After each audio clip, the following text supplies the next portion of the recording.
great pleasure and privilege to welcome you to the final day's play of the 2026 National Ladies Strokeplay Championships here in the wonderful surroundings of the Cunnigar course in Dungarvan County Waterford. Yesterday we had the opening 36 holes for both the intermediate and junior grades. Today we'll have the opening 36 holes for the senior grade this morning, and in the afternoon the top 12 in each grade will play off for the championships over the final 18 holes. I'm delighted to be joined by previous two-time All-Ireland Strokeplay champion Marina O'Rourke from Clog in Newry and Pitch and Putt Ireland's lead commentator Derek O'Driscoll. Good morning both. Good morning, John. Marina, we'll talk about your history in this championships in a moment, but Aisling McKevitt from your club, Yes. she's sitting in prime position after the play yesterday in the intermediate championship on 2 over par, 3 clear of the field. Yes, she is. Aisling, a great ambassador for pitch and putt and a great example to the ladies, any new ladies who want to take up pitch and putt. Aisling was a former camogie player, came to the sport in 2022, I think, as a brand new player, very keen, came with already with a ball sense from her camogie days, wanted to play another ball sport, was a bit too old and past playing camogie, needless to say, but she took to pitch and putt, as did her friends Brona and Karen, like a fish to water, and very keen to improve her game. Came and asked for coaching, asked about the technicalities of the game. She won the All-Ireland Junior Championship in Staghallen 2 years ago. 2024, yeah. 2024. And we joked at the time, oh, inter will be next and then senior. And I said, well, you know, you have to learn to walk before you can run. And she's progressed steadily through the intergrade. She won the Leinster Inter Strokeplay a couple of weeks ago, and she didn't think she really had. She came here with no expectations except to make the final, the cut. That was her goal this week.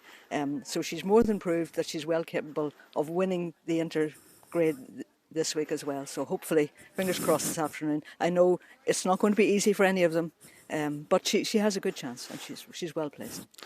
Derek, somebody that might have something to say about that is a relatively new player on the horizon, although I think she's a competent golfer. Ciara Lowe from the Deer Park Club in Killarney won the Munster Stroke Play there a few weeks ago in her own course, Deer Park. Yeah, Ciara Lowe, I see that at +5, and I'm just looking over here at the 18th where Ciara, I think, had a 9 yesterday on playing the first round and shot 6 over, but went out and won under par in the second round to put out 5 over, so she's 3 behind Aisling, which is, in this game and around here in Cunningar, is not a huge lead.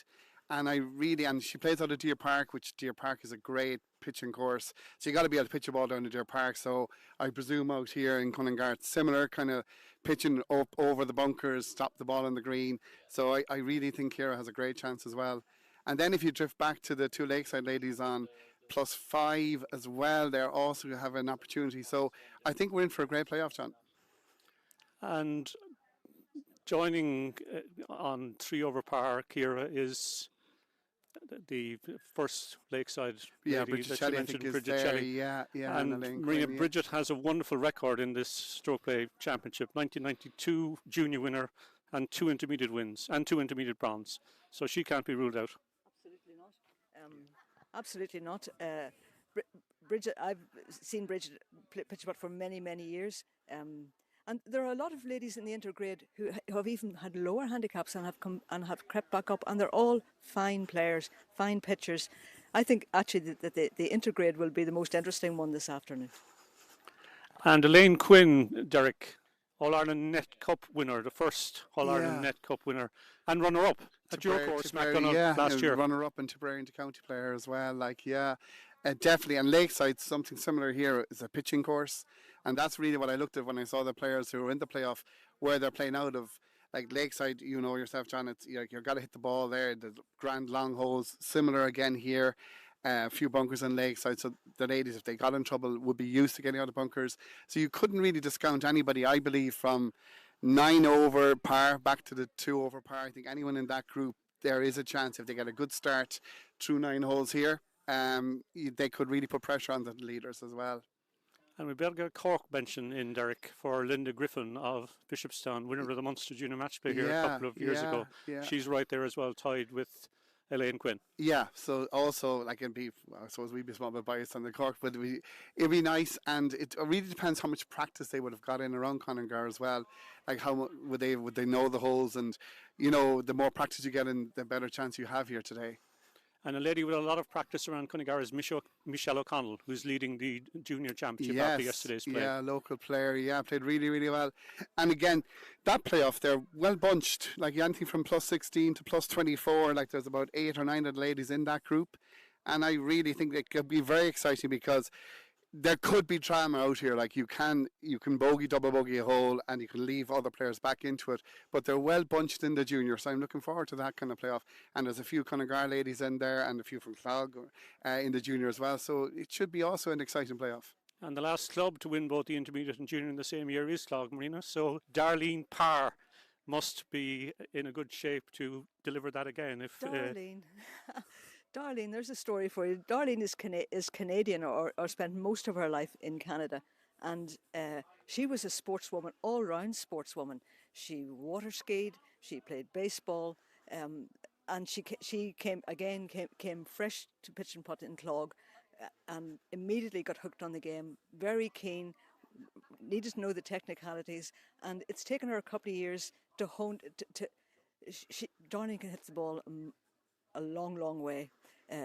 So for her to hone her skills, to get used to pitching the ball and getting it to stop, and this year her game's really improved, and she's won the Leinster Junior Match Play and Stroke Play, and was runner-up in the All-Ireland Seniors at the junior grade, I think. Exactly. So yes. So Darlene is another one to be reckoned with this afternoon, and I hope she does really well. Back in 2010, here Derek Cunnigar did a 1-2 in the junior. And Marie Ford from Cunnigar is currently in the bronze medal position as she was in the Munster Strokeplay here in 2013. So and she's only 4 off the lead as well. So definitely, she's got the experience of being here and doing it already. So again, as I said, John, I think even looking at the first hole, and like, it's such beautiful condition here. The greens are fantastic, but everywhere you look, I know we've no wind today, which should be good for pitching, but there's a lot of bunkers there, and they're big bunkers. So, you know, you'd hope the ladies will avoid that, but there could be easily, I could see a 4-shot lead dwindled away in a couple of holes. So I definitely would think that she has a great chance. And that comment will be music to the ears of the holder, Charlotte Blake from Tralee, who is 6 back alongside another Cunnigar lady, Corinne McGee, who's already been twice runner-up in this All-Ireland Junior Strokeplay Championship. So there are 2 more that could well get into the mix later on. Yeah, definitely Charlotte's playing a lot of pitch and putt. I've seen her up in MacDonough a few times playing, and obviously with Tony and Jamie, like, she's playing a lot of pitch and putt and playing well. And definitely after winning last year, you know, 6 back, and she'll get great support from her family here. So I think also she's another one to be reckoned with. We'll move ahead to the Senior Championship, which is teeing off in a few minutes, and join us for live coverage of that when it starts at 10 a.m. Marina, 1996 runner-up, 1997 winner, 2000 winner. What does the All-Ireland Ladies Strokeplay Championship mean to you? I've always said people compare stroke play and match play, and sometimes in favour of match play. But I always say that in stroke play, you cannot afford to make a mistake. In the match play, you can make a mistake at a hole and still win. But in stroke play, if you meet disaster, you have no chance of winning. I remember playing that when I was runner-up that year. It was in Ashgrove. And I can remember I played with Sheila Elms, who's playing today as well. And I know that I had 6 2s on the back 9 of that championship. And I ran out of holes, really. I only started to play well. And it was only then that I said to myself that I could actually win this, title.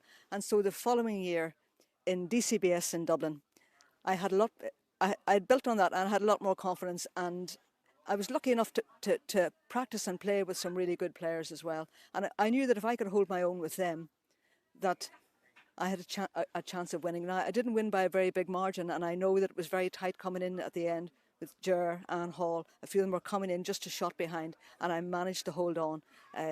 But I had been playing pitch and putt a very long time, even at that stage. So to get over the line and to win one championship, it changes your game, it changes your attitude to the game. And then although I only won by a small margin, thankfully a couple of years later in Ballinlough in Cork, which was the first 54-hole championship, I was able to coast home. I can remember how it felt that day, and I remember how well I played that day. I don't think I've ever achieved that level since, believe it or not, but I didn't play for a few years in between. So my confidence has come back. I'm not saying that I'll win today, but I'm under a great deal of pressure today because we have 6 ladies from Clog playing. 5 are already through to their final 18 rounds, and I'm the one that's left struggling to make it through this afternoon. So fingers crossed, if the gods are good to me, we'll see how it goes. Derek, Chrissy Sheedy from your neck of the woods, from Royston in Newbridge, she is the holder. Perhaps hasn't been a vintage season for her, although she was in the All-Ireland match play final and the Leinster match play final. How do you assess Chrissy's chances? Well, we were playing in Polafuki yesterday in the Scratch Cup, and Christy was a 1 under par, so I know it doesn't sound great, but it's showing she's coming back with a bit of form. You can never discount her. She's such a brilliant pitcher of the ball. She isn't, maybe it's not the high profile season that we have heard, but she just walked in there past me with the cup, and I'm sure she wants to walk back out here with the cup. So it's hard to say that she's not the favourite here again today, and it is again. I'm going back to think it is a pitching course, and Chrissy throws the ball up so well and stops the ball so well, and is a lovely putter of the ball. It will take, if whoever beats her, I think is probably going to win today. Marina, ladies had her hands in that cup a fair few times as Geraldine Ward. When it was played here in 2010, 16 years ago, she shot 147, 15 under par, which was an awesome performance. I think she won by 10. Yeah. She certainly will be a factor again today. Geraldine Ward is, as I will say, as I introduced her to the girls from Clog as the GOAT. To meet the GOAT. Geraldine, in my eyes, is the greatest lady player that we've had in pitch and putt. Chrissy's coming very tight. Never discount Geraldine Ward. She may not have played her best this year, but I'm sure her form is coming good. She's a beautiful pitcher of the ball. She's a very steady.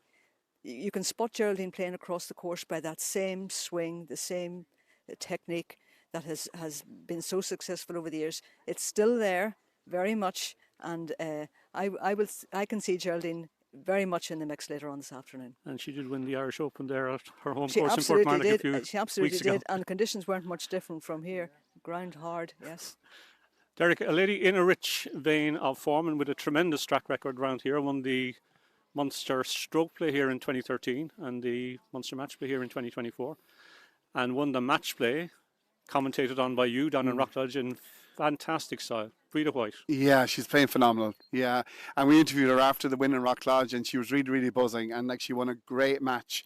Her quarterfinal, semi-final, and final, the way she won it was excellent.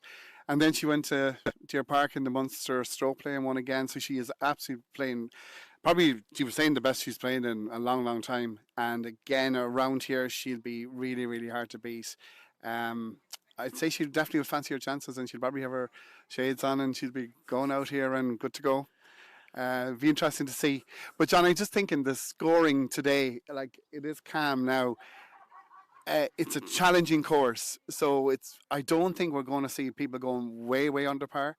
So I think anything around level par, and these ladies are going to play 54 holes, bang, bang, bang. They'll play their 36. They're not getting much break before they play their final 18 for the top 12. So it's 54 holes in a short space of time. And looking, if you're around level par for 36, and then you had a good playoff, I think you're in with a great chance around here today. Providing the local colour, Marina, is a lady called Lorraine Troy. Local knowledge helps, but also local expectation brings pressure. But Lorraine has won nationally in the national mixed team event. She's a former Munster match play champion. How do you fancy Lorraine's chances? Never discount the locals. I know, having played a few championships in Clog, I know how it feels to have that pressure of the expectation of your friends and family and playing partners and clubmates. It all brings pressure, but you can't discount that local knowledge. And this course, there are some some very local bounces to be had, local hops to be had. I'm sure Lorraine will know her way around here very well. I know, and I know she plays a lot with Breda. She's a good friend of Breda's. That will stand to her as well. So I think Lorraine must fancy her chances here this afternoon as well. To both of you, other names? Glenda Hoey, Margaret Hogan, third here before. Eleanor Walsh was fourth here before. Yeah. I've a sneaky feeling for Tracy Redmond. I think she's playing really, really well. And then if I was really going on outside, I think Ailish Sexton from Fermoy also has really come on the last couple of years. There could be a dark horse today. And if I was putting my money on those two ladies, I think are both playing well. They're in the mix. And I think you should watch out for those two. They'd be my two on the outside of the main players that we've mentioned. Marina, I leave the last word to you. The Your last sister, word- Bernie Summers, Bernie won Summers. the intermediate championship did, here she in did. 2010. She did. And So how do you assess your chances of I replicating that in I senior? remember it well because that weekend we had two different courses on the 2 different days. Because on the Saturday here, when the inters and juniors were played, the rain was horizontal, and Bernie played in horrendous, as they all did, in horrendous conditions. But she played probably better than I did on the Sunday then in sunshine. For me, my chances this afternoon, I'd be very happy to make the final cut. I have played round here a couple of times this week. It's okay. I'm hopeful, but you just never know. The bounce of the ball here could make an awful difference. So there's a lot of luck involved as well. So. Well, we wish you every success, as indeed we wish every player every success. I want to thank you both for joining me here this morning for this preview show. We will be going live with commentary and coverage of the day's play from around 10 a.m. It's been a pleasure to be speaking to you. We'll sign off for now. Thank you very much. Thank you.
One, two, three, four, five, six, seven.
Hi guys, are we good to go?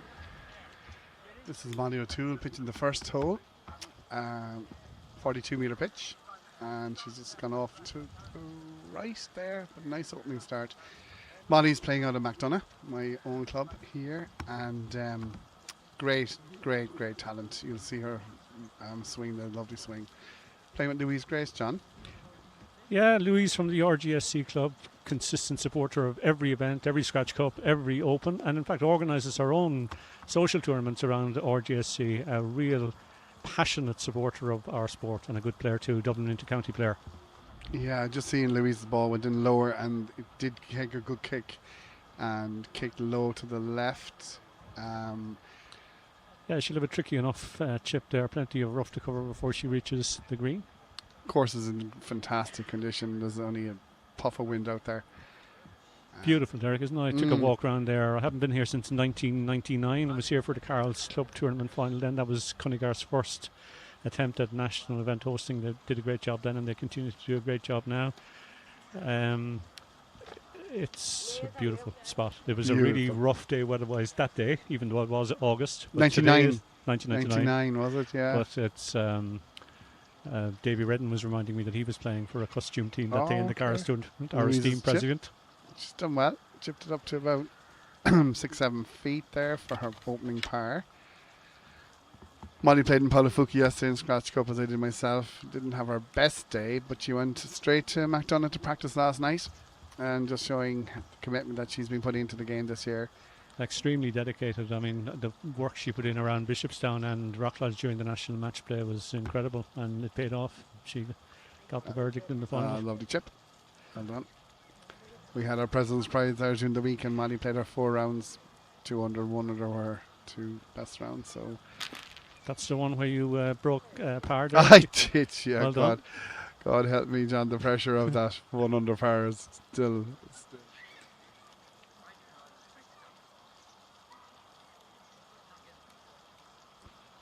Louise for par. It'd be nice to get this one. Oh, she's rounded a few feet past. She's outside Molly's ball marker. So she's going to continue, and for her bogey. Oh, yes. So she drops a shot. Goes to +1. So we've 19 ladies, John. Is that right? 19. Unfortunately, Siobhan Scannell, Chris's sister, who had been planning to make a return to the competitive scene. Unfortunately, she's injured. I think she had to miss the Munster Strokeplay as well, which is a pity. Okay.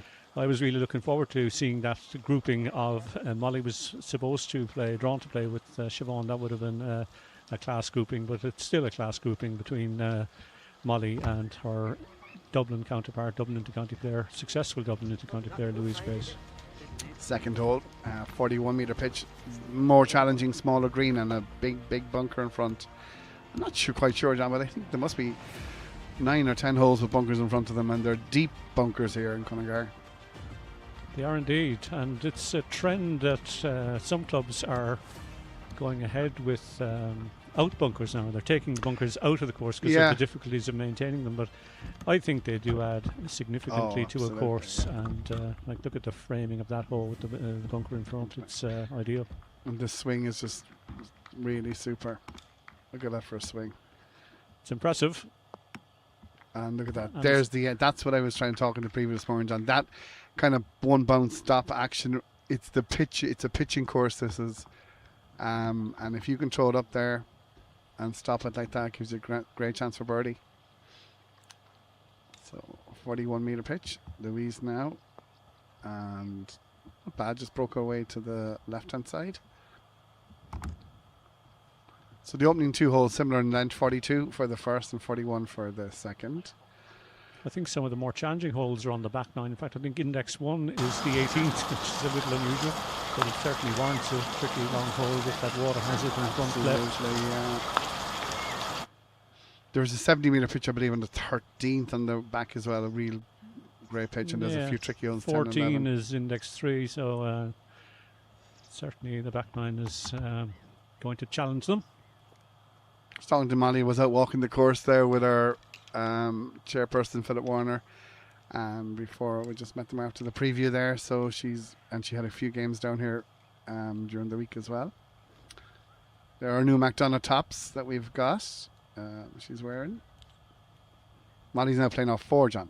So that's the way she's played this year. I think she's perfectly capable of playing off that handicap. Yeah.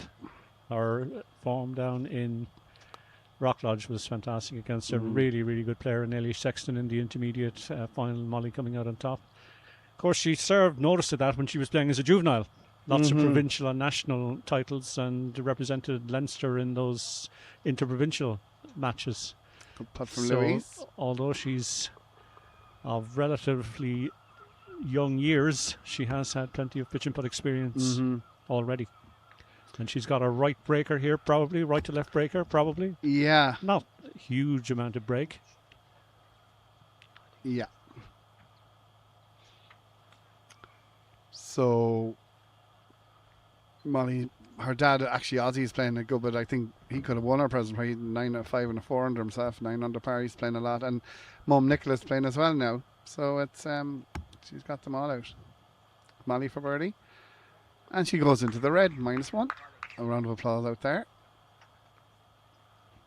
Nice start from her now. A nice par and a nice birdie. 1 under after 2. Very confident start indeed.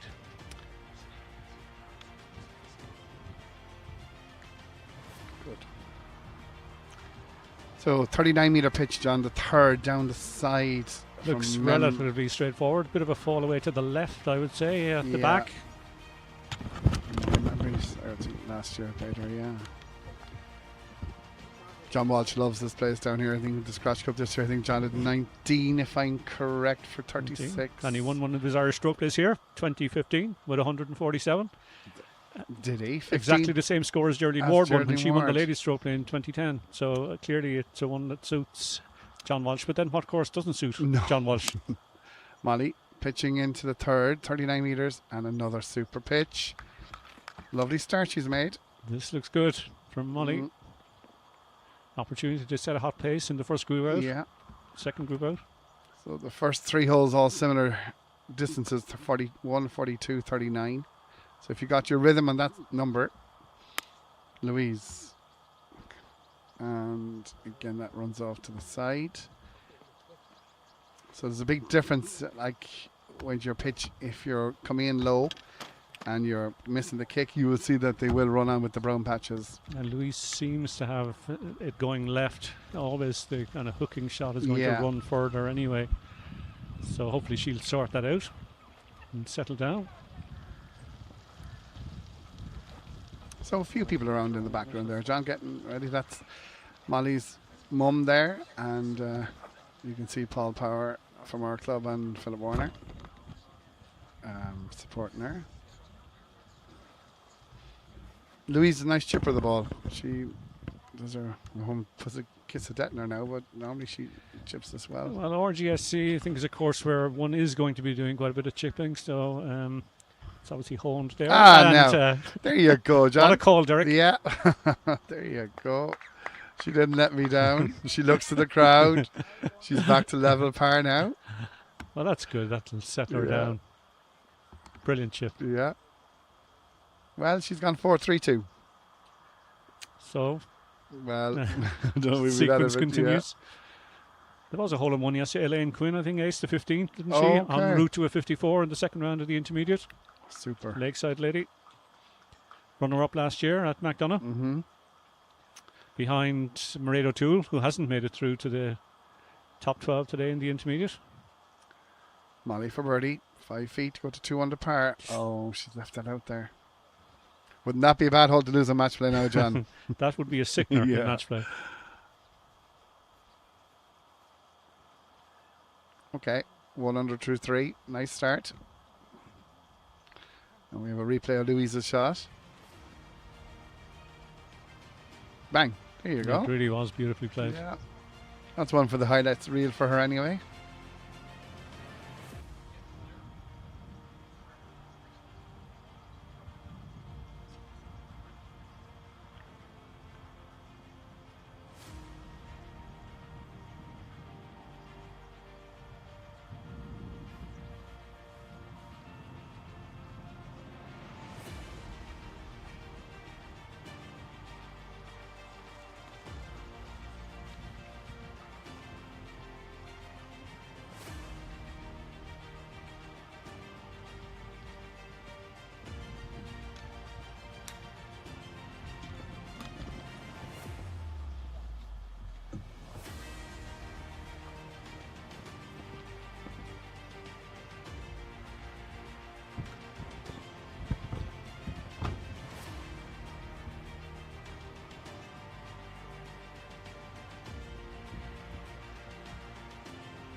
Okay, guys, welcome back to Cunnigar. We're just making a nice marquee group for you here.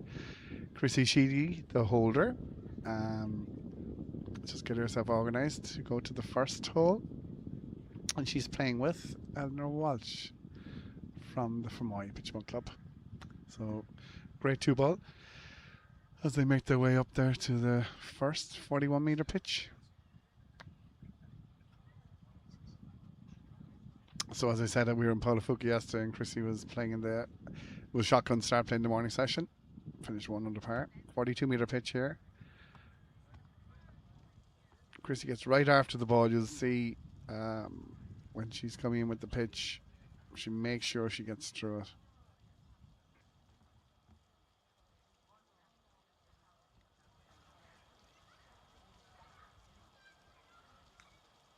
There you go. Throws it up. Oh, that's a super pitch from Chrissy with a bit of action. Backspin, bringing it back from about 4 feet. And nice bit of applause out there in the course. No sign of nerves there from the reigning champion. Not at all. She's been through it so many times. Bizarrely, this lady has never won the All-Ireland Strokeplay Championship, even though she's been playing it for a long, long time. She's pretty much won right around the country, right around the world, in fact, but never won this one. She would dearly love to win this. She was 3rd here the last time, 4th here the last time. Eleanor, easy swing, bends down, and good ball. Good ball over the back of the pin to about 10 feet. Has Eleanor won the match play? Eleanor has won the match play. She won it in play. 1988. She's obviously been a factor in many, many of these championships, Yeah. but never quite got over the line. I think 3rd is her best performance in the Strokeplay. But she was 2nd to Breda here in 2013 when the Munster match play was here. Actually, she was still walking around. I met her earlier on after we did the preview. I took a walk around, and Eleanor was scouting the back 9. Okay. She was telling me she's retiring from her job, so once she does that, she'll have even more time to pitch and putt. Yeah. So it's great. I mean, herself and Breda travel the world. I met them out in Spain a couple of months ago at the World Players. They were playing in that at Franchac in Catalonia, and she's heading for France in September for the European Strokeplay Championship. Herself and Breda are travelling out to that as well. That's great. The company's important too, I suppose, and if you've a person into it as much as you are, it really makes a difference, and you're both competitive. They've been friends for a long, long time. And there's always been out of Fermoy Pitch and Putt Club in Cork. Be some double after John Call's amazing win last week in Tullamore. He was tremendous. He was absolutely... And you were there to describe every shot of it, Derek. Fair play. He was fantastic. We were talking after, actually, as Eleanor hits his birdie putt. Good try. Well, we're aggressive, but 2.5 he passed. John, out of 54 holes, he had 26 twos and 28 threes. Just incredible. 43 greens out of 54 he was on. He rang me on Monday afternoon, and he was still absolutely buzzing about it. He really was buzzing. And it's great because what work he's putting in as an NEC officer, as the chairman of Fermoy, encouraging juveniles. Right to left breaker slightly here for Chrissy. Be positive with it. And she has missed that. Sometimes I feel with Chrissy, she a bit of an Achilles heel. This 4 foot, 5 foot putt, she can miss a few of them all right. Now we played in Paulafuka greens yesterday, which were in great condition. I haven't putted on these ones now, but I'd say they could be similar speed. Okay, so you make a par. They don't look to be lightning No, fast, they don't. And I think the sometimes greenskeeper will go there in such good condition that the holes are central. So there's nothing causing any major concern. Set up for a great score, really. Yeah. Maybe I was saying in the preview, I thought even par for 36 would be very, very good. But the opening pitches now, the scoring 9, I believe, is the front 9, John, from memory. I think so. Looking at the indices, I think more of the difficult holes are on the back 9. Beautiful scenery in the background. So, 41-metre pitch. Chrissy will continue with the honour. So 2 pars from the ladies at the opening hole.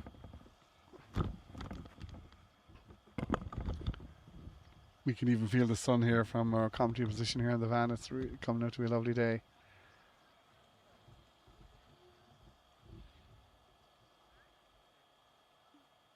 Chrissy's sisters Marion and Margaret aren't playing competitively this year. Last couple of years they've been kind of stepping back a bit. But I'm sure they'll be down here to support. Chrissy a bit big here, but it's in the green patch, which is good to find. A second colour rough. Not a bad pitch, just a bit deep.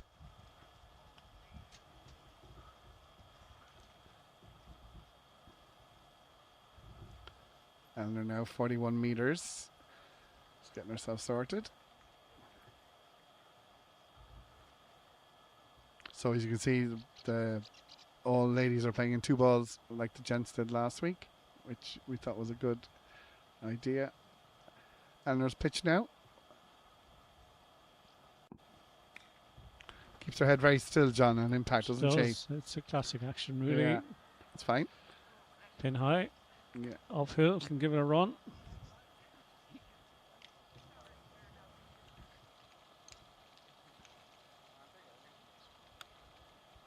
I was reviewing the footage on YouTube of the Strokeplay last week and sending it on to the pro in my own golf club, and he couldn't get over the amount of different styles from the top players. Yes. Whereas we took the top 10 best young golfers, they probably swings would be very, very similar in pitch and putt. It's just not that way at all. But he did say at impact is where the key to the shot is. Whatever happens before or nearly after, but at impact.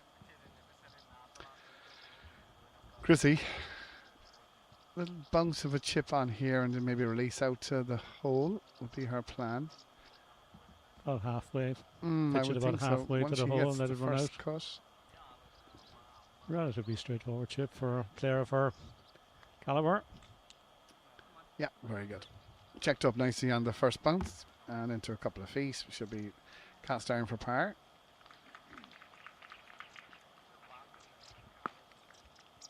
And then now for birdie. And she is putting this, yeah. Just on the fringe, I suppose, or a little bit into there. So just how it comes out of this would be important for her.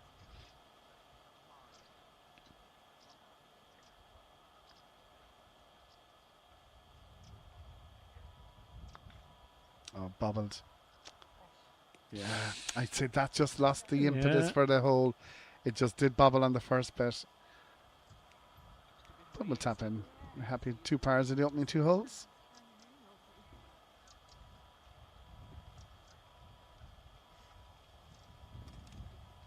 So as I said, we have 19 senior ladies playing for 12 spots. Play off approximately around 2 p.m. So it'll be 54 holes in the space of the morning, so they'll be tired by the end of it.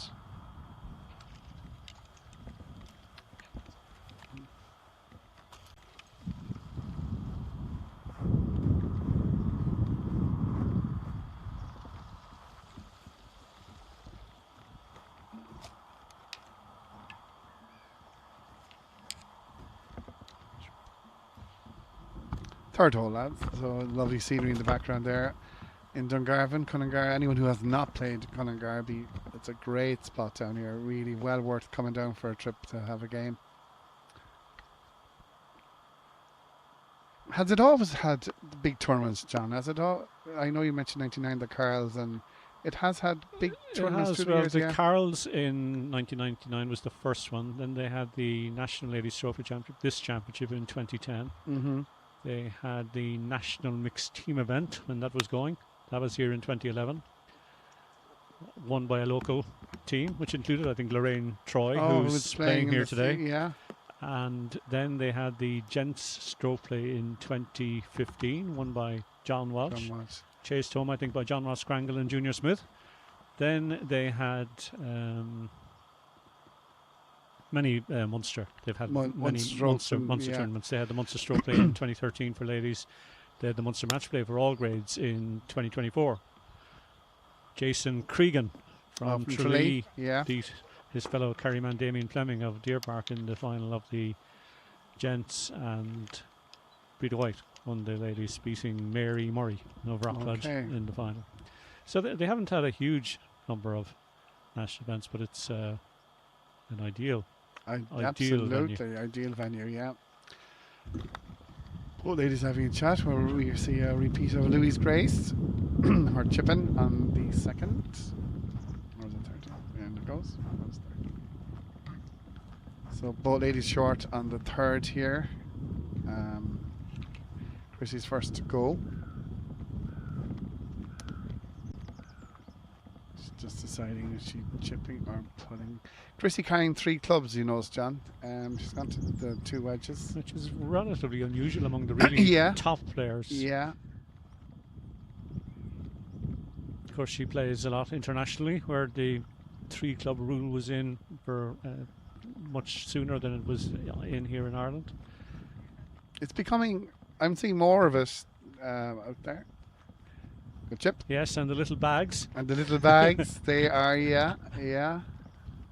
Which obviously are very much a factor on the continent. I go to a lot of the international tournaments, and you get accustomed to it there. But it took me a while to get accustomed to it in Ireland. It did. I think my first experience was up in Glenville. I think it must have been one of the WPT events, and there must have been 20 bags outside the Glenville clubhouse. And I said, what are we doing here? But it is coming in a bit more and more.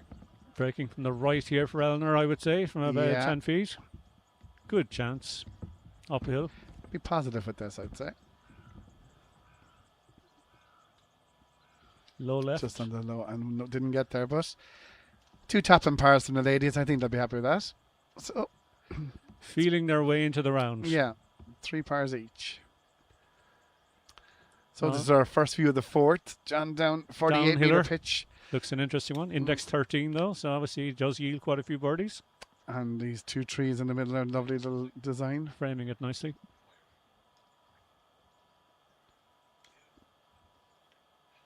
So this is give it a little bit more today. We've had 41, 42 and 39 metre pitches, so it's 48, so a little bit more in this one. But no breeze really to talk about.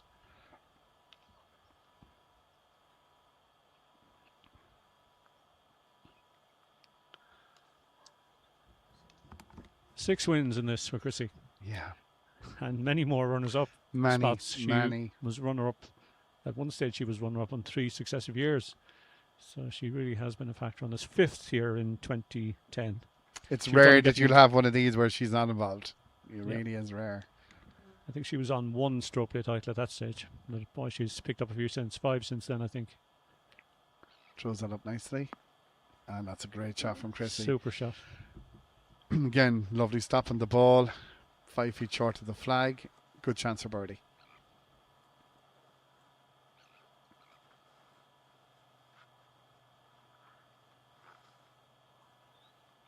Played with Chrissy's husband Declan there a few weeks on a Scratch Cup. Fine player in its own right. Still playing out of Kilnamona, I think. John, am I right there? Near Ennis, yeah.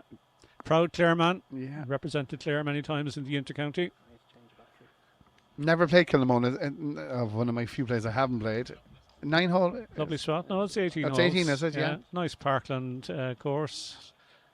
Some subtle elevation changes, a few downhill, a few uphill, but yeah, definitely worth a visit. They have a Scratch Cup every year. Yeah. And just to make it down to that. It's definitely worth a visit. Both ladies walking down to their 2 balls on the green. Good chance of birdies to try and get into the red.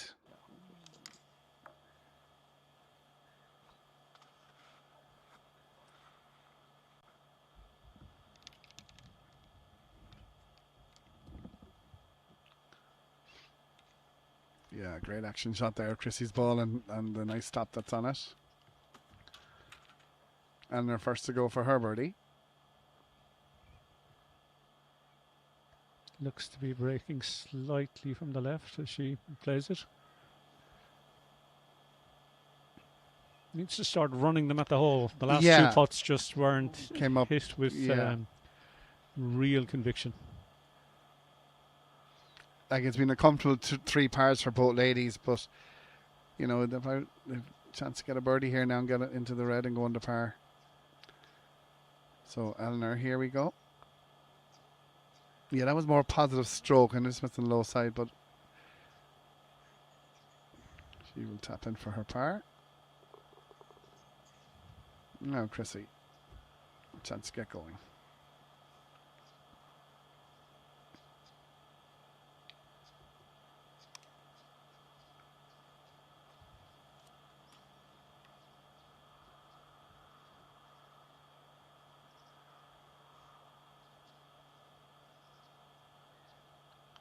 Again, I think if you're firm on this one, straight and firm, it should be good enough. Yeah. Yes. Right, Chrissy, -1 through 4. And now we go to our first look at the 5th hole. Lovely shot as well. Same distance exactly as the 4th, 48-meter pitch, but it's going up back in the opposite direction. Kind of that much, as you see, there's no drama either around the green, but it does, if you're short, it will come back to the front. Yeah, it seems to It's kind of a ridge on it there, yeah. Slope slightly from front back right to front left, I think. I must say Cunnigar's looking in great condition. I suppose a lot of people watching now, whatever course that you're a member of, it's hard not to have a brown course.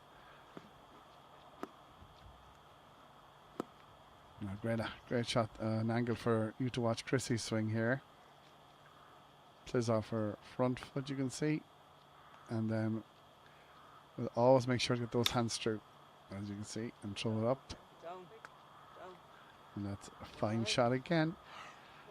So she's been on 4 to 5 greens, which is good stats for your pitching.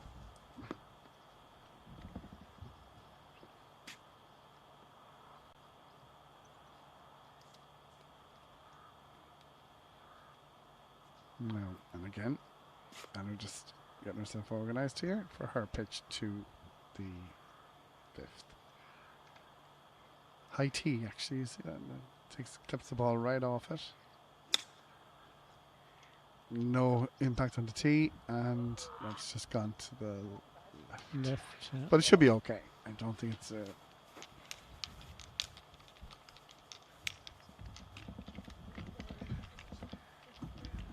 yeah, so here's a repeat of Christie's swing here now.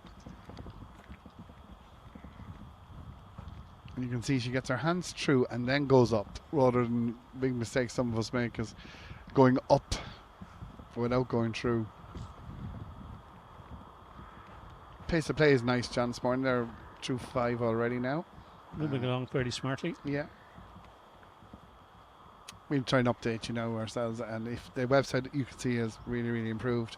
Helen Grigsby from Iron is currently leading after 9 holes on -1, 26 out for That's very, Helen. very impressive. And Sarah Byrne, the former Irish girls champion from Fermoy, is on 2 over, went out in 29.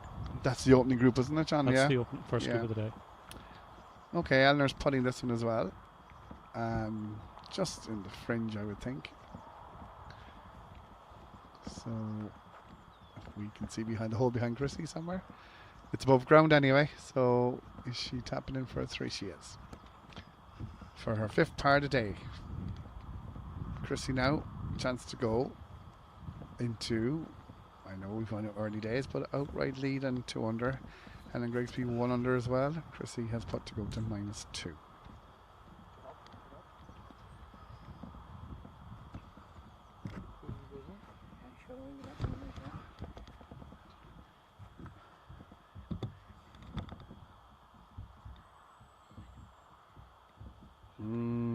Straight out.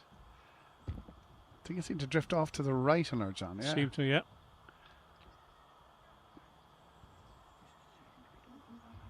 Yeah, taps in. So Ian Dillon, my old friend, I won the Paula Fuca Scratch Cup yesterday, John, with my grade score 92, 16 under par, fresh from his 4th place finish in the National Stroke in Tullamore last week. Played superbly in Tullamore, didn't he? He was actually tied with John Cal with 7 to play, wasn't it? But John's finish just took it away from the field. 4 birdies in the last 6 holes, and those 6 holes were playing extremely difficult in the bouncing conditions. He was so far against the head with those scores. But Ian is a quality player, Scratch Cup winner. prolific Scratch Cup winner. Absolutely, And yeah. hasn't quite managed the national title yet. Was No. in the final of the match No. play against Kieran Earls in the past, I think fourth. That was his second time being fourth in the national stroke play, but I think it's only a title postponed. Yeah. He's going to get over the line someday. We have a couple of top players who haven't got their national title yet.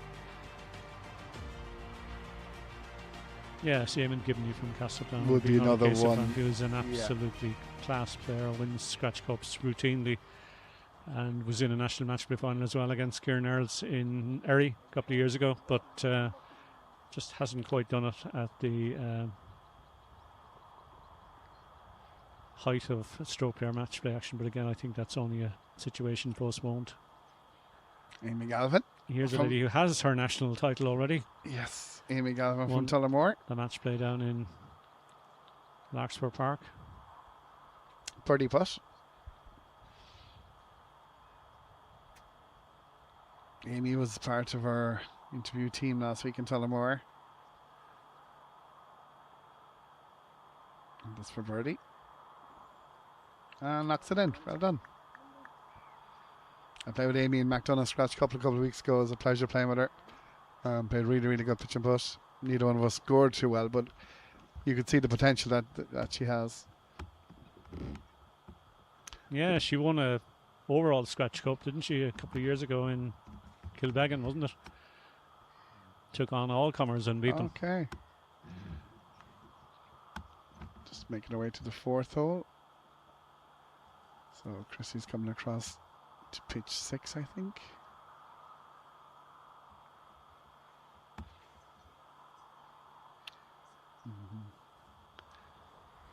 Yeah, I think there's a bit of crossing here. I think, yeah. So this is another quality swing, isn't it? Amy pitching 7 here. Yeah, it makes it very easy. She determined to clip the ball off the tee.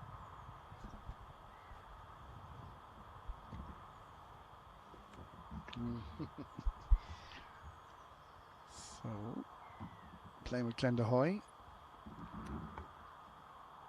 The reigning Leinster Stroke Play champion, winning it for the second time there a couple of weeks ago up in Killinear in Drogheda. Another excellent Dublin inter-county player. And of course an international player, played against Catalonia. Long in back Catalonia swing. a few years ago. Yeah. Effective though. And it's on. Oh, great shot. 2 balls on the green.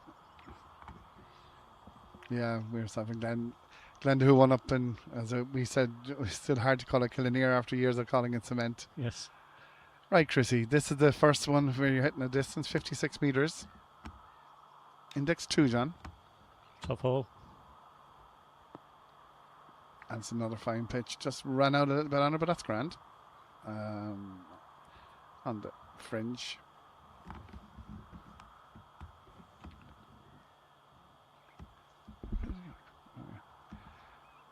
So, and there's pitch now. Even par, 5 straight pars for Eleanor. Yeah, hasn't been any trouble. Has been tapping in for par every time. No difficulty. And that's a fine shot. Beauty. This is a chance maybe for her.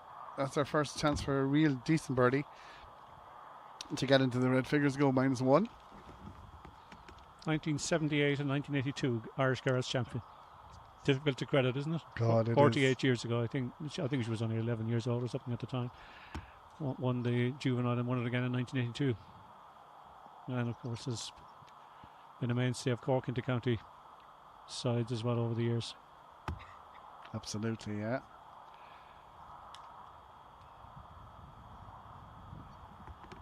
Fine pitch. She's hit into that 56-metre pitch.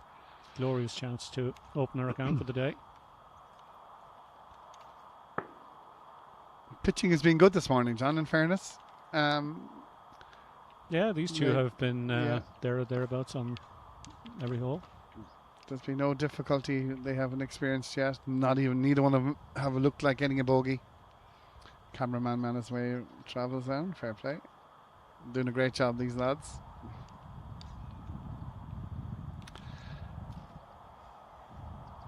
So, Chrissy, 1 under after 5, has missed 2 very gettable ones in that. This, I suppose, is an outside chance of a birdie.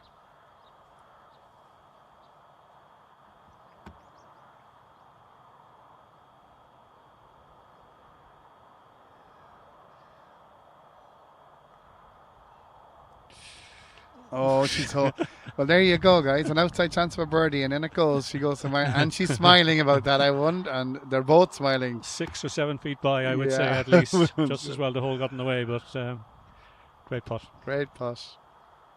It's an amazing game, isn't it? She misses 2 from what, 4 or 5 feet. Then you rake that in. That could be the catalyst now for some serious shooting by Chrissy. She can go low when she gets going. So Eleanor to get her first birdie of the day.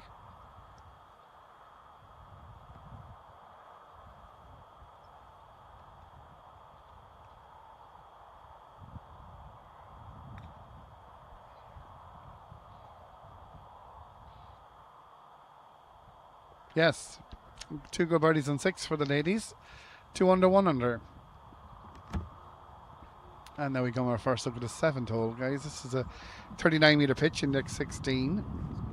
From memory, relatively straightforward pitch. Again, no bunker surrounding it.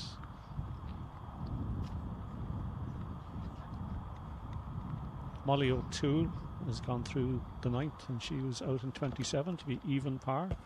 And Louise Grace, whom we saw hit that super chip in earlier on, is +1, 28 out. Both very, very competitive scores from the 2 ladies.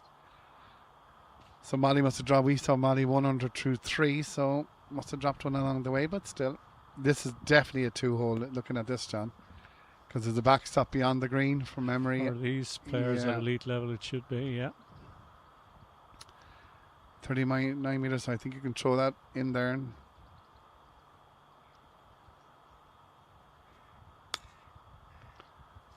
Chrissy's ball's in the air. It's a slight mistake there now because she's come up about a couple of metres short as well. Like, as we're even looking at it here, it does really look a 2-hole. Very inviting, all right. So you can see in the background there, Glenda Hoy and Amy Galvin going down 8, and then Molly O'Toole and Louise Grace going up 10. Cunnigar, we're going down the left hand by the river, and then it kind of cuts across right for the next few holes. Eleanor's pitch. How was that? Yeah, it's a fine ball. That gives it a good chance for birdie. Rolls back from that backstop. She's looking at it. Into the fringe, yeah.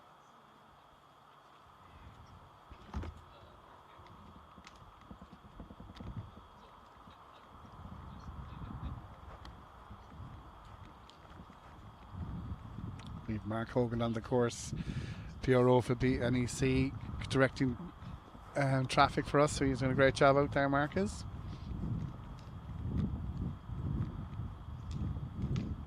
So I definitely think Chrissy will have to chip this because it's in the fringe.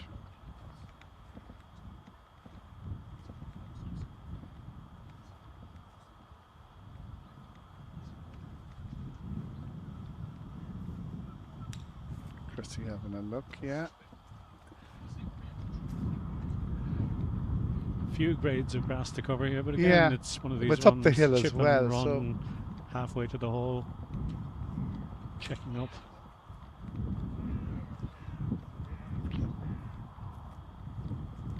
So Chrissy 2 under par through 6, chipping for birdie on 7.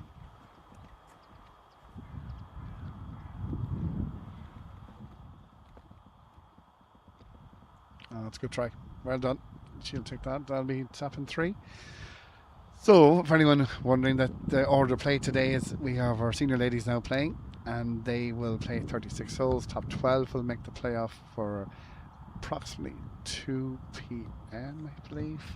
Yeah, 2:40 for our ladies.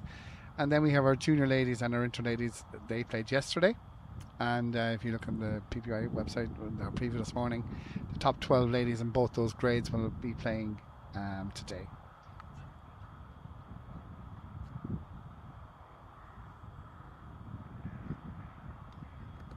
Great. So we're going to follow Eleanor and Chrissy till the 9th hole, so you'll get to see the thing, and then we'll give you another group.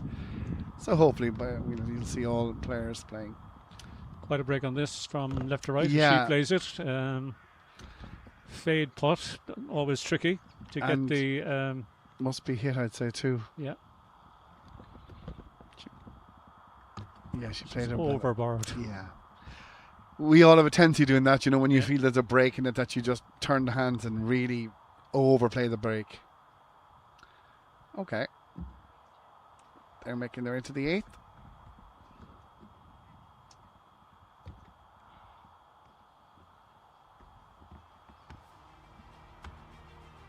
Red flags, if anyone watching, they're the front 9. Yellow flags on the back.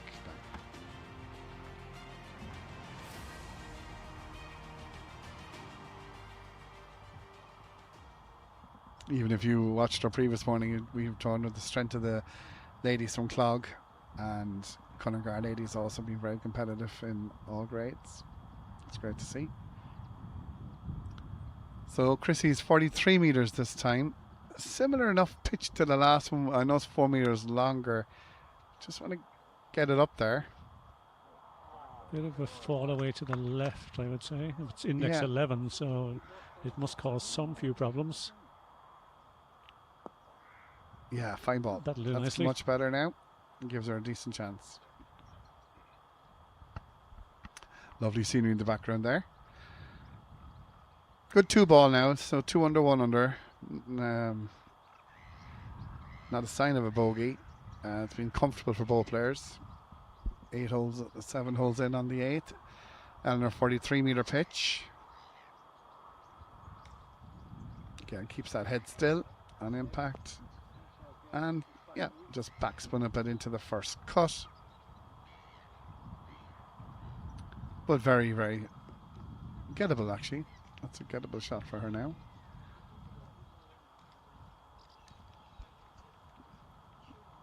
Helen Grigsby continues to be the top scorer through the 9th at -1. Tracy Smith from Lucan is now through the 9th in level par, 27. And Lorraine Troy from the local club, Cunnigar, is 3 over. Okay. So you saw the scoring from yesterday. Our intermediate lady leading qualifiers +2 for 36 holes, and then it was +5, +5, +8.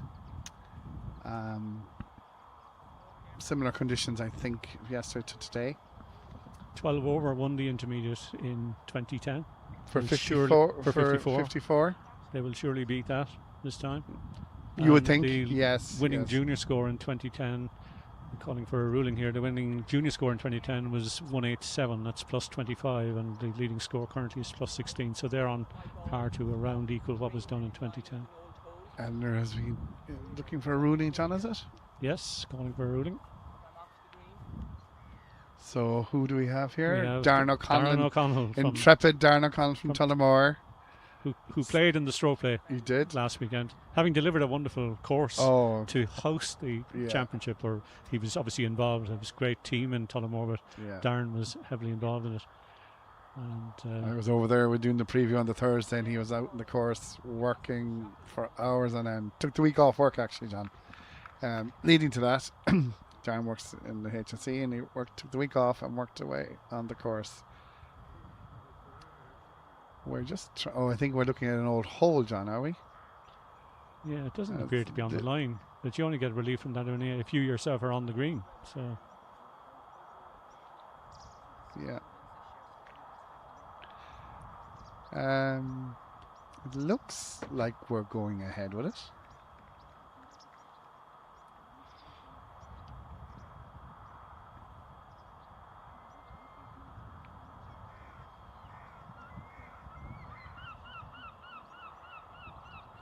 The greenskeeper this morning, John, early, and he was saying they have trouble crows picking up. I told him he should get a few scarecrows. Yeah, he said he'd need a scarecrow on every green. He did say that, yeah.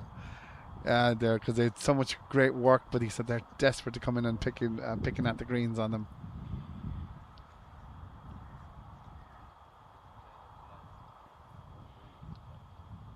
We are going with this, so yeah. This is a slow putt, breaking from Whatever left to happened, right. there was no relief anyway, John. Well, I think correctly, because yeah. if it was the old hole, the incorrectly repaired old hole, you only get relief from that if you're actually on the green and putting.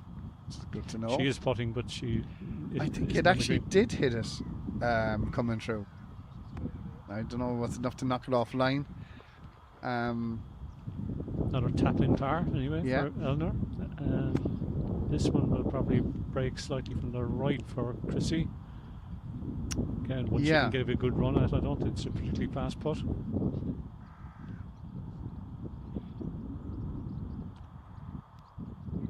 Trying to get the pace of the greens right now.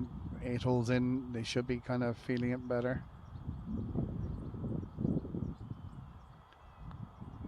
And she's got it.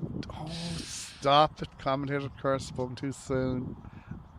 It looked good to me coming down. Just broke on the low side and lipped out.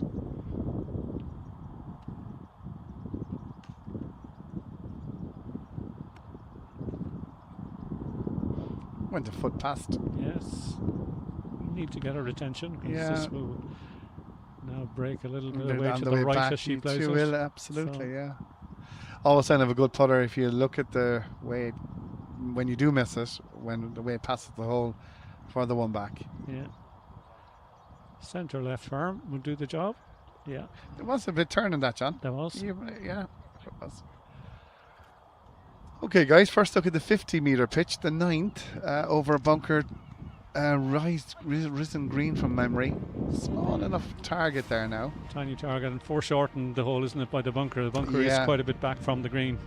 Like, to be honest, you would say the bunker shouldn't be in play, but we could prove that wrong here in a minute. Not at this level, I don't think. Yeah.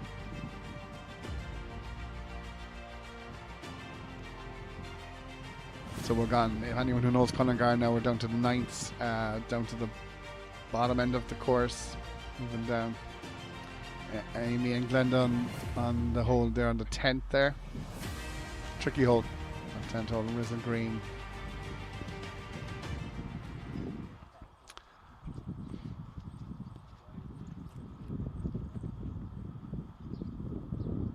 So Chrissy with 2 birdies and 6 pars in the opening 8 holes. It's been very, very comfortable 2 under par. She's our leader. 50 metres into the 9th. And that's an absolutely super pitch. Super pitch. You're right, John. She could lay down a marker here if she can keep this pitching going. Get a few putts in. Yes, the signs are good. Eleanor, her response. She can stay on the coattails of Chrissy. 1 in it at the moment.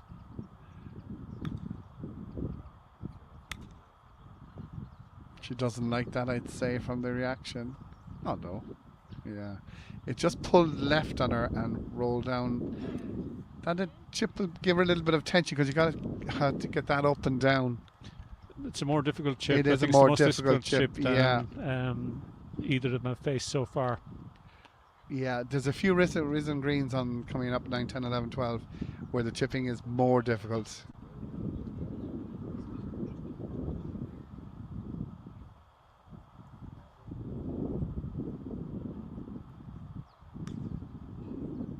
Perfect.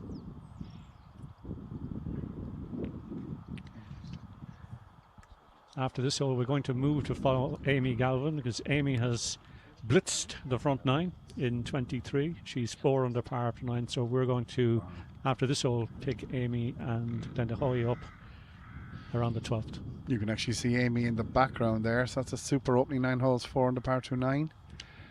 Glenda is 1 over after 9. Amy's on the 10th. I'm not sure if she's putting for birdie or par, but you can see it in the background if you want to watch. She has missed that one though. Great 9 holes.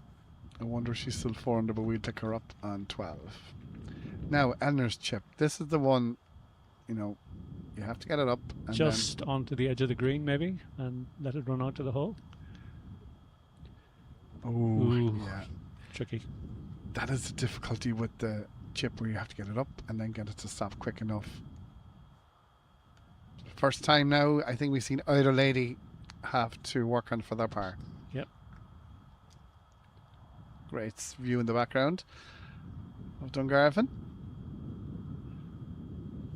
Yes, I think the original Dungarvan golf course was over across that body of water there. Obviously, the course is in a different place now, West Waterford, but there was a golf course over across that body of water back in the day. That, I think, is called Cunnigar, that area of land. And then the Pitch and Putt Club, when it opened in 1990, adopted the Cunnigar. Great save, Anna Walsh, brilliant. Huge momentum maintainer. Big, that putt, big putt, very important not to drop a shot. Complete the opening 9 holes in 26. Yeah, that's a big putt for her now. Chrissy to complete the opening 9 holes in 24.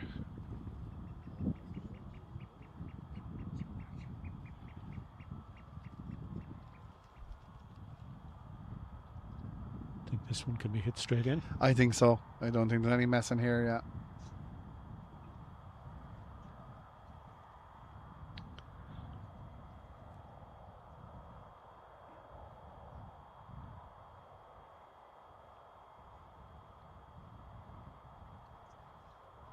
Yeah, well done. 24, 3 under par. Ultra confident 9 holes, wasn't Yeah, it? yeah. And three, as you three said, twos, she yeah. had 2 really good further chances of birdies. Could have been 22, but I'm sure she'll settle for it.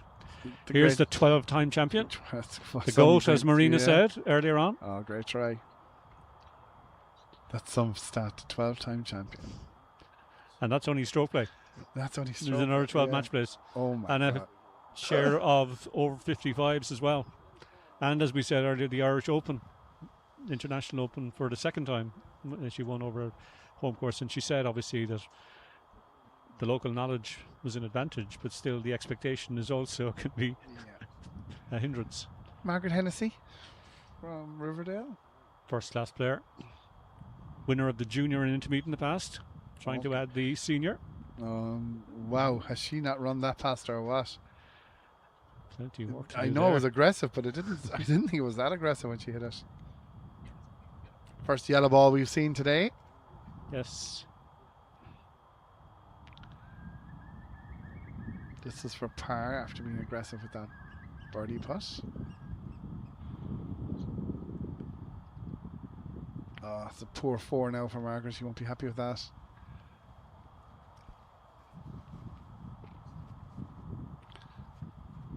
Geraldine playing out of Portmarnock Pitch and Putt Club. Always been there, John, has she? Always been there, Always yeah. been there, Joined yeah. it as a juvenile Wow. way back, and started to play in the adult events in the early 1980s. Won a good few match plays before she won her first stroke play. She won the match play, I think, 3 years in a row from about 1984. And it was not until 1994 that she won stroke play for the first time. That was in Listowel. I was down at that. And well, she's been winning them for fun ever since. Oh, it's phenomenal. And won here with an incredible score of 147, 15 under par 16 years ago when it was previously played here. Was Won that by 10 shots 10-shot victory, yeah. from Tracy McGrath at the time, Tracy Redmond nowadays. Tracy was 5 under. Ger was Tracy, who was my tip, who's not even here. Yeah, thanks for that, Tracy. There, currently on her holidays. Yeah, America, yeah. She was second last year as well in McDonough. Second She to was. Chrissy. Played very well. Played very well. Amy chipping here on 11. So we saw her missing that putt on 10. We're not sure whether that for birdie or par, but we'll get that updated to you. Had gone through the first 9 and 4 under. Amy. That was lively, wasn't it? Great chip. It was beautifully read. Great chip, well done. Reading the left to right break. Just slightly short of pace. Marking that. So Glenda having a look at her. She was chipping there. Wishy Murphy there, the great Wishy Murphy, and watching going to every event. He's a great man to go and watch Pitch and Putt. Yeah, I met him last week. He gave me a copy of the Raffine Creek history book. Raffine Creek celebrated 50 years last year, and Chris McCarthy, who does such great work on the handicap system, he was involved in that publication as well, and it's a great book, great read. Actually, would you believe, talking about thing, I was pleading out getting a book this morning, and then I find the St. Stephen's one that you did, John. Indeed. 50 years as well, wasn't it, for us? 50 years for us, yeah. We did that in 2022, 22. Jess Crowley and myself. Yeah. And in Great fairness book. to Chris, he acknowledged that he took the leaf from St. Stephen's book to do the Oh, Rapine Creek book for 2025. 2025 was their anniversary, but I just saw the book there. Wishy gave me a copy of it last Sunday in Tullamore. Very good. Oh, it's pity from Glenda. She bogeys that hole. Yeah, definitely. It's a fantastic amount of work he did in that book. It's really a great thing for any club if they have a milestone to put the work in and have a book. Well done, Amy. Commemorating all their achievements through the years. Yeah, and we should mention as well Fountainstown, where it all started back in the 1930s. They're moving towards reopening that course, the 9-holer down in Crosshaven, is it? East Cork direction, East Cork, yeah. And yeah, I think they plan an exhibition match, I think, with some of the Cork top players to reopen the course. I haven't seen the full exact details of date and time, but it's coming up pretty soon. I've been in touch with a lady called Sonia Towler there, who's one of the development committee in Fountainstown. I mean, that would be wonderful. That's where it effectively all started, where competitive pitch and putt in the 1930s moved back into Cork City then, and the rest is history. Amy must have parred 10, so that must have been a birdie putt because she's still 4 under par and is our leader. And they come to the first hole in the 60s, a 61-metre pitch on 12. Amy, you saw her just chipping dead on 11. So this hole, not much wind. I'm just looking out here myself. There's not much wind even to talk about. But it's still a good hit, 61 metres.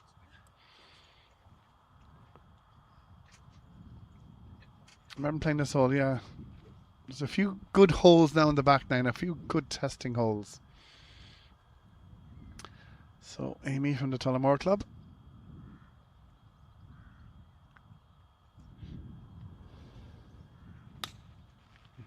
Gives that a bit more. And, yeah, a bit short on the short side, but still, person of Amy's caliber there, nice chip shot up there. From memory, this is a good 61. You want to be going at this hole now.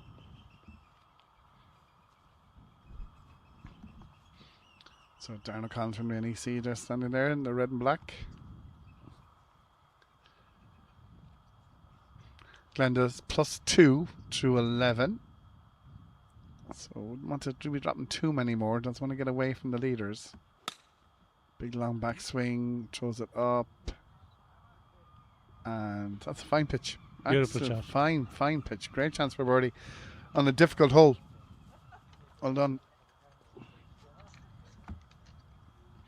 That's a great pitch in there to number 12. You see it on replay coming up. There you go.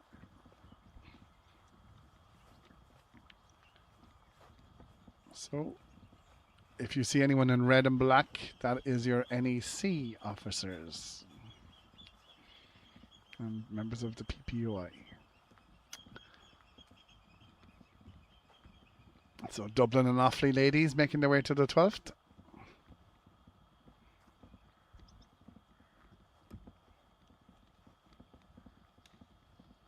Couple of times Irish girls champion, of course. Amy was actually right, so she was pin high. So judging from the angle I was looking at there, yeah. So relatively straightforward chip. Yeah. A bit of break on it from right to left as she plays it. Probably pitching it a couple of feet onto the green and let it run out to the hole.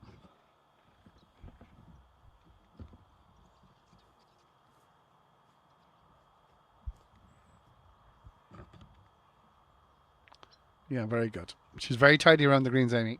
Excellent chip. Really, it's kind of a easy par. We're not getting a stress-free par, I suppose, what we're saying. She'd be happy with her first 12 holes. 4 under par. Now, Glenda, a chance to get a birdie and get back to +1. So, Bit of a left to right break. Fading putt on this. 4.5 feet. It'd be a great one to hole now because it'd be against the head. We haven't seen anyone in a bunker yet, John. Which is, yes. Nicely holed. Don't know, was she too happy with it if she's gone in anyway? Yeah, back to +1. Good 2 on 12. So we're going to the 13th hole now. A 38-metre pitch. Gettable one from memory.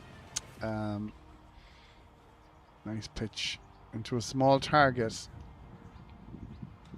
drone footage is great here, showing you a live overview of the green.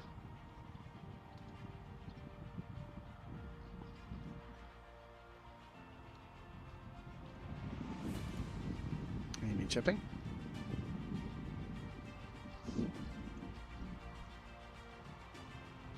Her dad was a factor last week in He the National was. Strokeplay He Championship right to the absolutely was, end. Yeah. Unlucky to be run out of the top prizes. 4. 20 under, I believe he finished, wasn't it? Yeah. He was one off that. He played very. He's always come very, very competitive. He hit an amazing 9 holes. It was a great 2-ball. James Cleary and himself both went round in 20, John, for the second 9 on round 2. And the second 9 was playing so difficult. Sorry, the opening 9 on round The 2. opening They 9, both yeah. had 2 20s.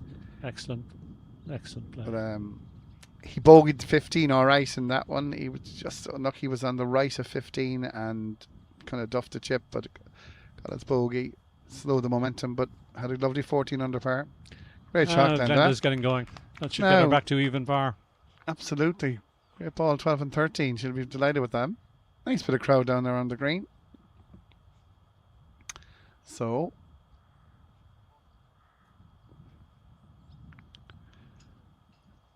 and Mark giving us a little wave there. He's always there, yeah. Course director, Mr. Hogan. Yeah. Doing a great job as communications officer of Pitch and Putt Two Ireland as well. Tullamore players watching there. Amy coming down. No bias at all. There's Amy's pitch. And that's it. Nearly went in the hole, but went to the big at the back. Big first top. Big first top, yeah. And I see a Cork Collins contingent there as well, taking in the action. Patsy O'Donovan, Nuala McNamara and Vera McCarthy. Just want to watch Glenda's ball, how it stopped here. Yeah, great pitch. That was a beautiful shot. Just a couple of feet short and held up and sat lovely. Lovely pitch. Yeah, she'll be happy with that. Those 2 holes get back to even par through 13.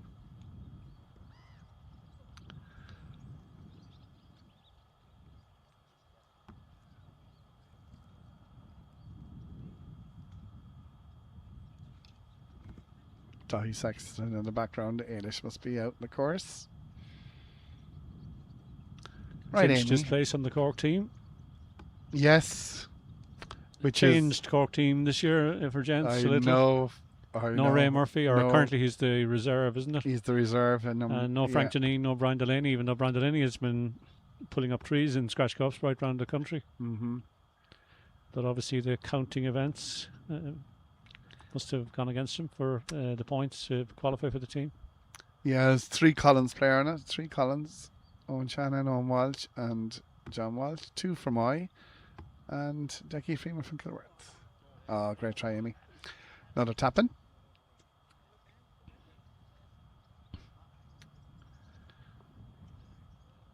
Still so strong, that Cork team, though.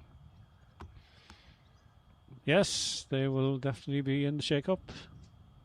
Well, Munster into County first, and then Navan for the... Yeah, Riverdale for the Munster, Riverdale isn't it? for the Munster. Yeah. So the Leinsters are in Glenville. Yeah. And then Navan as well. There you go. Oh, Jeannie Max. That definitely is a surprise. That is a surprise. Was she a bit casual over it? I think hit it very quickly. Yeah. Didn't really settle over it. Oh, after such a wonderful pitch.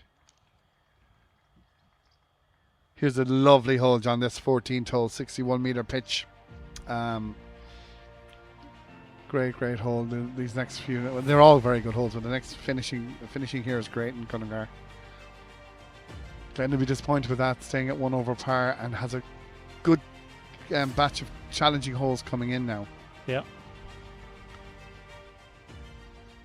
So John might give us some more scores after 9 there for you. Yeah, we have it on replay and all. Yeah, she just seemed to drag it, and it took the turn. Well, we saw Chrissy Sheedy and Eleanor Walsh through 9. Chrissy on 24, 3 under, and Eleanor is 1 under. Geraldine Ward is out in 27 to be level par, and Margaret Hennessy shot 33 to be +6. Okay.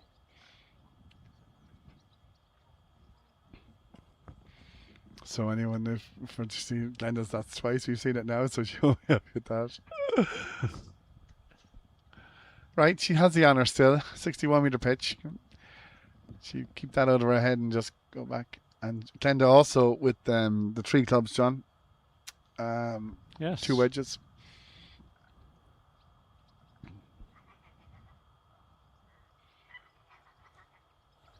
Again, it doesn't seem to be much wind from our patch. The flags are not moving too much.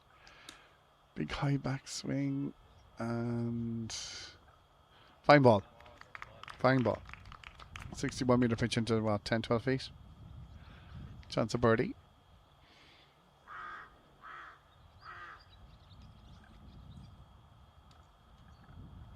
So our leader, Dungarvan from Tullamore.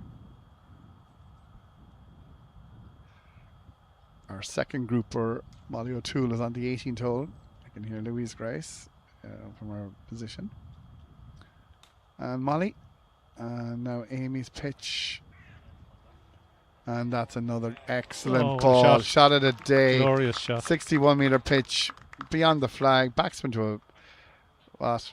That's just fantastic from Amy. Playing with a Pro V, I'd say, from here. I see the tight list. Waving to the crowd. Amy will go to -5. Setting a great marker. Well done. Oh, that's really a super pitch. Class.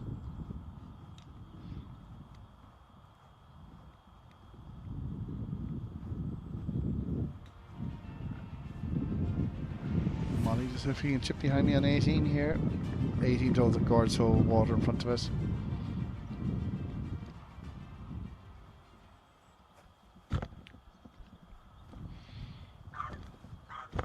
We've seen some great shots this morning, John. Some lovely pitching. Certainly have. Louise Grace set the marker down with that superb chip. That was on the third, wasn't it? Yeah. We've seen some lovely pitching from Absolutely. Chrissy and Amy in particular. And in fairness on the previous hole, except she didn't convert.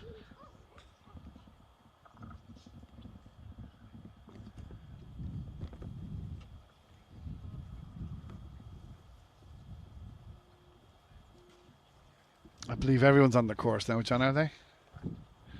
Our last group out. Yeah. Yes. Yeah, we should be. Yeah, we're all on the course. So our first group are gone. Molly O'Toole is on 18, so our first group is on the first, starting their second round.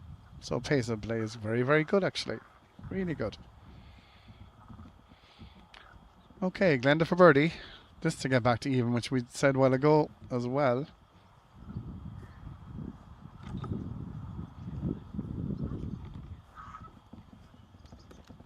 No. She'll be putting for her par. She doesn't hang about, does she? No. Well done. Okay, par it is. Amy for her birdie. Go to -5. And for more calculations, she's a 2-shot lead over Chrissy Sheedy at -3. And 15 to 34-metre pitch, shortest hole on the course from memory. Index 17.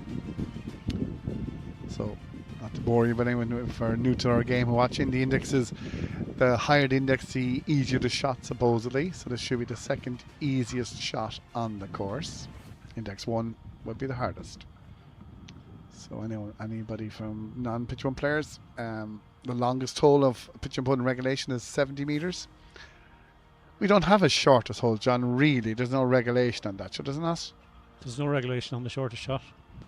Used to be one in Rathoth and Mead, I think, was less than 20. Was it about 18 metres, was it? I have one from memory is Ballycotton, 19 metres. 19, yeah. And there was the old Killa course, which is long since gone. They had a tiny one as well. That was similar, I think, 19. Played Tullafuki yesterday, but their opening hole, which is a huge green, 23 metres, and I managed to leave it short. In typical Derek fashion. Oh, great shot, Amy. Put to go Amy's to looking -6. very good. Yeah.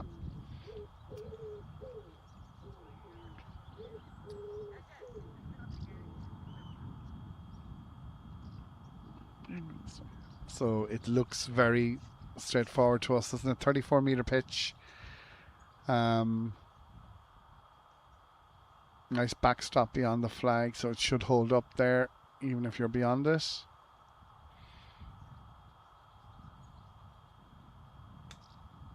Then they're throwing it up. And that's fine too. Yeah, just kind of flicked on the fringe on to maybe 6 feet for birdie. So 2 birdie putts from the ladies on 15. Amy, great chance here to go to -6. Always smiling and chatting her way around. I believe they're the Tullamore colours she's wearing.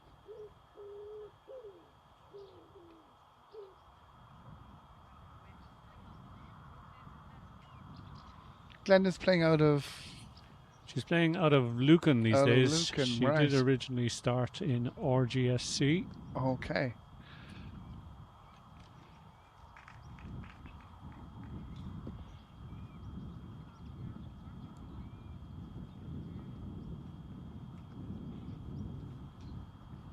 So it's a reasonably fast putt, I think, breaking from Yeah. her right. Judging from the few you've seen, she's quite aggressive with the putter. She is. Just going to the other side of the hole to have a look. Of course, the setup lovely. It's very fair. There's nothing unfair about it at all.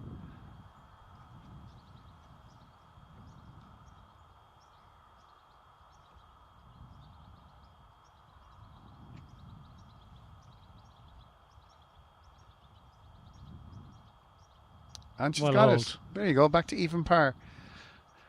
She, in fairness, since we picked her up, she could have birdied the 3 of them. She got 2 of the last 3. She could. Missed the easiest chance.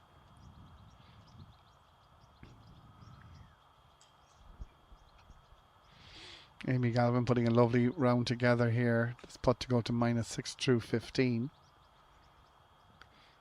And again, by our calculations, she has a... This is for a 3-shot lead.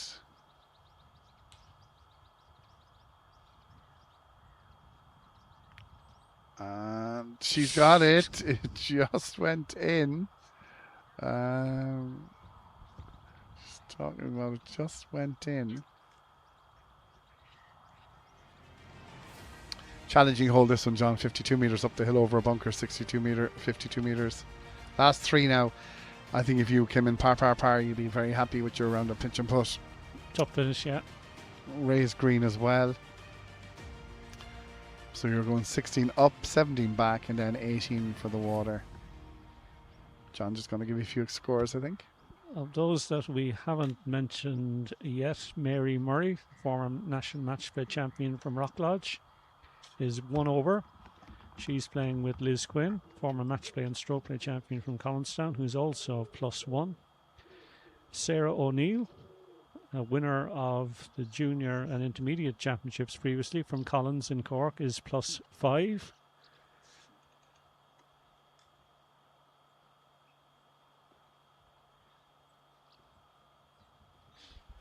And Siobhan Keeley from Lucan, good friend of Glenda Howie's, is on +1 as well after 9. After 9.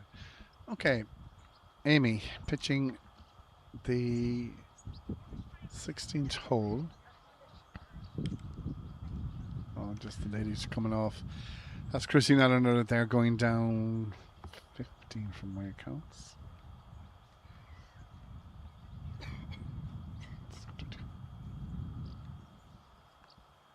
Okay.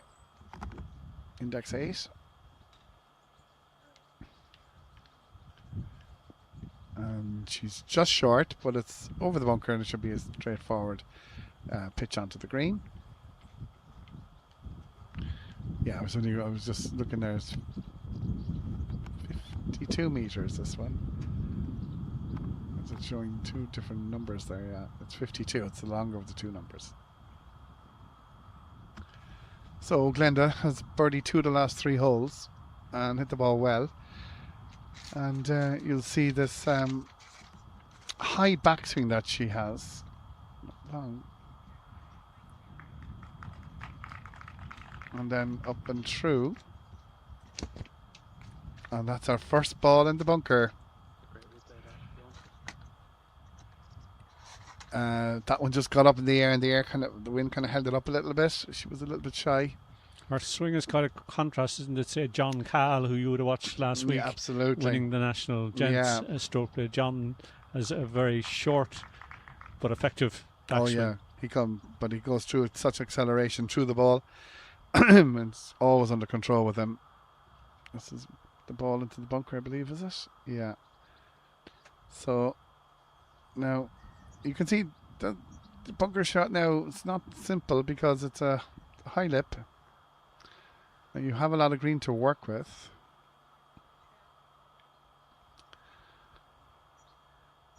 Important for Glenda's momentum now to try and get her par here. Having got it back to level, she doesn't want to give it away immediately.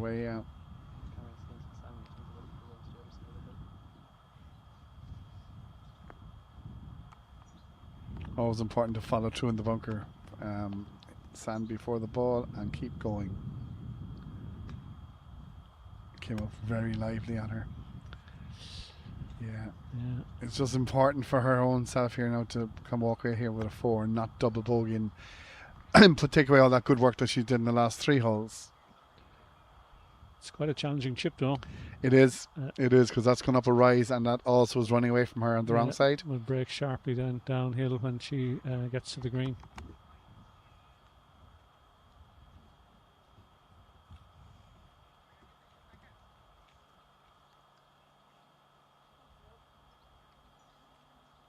So Glenda will be first to play before Amy takes her second shot.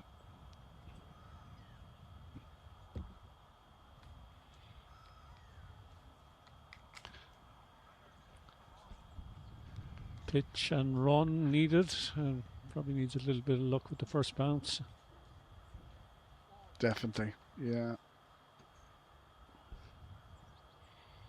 So Glenda Hoy, third shot. Yeah, she went for the lofted one, which was always checking to the bank and didn't release for her. I thought maybe the pitch and run would have been the better option.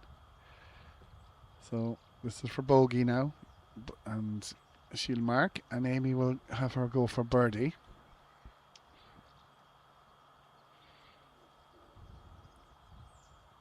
So Amy was out in 4 under after 9, 23, has picked up 2 birdies on the back so far. This is for her third birdie. And it's in the hole, and she's gone to 7 under par. She's really, really making a statement now. This is excellent pitch and putt from Amy Galvin. 7 under 216 on the challenging Cunnigar course. And it's been a comfortable 7, John. She hasn't, not once did I see her putting for par. Very controlled performance from what we've seen. Glenda for bogey. Unfortunately, she's missed that. And she's back to where we picked her up at +2. Double bogey 5.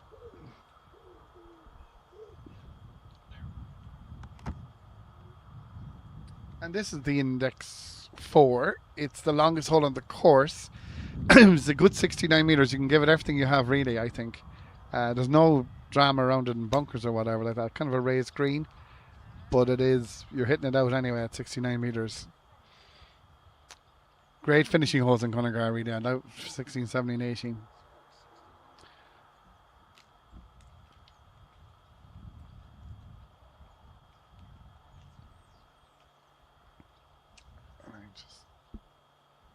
Looking out here at 18 from our viewing point.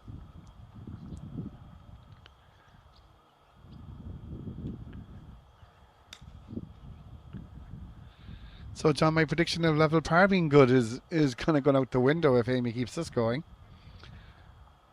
Yeah, she's certainly showing how it's done. And the other competitors are going to hear the score going around, and they'll need to be in the red. That's for sure. So the 69 metre pitch now from Amy. Now this should be full out for Amy.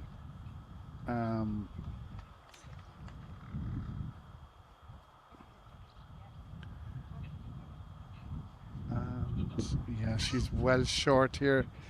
With a raised green, tricky chip now. This will test her, this one.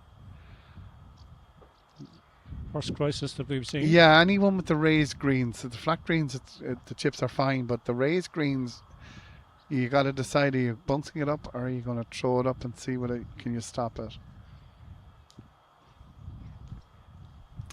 So Glenda really from that double bogey on 16. Can she respond here?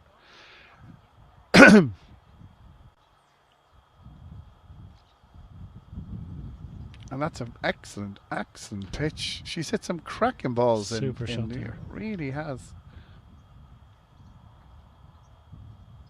Yeah, the 61 meter long one on 14 does something similar, but that was a cracking pitch. You take a long time we watching that 17 hole today to see any ball better than that. Beautiful draw shape on it, spinning across from right to left. Beautiful shot. And a great response, in fairness, after double bogeying the previous hole to respond and do Certainly that. was. I suppose that's her stroke play champion this year. What was the score up there? You don't remember, John, what she had up in? Can't recall. I don't think Cunnigar. it was particularly that far under. Was it 103? It was straight 36 there. Straight 36. Straight 36. Okay.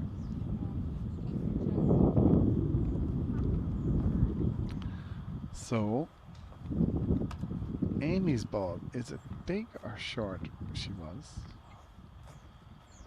I think it's about pin high left or slightly short. Okay, so she was.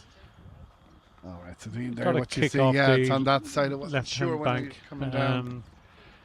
Well, it This has will to be a pitch test her. Has to be a chip and run. Yeah. Surely you can't flop it. And she's going off the brown patch, the bare patch there, so Yeah. you can't flop that and stop it. And then you're dependent on how it bounces up the bank. So I know some people, you might think of chipping that straight into the bank and getting a kick up, but I think that's such a risky pitch. Like a low running ball here now. Hopefully a release for her. You can see her playing off the back foot there, John. Yeah. Yeah. It wasn't easy now. I know that might look a poor shot, but it wasn't an easy shot. This No. is a much easier shot, being Yeah. a few feet closer. The important thing is to get this close down, get the 4, and get out of here.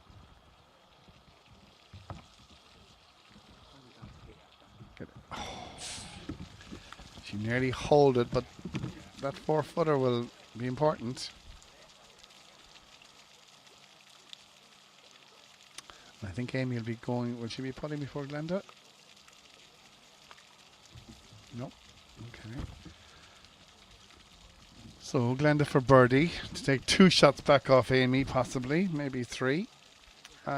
Slightly from the left. Don't give the hole away, I'd say. No, too close to give it away from there.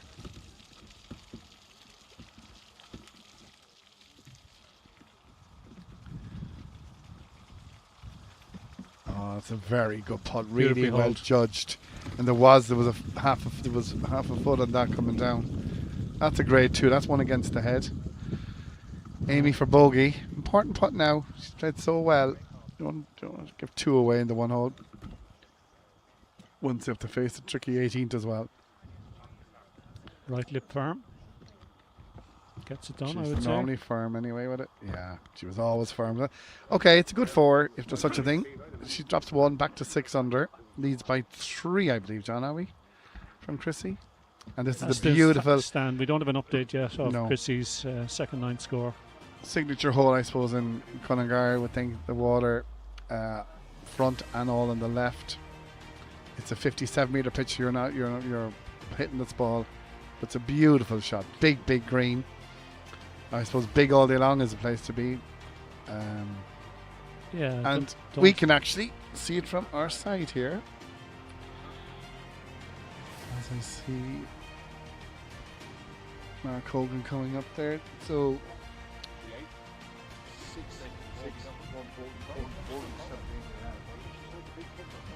and you play from a lovely risen tee box. It's absolutely beautiful hole. Cunnigar's in great course, but it's really been presented so well by the members down here. Yeah. Cunnigar actually, John, from you and me would know, playing in the Cork County Leagues now. They are following the redrawing of the geographical boundaries, with Tremor going into Carlow, Kilkenny, Wexford, Waterford. And Cunnigar moved to Cork, and Michelle O'Connell, who's leading the junior, she took advantage of that because she won the Cork Ladies Junior Match Play and Strokeplay this year. Okay, so Cunnigar, yes. Effectively, Cunnigar is considered a Cork club now for pitch and putt purposes. Glenda's pitch into 1857 metres. Oh, what a cracking pitch. I must say, she's hit some cracking balls since we picked her up. The only one that was anything was the one in the bunker. Well, there you go, Glenda. The bounce back stat. That's a putt for Eva around a 54, which would be okay. That'll be fine. Amy, now after her first bogey today on 17, 57 metre pitch. Nice crowd at the back.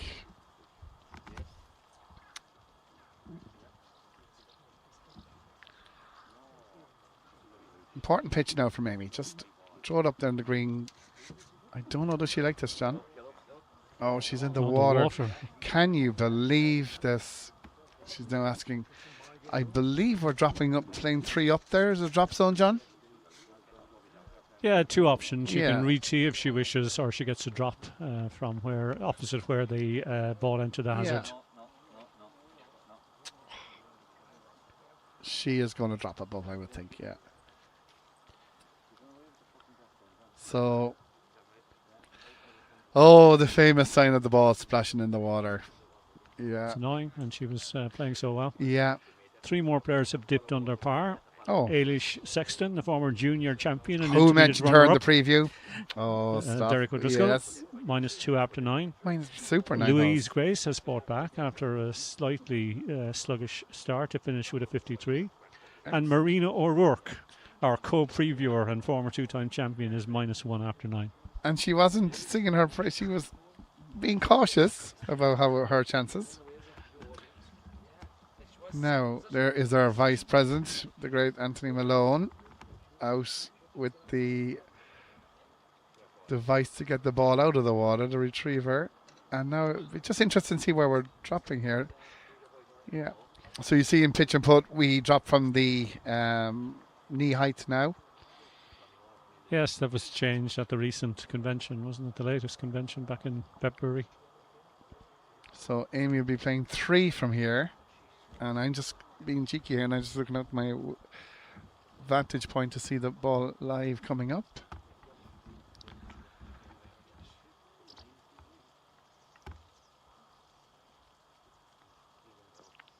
Oh, that seemed to get a very funny bounce, did it, John? I think it hit off the stone surround of the water. I think so, yeah. Okay, so Amy lies 3. Limping to the finish, unfortunately. Yeah.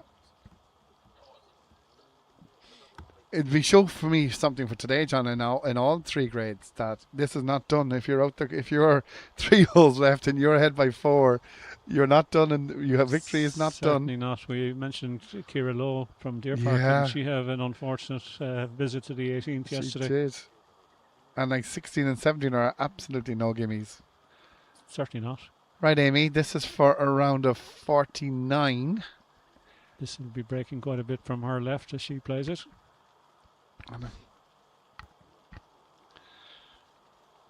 And she has missed it. Yeah, never got it high enough at all, really. So she'll have a putt for 50, which is a back down to 27, with a 4-5 finish. And little did we think that if Glenda Hoy holds this, that the gap between the 2 of these ladies will only be 4 shots. It didn't look like it a few holes ago. It's for a great birdie.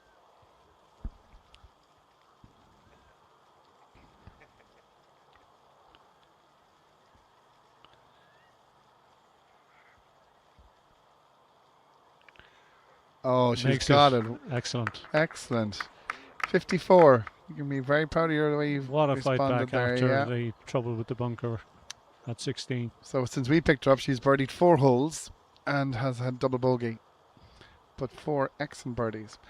Okay, Amy, for a 50, 4 under par, and she's got it. So it's still a very good opening round, but obviously 2 holes ago she was -7.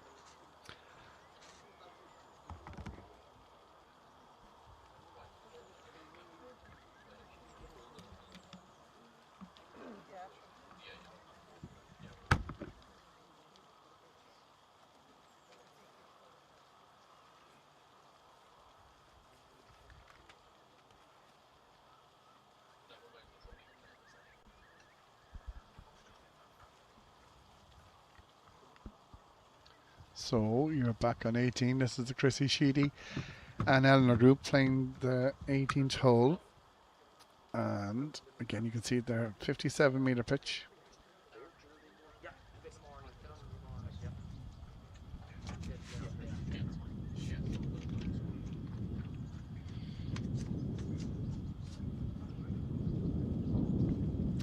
So, let's see who has the honor here. Eleanor's. Real picturesque hole, this one.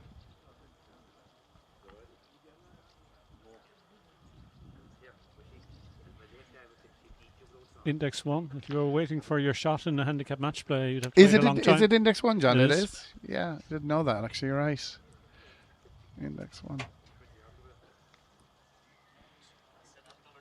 I suppose even despite the water, it's a tricky shot anyway. With a raised without green, the water, you know, it's a tricky hole, yeah.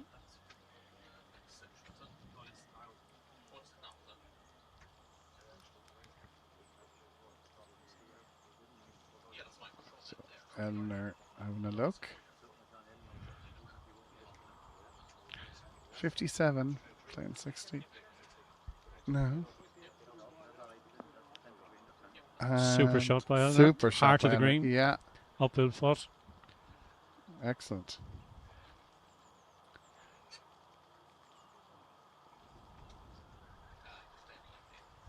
So, Chrissy.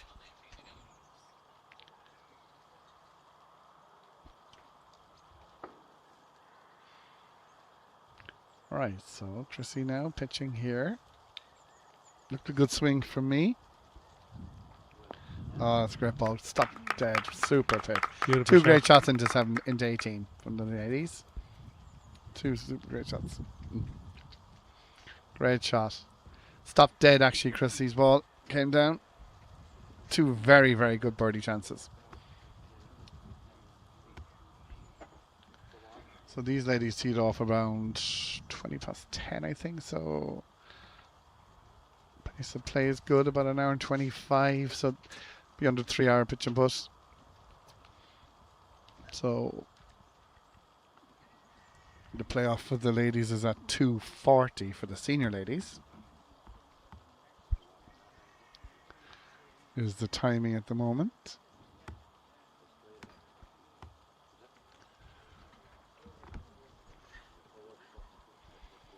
And it'll be first to go.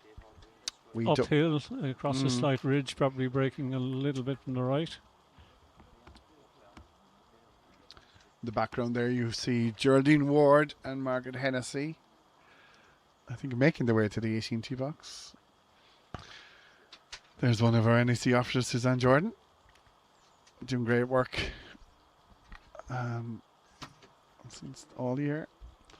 So some lovely interviews as well. If you watch on the website there, you'd see some interviews she did with the ladies yesterday and the day before. Yeah, she's brought a real marketing approach to events since she ascended to the NEC. Brilliant on signage and promotion. I did some great interviews for me as well at the Irish Open at Fort Marnock. Oh, yes. Which we put out on the FIPA website and social media. Okay, Eleanor, for birdie.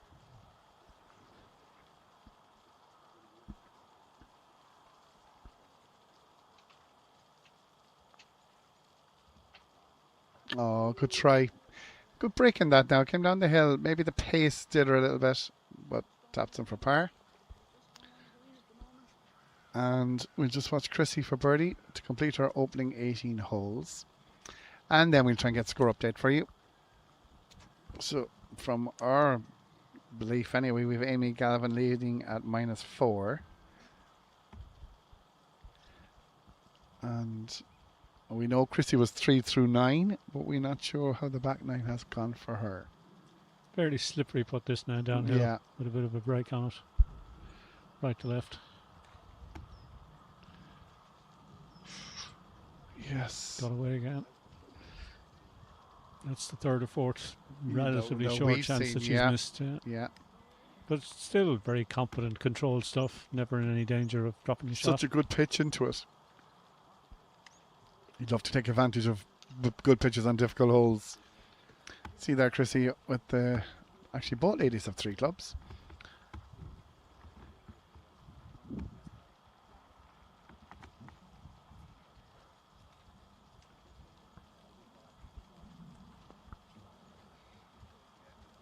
Suzanne Jordan just run past them there. So I think the ladies are going straight through more or less. And we get the update on our scores then from there. So well under the way now in our national stroke play.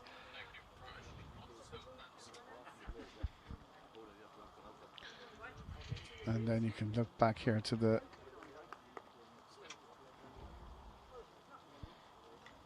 Liz Quinn group down here, John, I think, is it? Yeah. The background.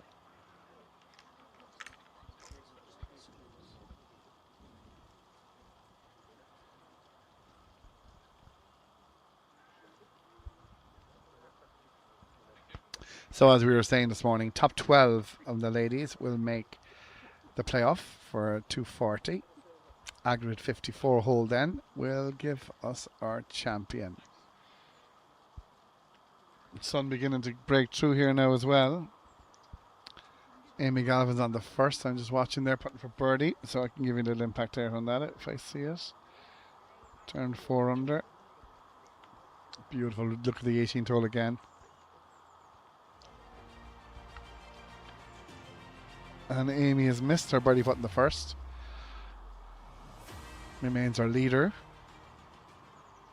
And this is Margaret Hennessy, left-hander. Very few left-handers in the ladies now. Margaret. Yes, Bridget Shelley is another left-hander Is she, from Lakeside, another Tipperary lady. Margaret, I believe, is 1 under in the back 9. She was 6 over 2-9. So it was back 5 over, fair play. And now throws it up here. And that's an X-sider. Yeah. Staying above ground. It is, yeah. Actually, that's a reasonable birdie chance. Won the intermediate in that. And Was in the intermediate 3-way playoff, wasn't she, in Stackallan? But she's won the junior and intermediate championship before. Another lady, I think, that's converted from golf. And certainly has taken to pitch and putt. No, I wouldn't. If I was anyone and playing, I wouldn't like to see Geraldine Moore 2 under par come chasing me. And yeah, that's okay. Safely on.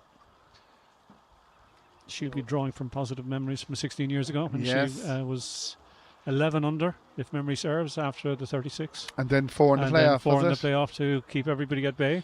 Yeah. Won by 10. I don't think anybody's going to win by 10 today. We've got an evener standard today, I think. Mm-hmm. Yeah. So, Gerald Ward 2 under par through 17 and putt for a birdie. Outside chance of birdie on 18. Geraldine went through the opening 9 and even par. So a nice back nine going together. It's a replete of Amy Galvin's ball in the water. First one in the water we've seen today.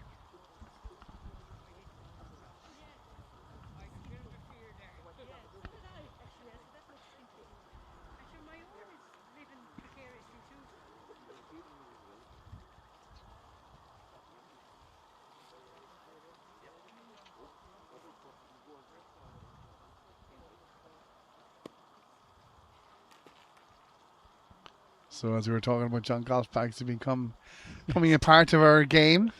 I noticed it particularly. I was doing the commentary in Stackallan a couple of years ago at this event, the National Ladies Strokeplay, and I think that was the first time I took real notice of it. But I was pretty accustomed to it from going to the ones in Caplonia, where golf bags are pretty much the norm. Yeah. I mean, I even saw Frank Deneen with a golf bag a couple of weeks ago there at the World Pairs out Did in you? Frantiac.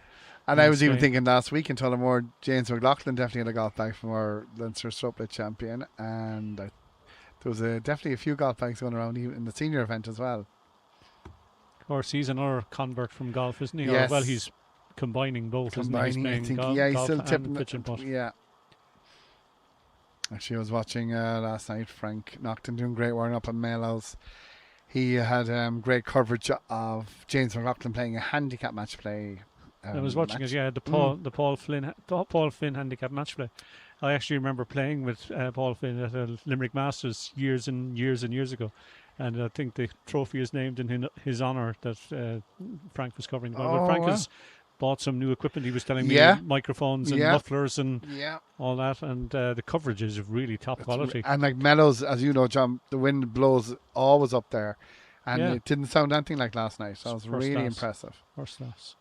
I was picking his brains last night to get a kind of a few ideas of what we should be doing. Of course, it's Frank's profession, isn't it? He worked in TV for years. Geraldine for 51. Oh, that was not hit never with any got there. Wow. And that looks... That was marginally fortunate to stay up on the top of that ridge there. Because I'm looking out the window here, and she's a 4-foot tricky putt from there. Yeah. Is that John Carler, National Strokeplay champion, in the background? I think it is. It's great to see that now, isn't it? Like down supporting the ladies. I suppose John will be very friendly with Ailish Saxon as well from my club and Dahi. Okay, Margaret, this is for a round of 58. Lots of break here from her She's left to right. aiming up high enough anyway, yeah. Stay up. Oh, that's great try. Great try. It actually seemed to drift back the other way at the end. I thought I was going to miss on the low side. Yeah. Okay, that's a 59. There's our first look in the background of Margaret Hogan and Breda White. So it's important now for Ger to have a round of 52 for her opening round. She's a 2 under back nine game going at the moment. Keeps the nose of the putter high. Oh, she's missed it. It was a poor effort though, in fairness. That's a very disappointing bogey, really. Both putts were not good. They were neither hit with conviction. And mentioning Frank Nocton, text from Frank, looking and sounding great, lads. So shout out to Frank, and thanks very much, Frank. Good stuff. So that's a 53 for Ger Ward, which puts her in the pack, I suppose. As things stand, we have 4 players under par. Wow, Chrissy Sheely, 4 over on the second 9 to be 1 over after 18 holes. Wow, isn't that incredible? And she was not in trouble once in the 9 holes we saw. No. And Eleanor Walsh has completed 18 holes in even par, 54. So Eleanor's actually gone ahead of Chrissy there. Yeah. So as it stands, we have 4 people under par. Amy Galvin on -4, Ailish Sexton on -2, Louise Grace -1, Leonor Rourke -1, and a 5th, of course, Geraldine Ward -1. I think you have another one there, and I think Eleanor Walsh has just gone to -1. I think she just birdied the first. From my sneaky view out here. I wondered, did Chrissy get in trouble in that back 9, John? Because we were 3 under for 9, 4 over back 9. Was there one hole caused her trouble? Because she didn't, not once in the 9 was she in trouble when we followed her. She looked absolutely on top of her game up to the 9th. But we did say that the back 9 here presents quite a bigger challenge, much bigger challenge than the first 9. And obviously she ran into some difficulties. I mean, we saw 3 shots dropped by Amy Galvin in the last 2. True. There's a great view for the drone there of the Cunnigar Pitch and Putt Club, BBU Ireland. Their board of honour.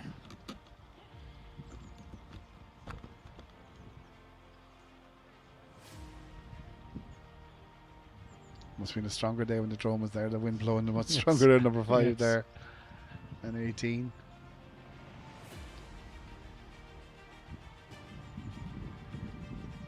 It's lovely. It's really looking an impeccable round of applause coming there, guys. It must be someone on 1, I think.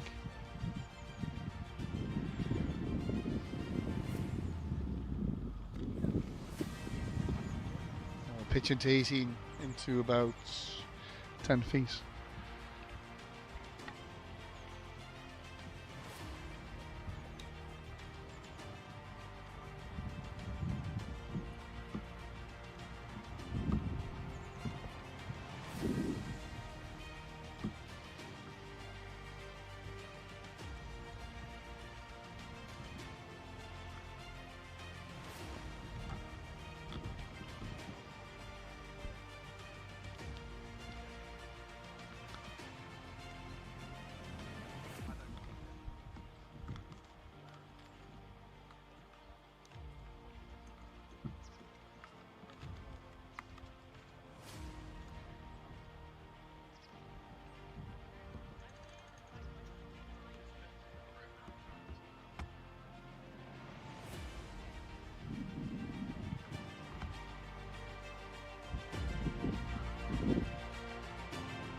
Margaret Hennessy setting out on the second round at the 42-metre first. She'll be hoping to improve on her first round effort.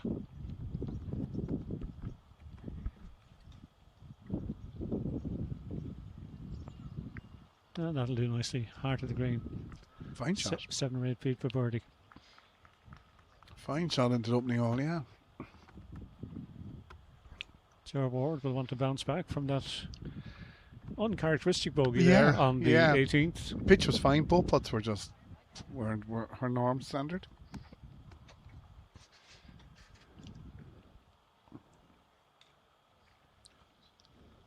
Looked a good swing to me now. Hey, there you go. Got well through it. Spot on. So a chance to go back to -2.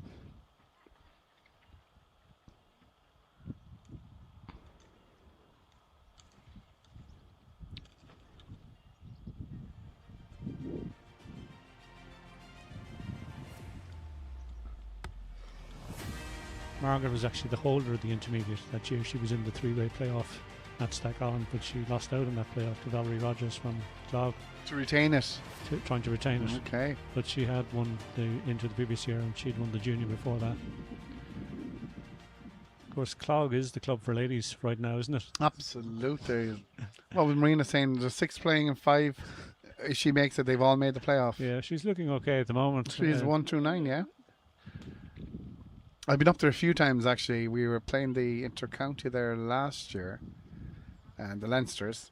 So we practiced a bit up there, and it was busy. A lot of like members and a lot of female members playing on the course when we were there both days, and a good pitching course, John. Challenging course, so I could see. It's fabulous. There are so many stories about Log. You know, we were up there a few times in the troubled times. And people used to be a little anxious, but I mean, wonderful hosts always of. Yeah. I think the Intercounty was first there in the 1980s, 1982, something like that. And everybody stayed in the south, and then and it's travelled up just over the border, isn't it? Like just over the border, yeah. Yeah. But yeah, some great times in Clog. Wonderful course, wonderful club. And has it had many of them or big events up there? Yeah, the Intercounty's been there a few times. We actually got rained off. This year we had to reschedule. Yeah, that's right. Oh my God! The national match play was there one year in the 90s. Was it? Sean Downs won it. The national mixed foursomes were there. Geraldine's missed that as well.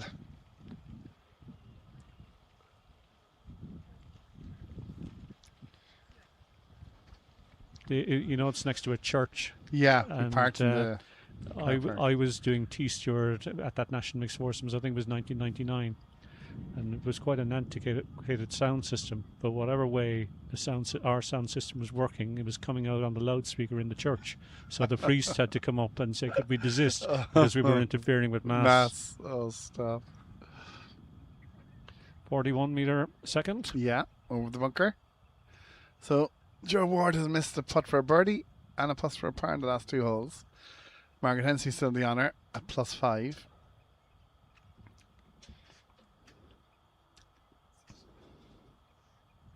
You're thinking now left-hander, take it in on the left, draw it in towards the flag would be the ideal play. Looked a good swing.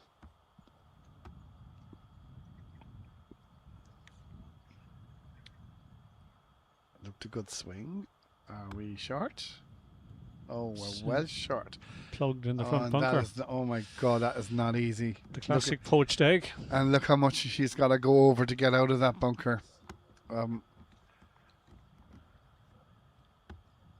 telling get down, I think, is my language. Yeah, good ball.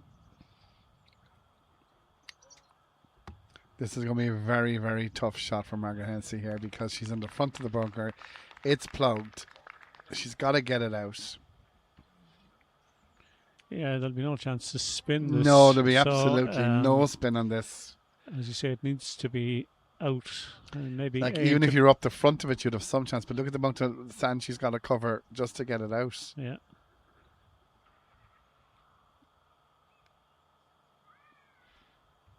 Okay, Margaret, head down, follow through, hit the sand, and hope for the best. That's fabulous. Beautifully played. Well what a done. shot. Good stuff. Good stuff. Well done. That really is a fine shot now because she didn't, although she didn't tear the bunker very much, but she's out anyway.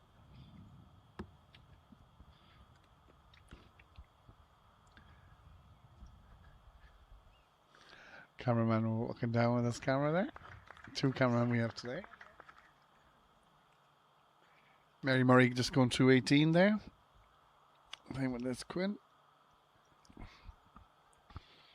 So we'll give you some scores now as well to update you and find your own favourite.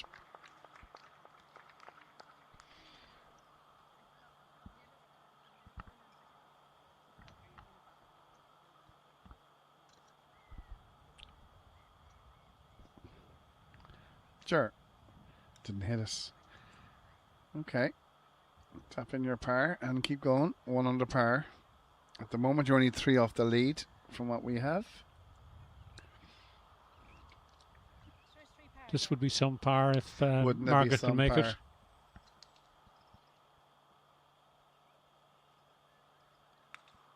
Would be absolutely some pars, right? Didn't catch. Did she? What Oh, a yes. three. Well, That's whatever gotta be else par of the happens day. today, that is absolutely some par. I hope she just gets for the truth of the playoff just on that alone. Absolutely brilliant, brilliant three. That could have been anything, John. Could have been That could have anything, been and anything. she played it so well. Amy Galvin, 4 under par after 18. Louise Grace, 3 under par after 27. Ailish Sexton, 2 under after 9 holes. Geraldine Ward, 1 under as we saw through 18. Marina O'Rourke, 1 under after 9. And on level par, we've got Eleanor Walsh and Glenda Hoy. Frida White, who we were tipping could do well around here, is +1 currently after 9. Chrissy Sheedy's +1 after 18. And also on +1 after 9 are Liz Quinn, Mary Murray and Siobhan Keeley. They're all thereabouts. Can I be biased there? Now, Molly O'Toole. Is any sign of Molly Molly after O'Toole is 3 over after 27. 3 over after 27? Okay. She might need to get her skates on for a good back nine, so... The cut the last time was 105 back in 2010. Mm-hmm. Great ball by Margaret Hennessy now after that shot into... Yeah, I think Margaret is easing her way into the round. Obviously, she had some problems early on because she was 6 over after 9. We were saying the front line was easier, which I think it is statistically, but obviously she found some problems early on. God, Louise Grace deserves some credit. 3 under after 27 holes. 1 under through 80. Get in. Oh, great ball. Great shot by Ger. And Louise, as we were saying, her wasn't the early balls we said they were kind of... She was slightly pulling them left, but I think it was just a nervous start. And she's obviously settled down. Yeah, she could post a number there now. 3 to 27. She'd be first in anyway. Replay of Margaret's bunker shot, and then she also hold that putt. So there you go. It was one of the all-time great threes. Yeah. And now she's a birdie putt on the next hole. See, momentum is great in this game. 2 great shots into 3 from Geraldine Ward and Margaret Hennessy.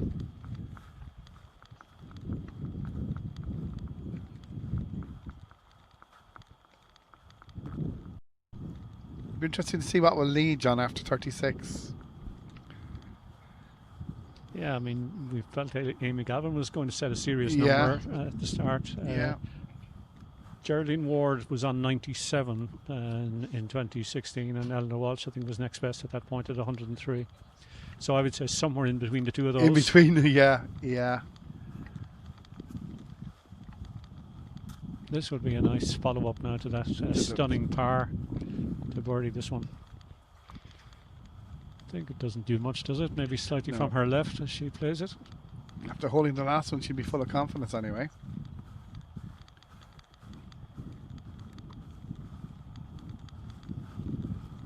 Oh, it's not a crazy game. A 3 at the last and a 3 there. Yeah. And that's all anyone else who would see in the scorecard is 2 3s. And we see they're highly contrasting. Right, your putt to go to 2 under. These would normally be a staple for her, but she's missed a couple in the last couple of holes.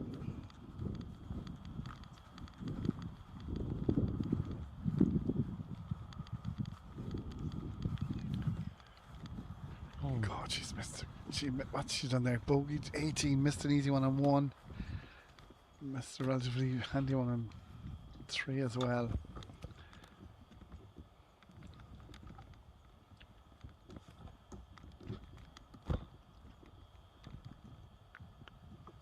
Okay, hammered that one in for par, but definitely she's given herself chances anyway.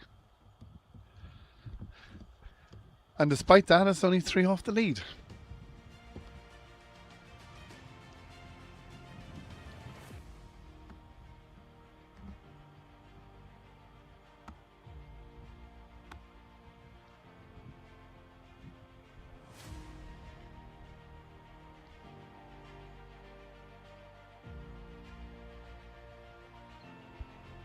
They come to the 4th.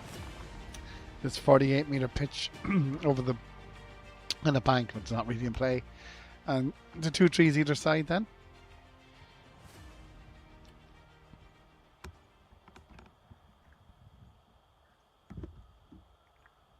Margaret just showing up a thing to get the wind direction, I think. Even though I really don't see much from my angle here. I don't really see much of it, but here we go.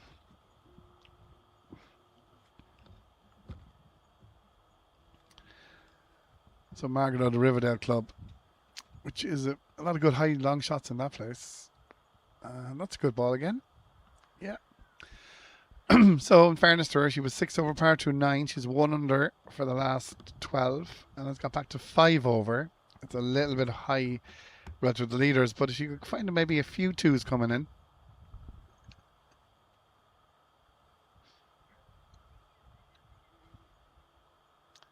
There you can see the Eleanor Walsh, Chrissy Sheedy there a hole ahead.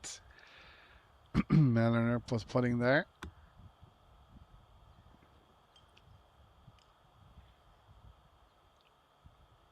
And they're on the 5th.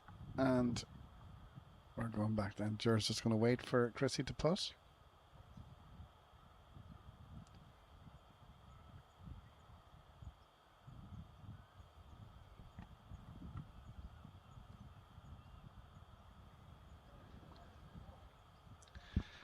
Chrissy, I think, well, we didn't see the pitch now, so I wonder, is it for birdie?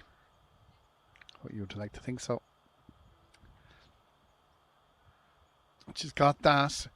So, obviously, she had a very disappointing back 9 there. She went out in 24, came home in 31 for a 55 opening. Jo Ward now with her pitch. Again, head's very still going through the ball. And that's a good shot just at the front of the green. Be out a chance of birdie. See the brownness of the fairways there on the way down. Although I did see a clip, John, of Port Marnock. I think they had some club competition on, and the whole place looked brown. It looked incredible now. Yeah, I was there a few weeks ago for the Irish Open. It was really brown. And John Kelly from Bagnallstown sent me a drone shot of Bagnallstown there a couple of weeks ago. Yes. And that was seriously brown as well. He was showing me yesterday. I was playing with him yesterday, himself and Jason. Yeah. First time played with Jason in 14 under par, and Paolo Fulca getting second place. Great He's talent. Senior now, isn't he? He's down to senior handicap. 1.4, he was telling me, yeah. Yeah, I was chatting to him in Tullamore there, and he said he was down to senior. Yeah. Fine player. And John himself is a fine player. Yeah, also. John had 3 under par yesterday. It was the easiest 3 under par I ever saw. Played really good pitching. Just missed a few putts from 4 feet in, but other than that, his game is really, really good. They were telling me Carlo have 3 teams who are inter-county and senior, inter and junior. Jason's on 2 and I think John's on 2. Jason's on the senior and inter and John's on inter and junior. Unlucky. So Jo Ward, another putt for birdie, and we'll tap in for par, will she? Or will she wait? No, she will tap it in. Remain at -1.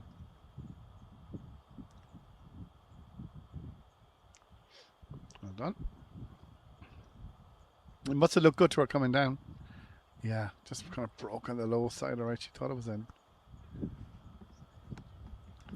So Margaret putting for her birdie.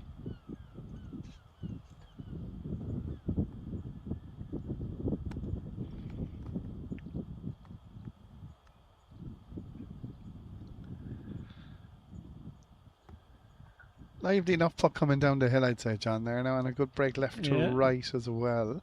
Yeah. Good stuff. Super putt. Back to 4 over. Great 2.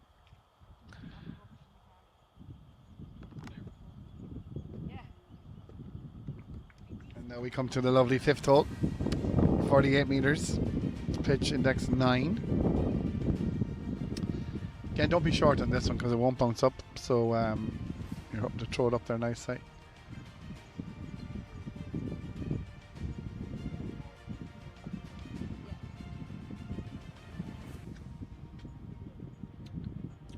So a lot of pitch and putt here left today.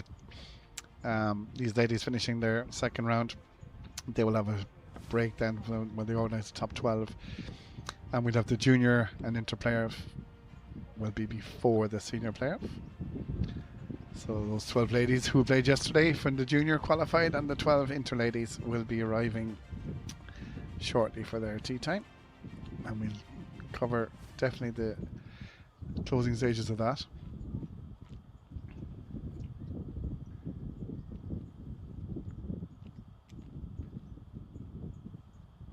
Lovely view of the hole from this angle now. 48 meters, so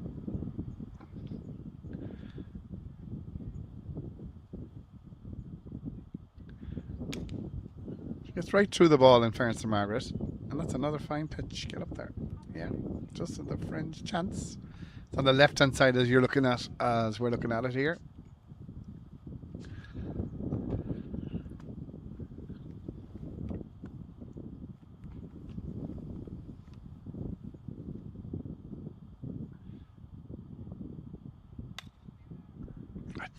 From me now, is that up? It is up. Is it up? It is. Great chance. Jared, want to take a chance a few of these, an advantage a few of these good pitches now. Try and get close to the lead because she has given herself chances. Great pitch there. Through and up. And into what? A couple of feet. Now she has missed a few of these on the way, so hopefully. I'm just looking out to 18 there, give you some other people that are around.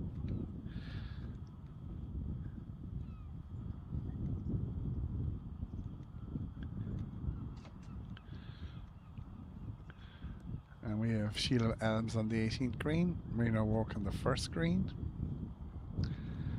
And the background.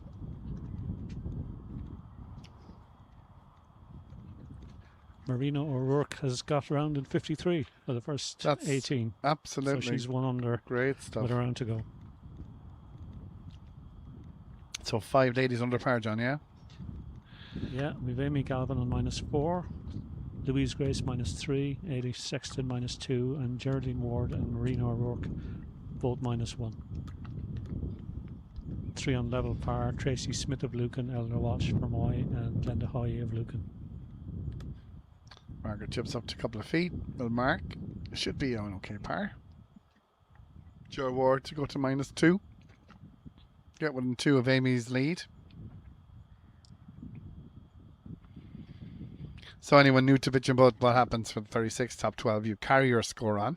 So if you're 5 under after 36, you start the playoff round and just continue from there.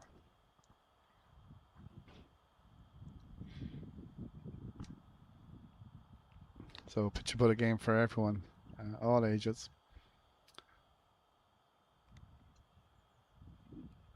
And it can be played socially, or it can be played at this top competitive level as well. Whatever you choose and whatever you like to do. Oh,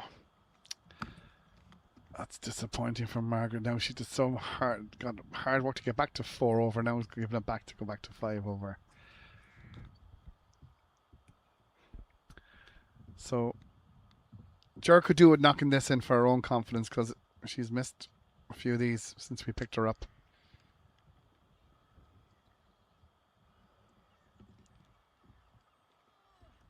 Oh my God, John.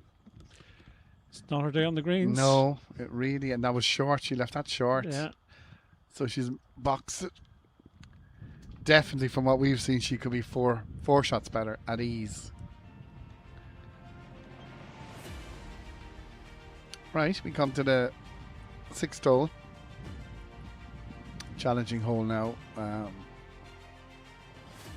Big bunker in front of us. Yeah, sharp all the way to the left of the back. This is an unlucky birdie putt from Jer on 4, but it's the other ones that have been a bit more costly to her.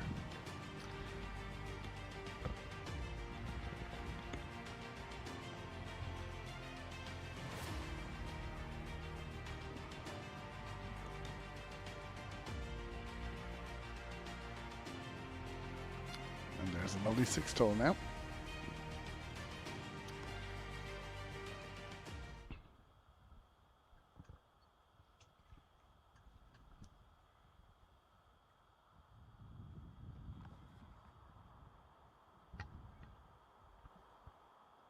Ladies just marking their scorecards as they get ready for the pitch.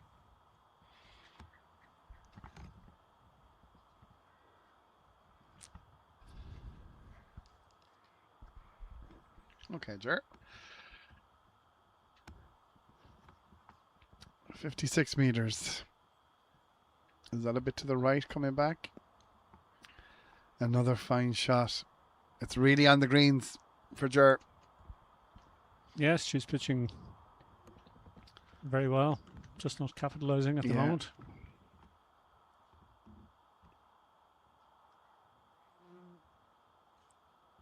Course is definitely there to be taken on today, though. There's no wind. The greens are receptive.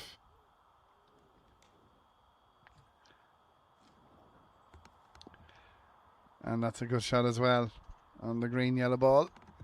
Very few balls we play with that aren't white, but there's always a few.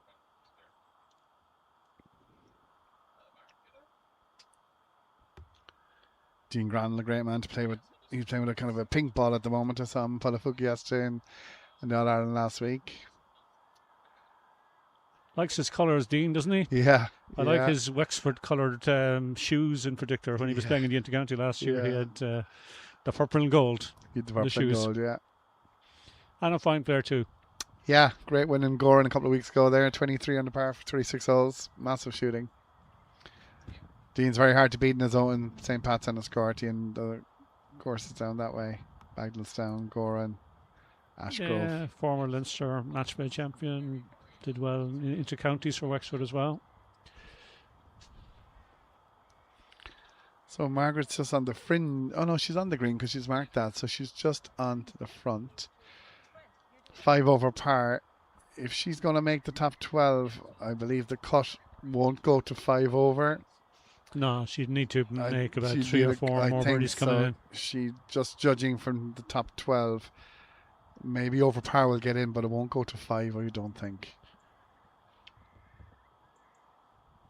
Pretty slow putt. She can be Yeah. reasonably aggressive with this. I think both ladies can be aggressive with this, yeah. George is marking to the side. It must be an old hole in her way.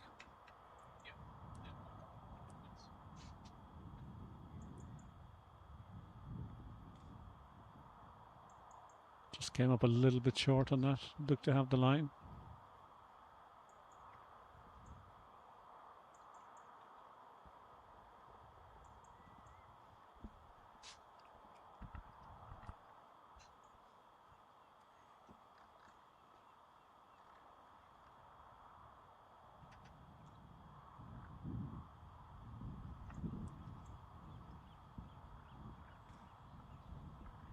So, Ger Ward for birdie.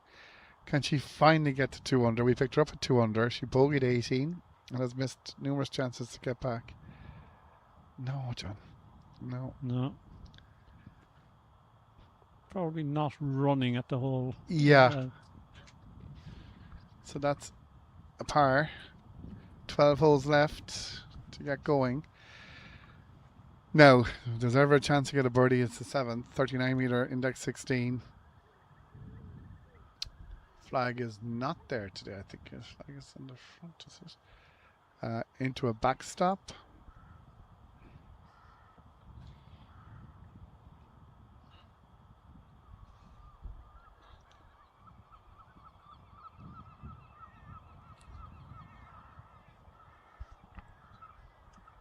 Amy Galvin has dropped back to 2 under par after 27. Wow. So she's gone from 7 under after 16. Yeah. Yeah. So Louise Grace. Great ball. This is Ger Ward again, John.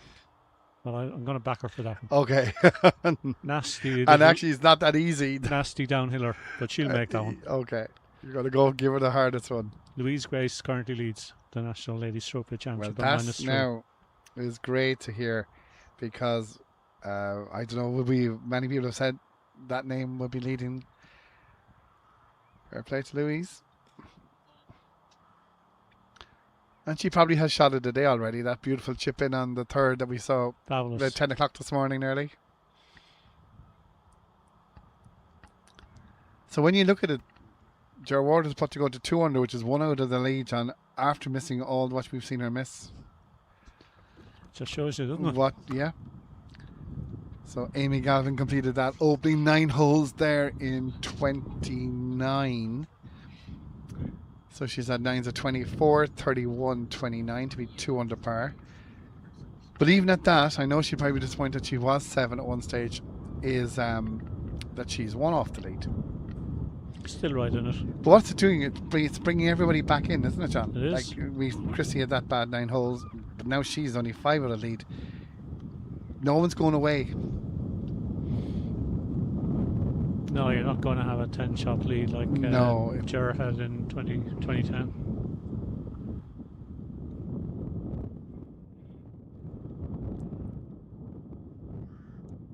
So This is slippery too. This is It's going slippery from downhill and Margaret. it's going to break Yeah. quite a bit from right to left. So she's got to be careful with this one.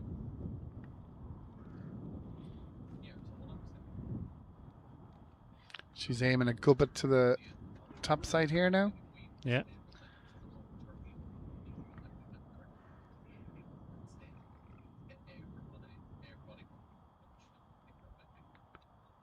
God, she read it better than I did. Well, maybe. Well, she read it well. yeah. It's just the pace. I pace did got not her. see that being that quick though. No, it's, you know, you'll see it on Gers as well. It's a Yeah. very slippery putt, even though it's only 2.5 feet. But you've given Ger her putt. I've given Ger her putt. So she doesn't have to worry about it. Okay. This is Margaret for par, and if she misses this, she's dropping to 6 over and kind of knocking herself out of contention. Yeah. See, Murphy's it's law, isn't it? just as slow coming up as it's fast going going down. down. So.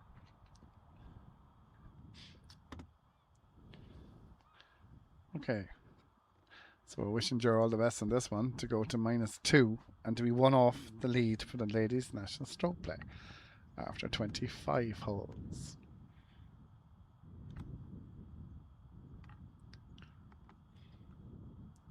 I feel if she doesn't hit it, she will miss on the low side. Oh my God. Wow.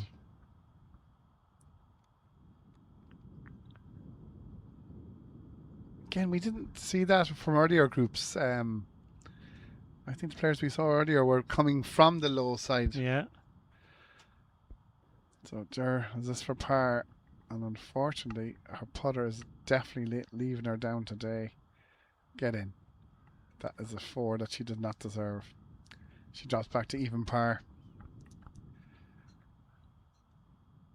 Both ladies bogey the 7th, and they move their way to the 43-meter 8th hole now.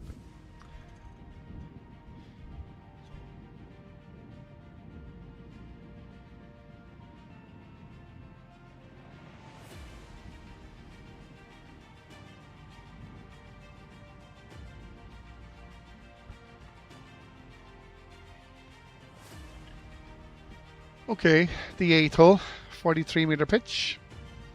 There's a sight that Ger won't want to see again. Her birdie put an 8 on 7, running down the hill, and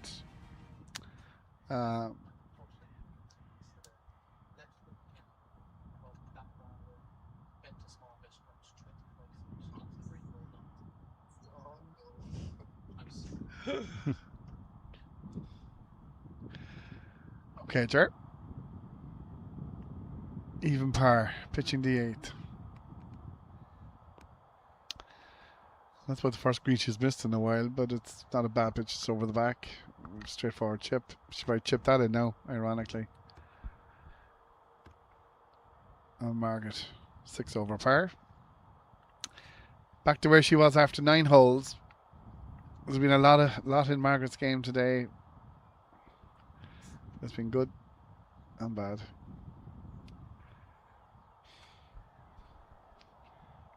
So the ladies are walking down 10 there, Glenda and Margaret.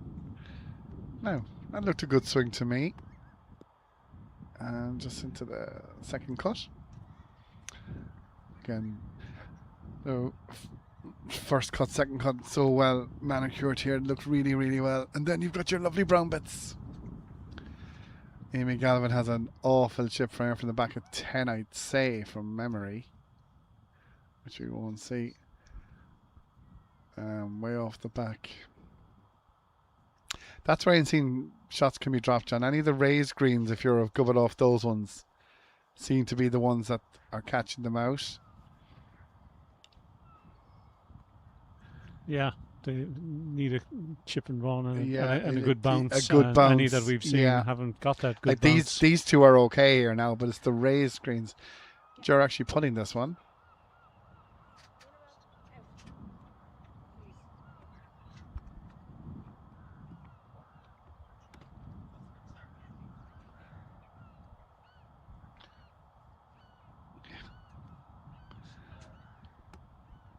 So, ladies, just seeing who's to go first here. I think it's Margaret's going to go.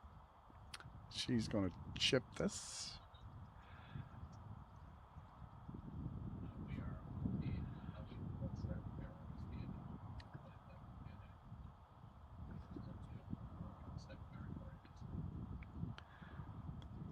And that's good. Good chip. Just broke down a small bit. And now I think Jar is putting this.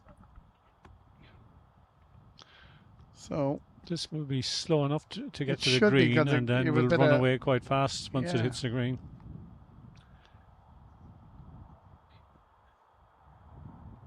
And well, there you go. What can you say? beautifully played. What can you say? She's she must have a right smile. She holds that after all the other ones that have gone the wrong way. But look, she's back 1 under par now, 10 left. She's 2 out of the lead.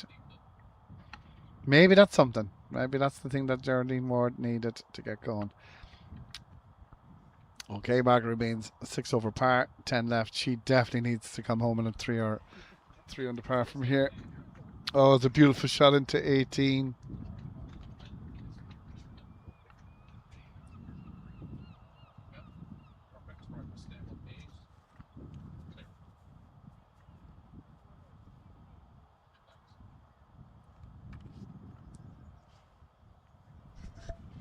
Just looking out the van there as I saw a beautiful shot into a foot on the 18th hole. I don't know who hit it. But it's definitely shot of the day into that hole.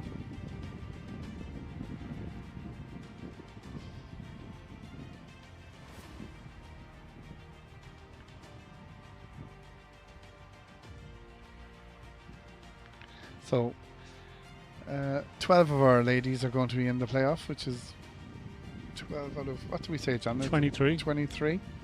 So half the field will be playing 54 holes.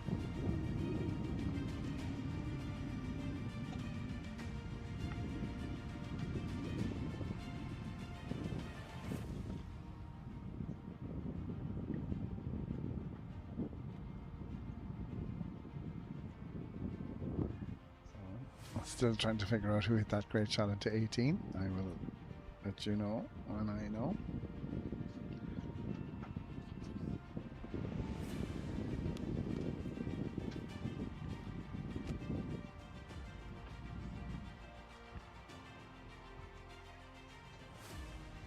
And that's the overview of the beautiful 18th hole there.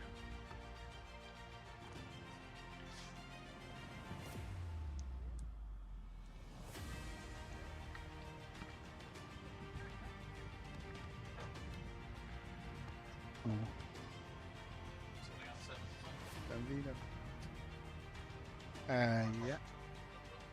Well, that ball into 18 is either Louise Grace's or it is Molly O'Toole. And I think it could be our leader, Louise Grace, because she's chatting away loads. Well, John, whatever Louise Grace is, she's just after tapping in for birdie on 18. Signs are positive in that case for Louise. We've got Mary Murray eyeing up her shot here.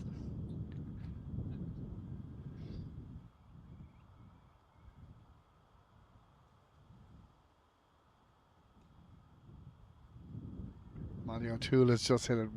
Beautiful shot by Mary Murray. Oh, excellent. Right in.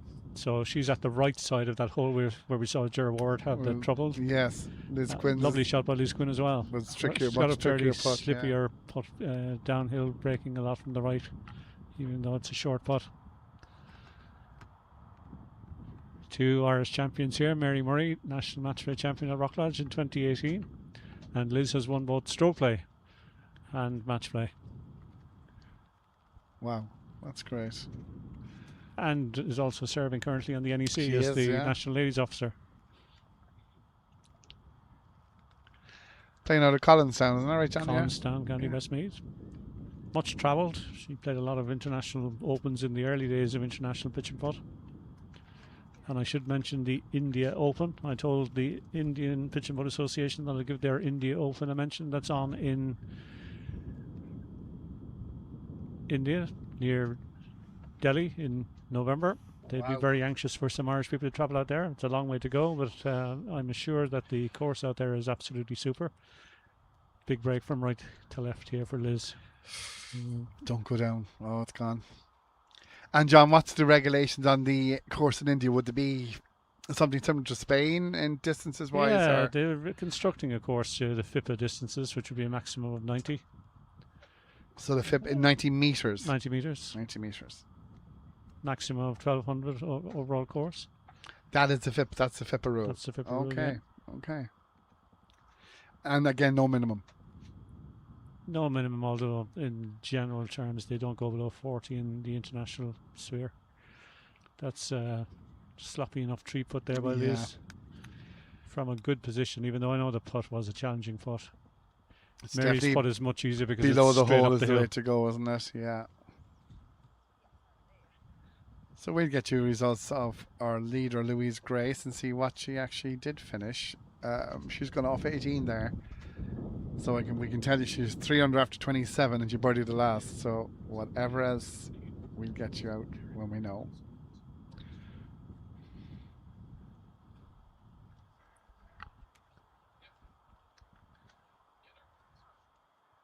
Mary Murray playing out of Rock Lodge Pitch and Putt Club in Cork. Yeah, she started at a club called Riverside, which has now become Bishopstown in the latter day. In fact, I think Mary's still an associate member of Bishopstown, but she is very much of Rock Lodge. She's 1 under with 10 to play, so she's playing really well. She has 2 silver medals in this championship. She'd love to add a gold to her match play gold that she won in Rock Lodge in 2018. She defeated Chrissy, didn't she, in that final, John? Am I right in saying that? Yeah, I was there for and that, also yeah. defeated Breda White in an earlier round. So they're just eyeing up the 8th hole here now. So Mary has a nice round going, 1 under through 26 holes.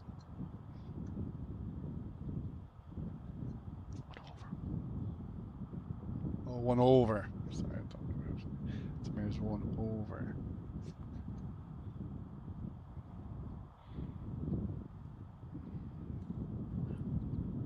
Is that a...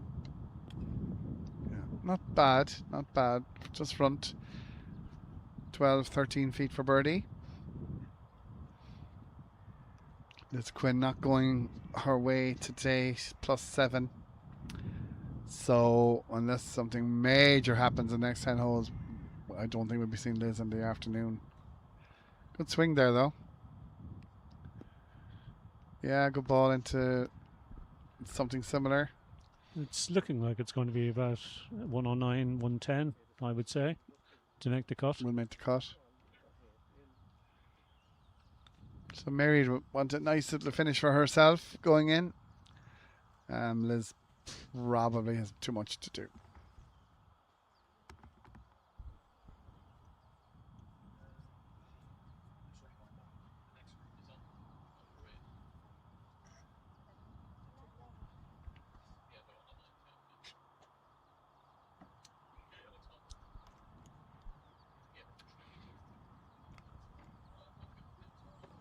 Two good shots there. Yeah, it can be reasonably aggressive on these. good bit of break from right to left as they play it. Yeah, it's once they don't pass the hole too much, it goes away from you. Liz will get a good read anyway from Mary's putt, She will. I'd say.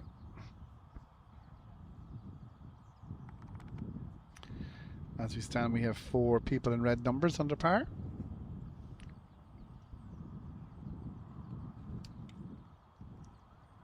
Surprising. I thought the scoring would be lower than it actually is. So your level par now is looking much better. I just find it's a challenging course, John. I think it's a big course, and I didn't feel someone would run away with it. I didn't think we'd have that today. I think 4 or 5 will lead this.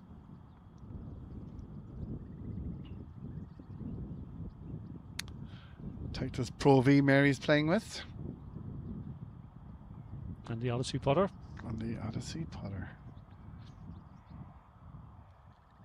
Great shot of her. Unlucky. Was aggressive though. It was good putt. Great shot of the Cunnigar greens there. How good the grass is. Lovely coat on that. Remains 1 over par.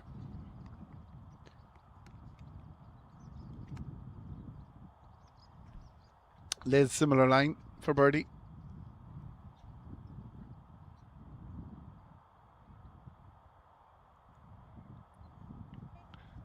And didn't give that a chance at all. Yeah, taps in for par. They'll move on to number 9.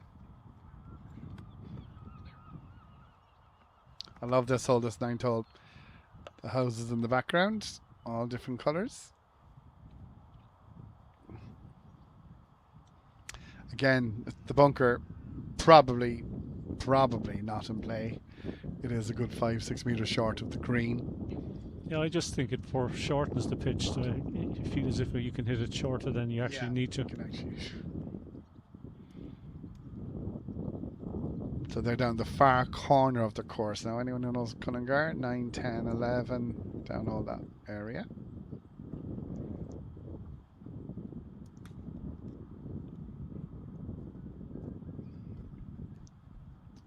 Quarter to 1 now, so pace of play has been good. We have 2 groups finished. 3rd group is finishing there. And we have a total of 12 groups. Well, we've 11 groups on. We've 1 with a marker. Right, Mary. 50 meters up the hill. Hit it. Well done. Great shot. Great shot. Looks to be hitting the ball well. The ones we've seen have been excellent. Yeah.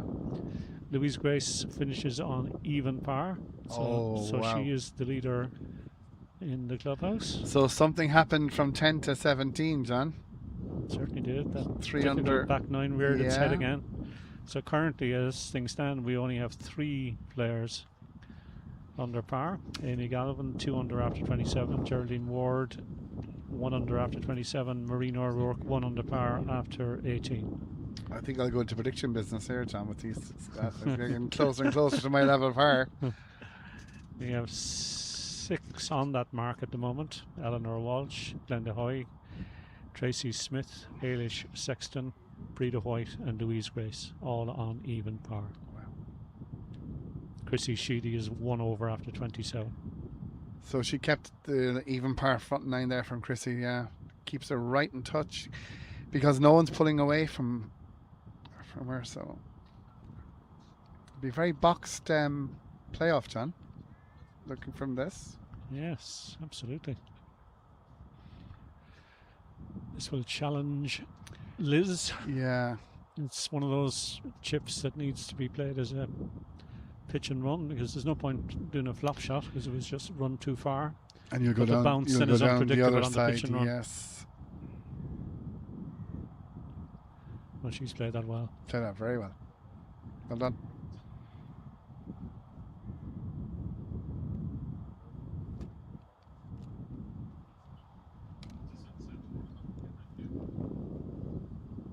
Index 6, that 9 told you.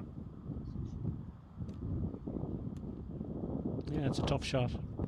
And the people living in the houses across the road have a great view of the play. View, yeah.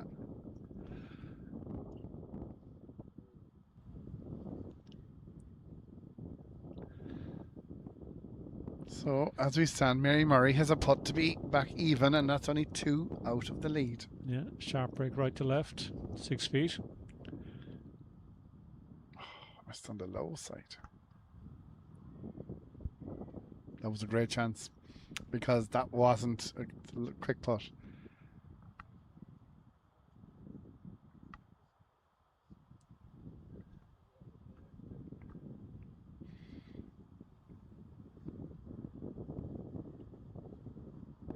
Even the seniors today, it's giving credence to Ashley McKevitt's +2 in the intermediate yesterday, isn't it, John? Certainly is.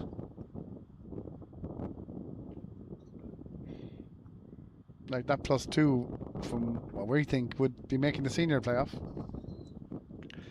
That's what it looks like at the moment. Yeah. So it's important, these back nine for these ladies now coming in, that they keep focusing, that they don't give up, because they may not be too far out of the lead.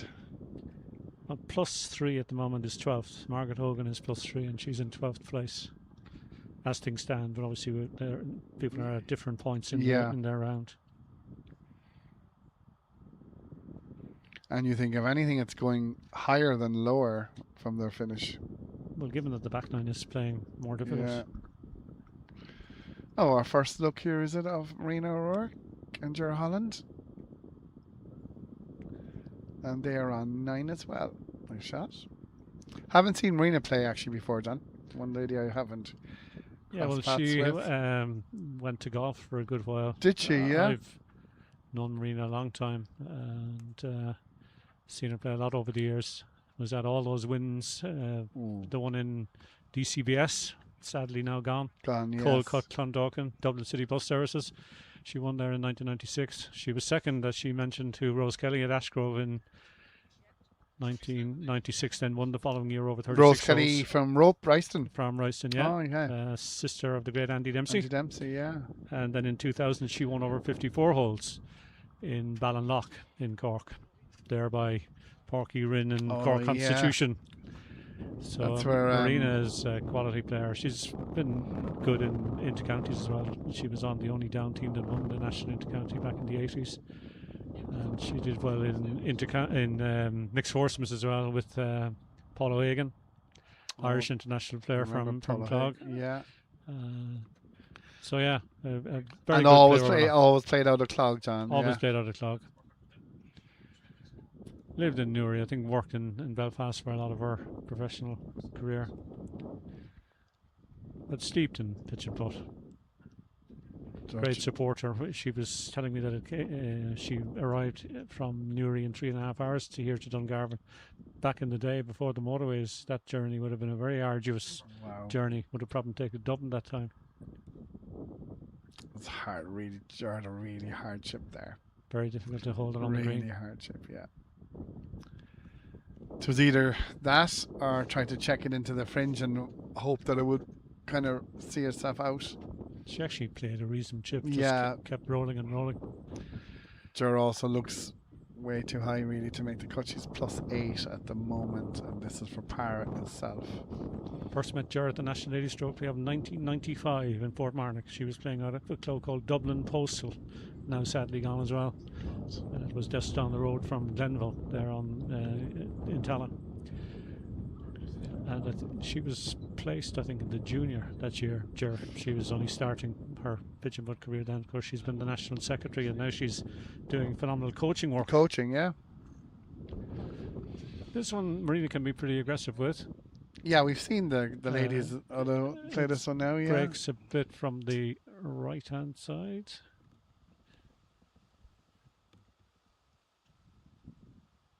Good try.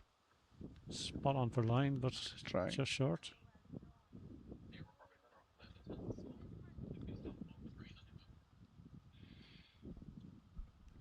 Marina might be surprising herself with the position she'll find herself after 36. She might think she'll be in a lot better position than she thought she was before she went out. She's right in the shake-up as we speak. Yeah.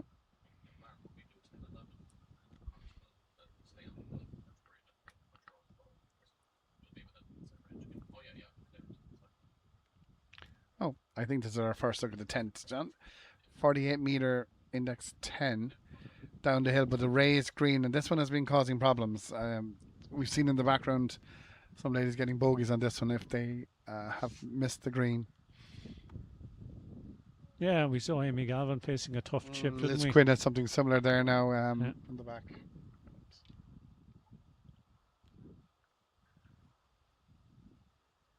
Mary Murray lining up another putt here.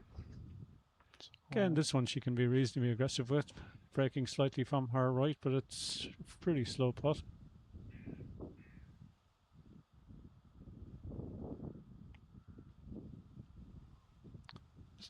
Yeah, I like the way she's going for them anyway. She's definitely giving them every chance. Yeah, they're positive and firm. They're on 10 there, so they'll just tap that in. And they'll make their way to 11. Yeah, so you can see the picture there now. It's a lovely view of it. Yeah. Raised green, but big is not good. Left and right is not good. And we might get Marina's score here after 27. 1 under par. 1 off the lead. Good pitch and putt.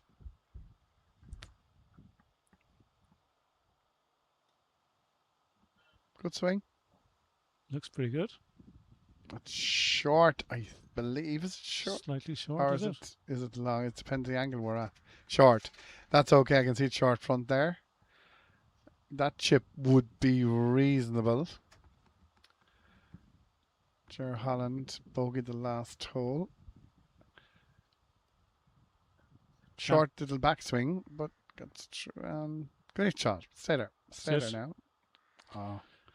Just a difference between kind of millimeters there from being on the fringe and going onto the side. But that chip should be reasonable. Champion at over 55s level, of course. Ger, Old County, wasn't it, in 2015?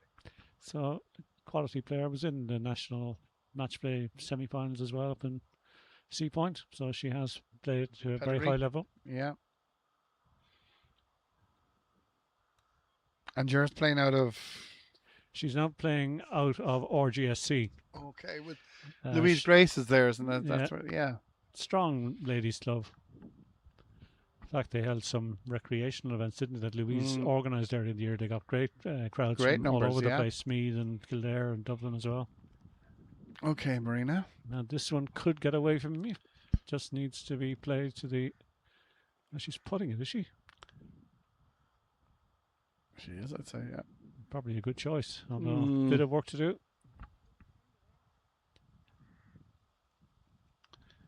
Yeah. Maybe a bad putt is better than a bad chip. Was Marina's logic, because Ger's taking the same approach the same here. idea. Yeah, and that's something similar. Yeah. Is that a Callaway, is it? Callaway ball. Yeah.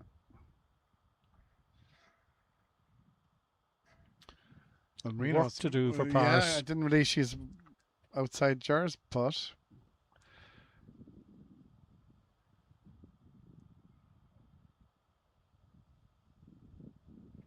For par on 10 to stay -1.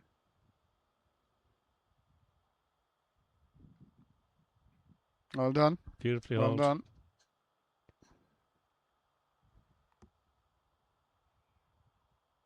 So I'm just looking on 18 to see how we're doing for groups.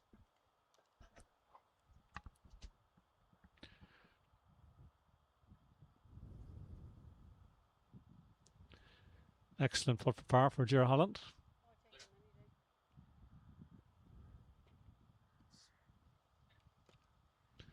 They move to the 11th. The 11th is 45 metres and downhill, index 12. Heading down towards the bay. Sharp ball behind the green.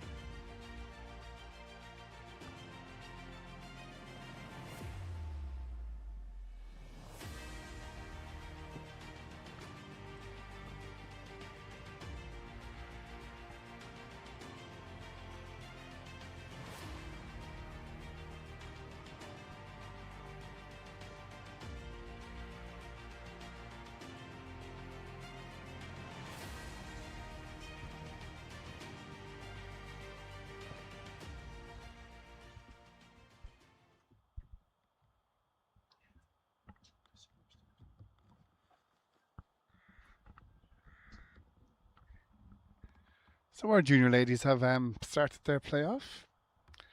And they're on the first hole now. In the group, because I can see Veronica Anglin.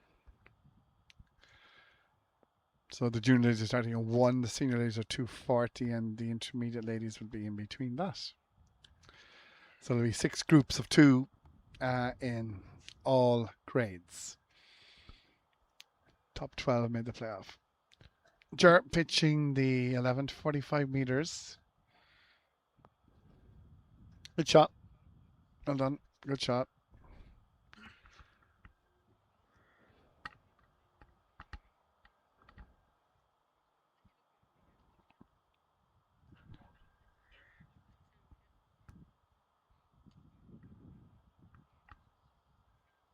So that corner there is 10, 11, 12 are all around this corner. Then you go back 13, 14, 15. And then you have the lovely few holes, 16, 17, 18 are lovely then at the end. Another fast one here. She's selecting the putter again. It worked out the last time. Quick. Yeah, it did. Probably makes sense because two good pairs. Anything past the hole here will get away from her very quickly. So she's probably just playing for the safe 3.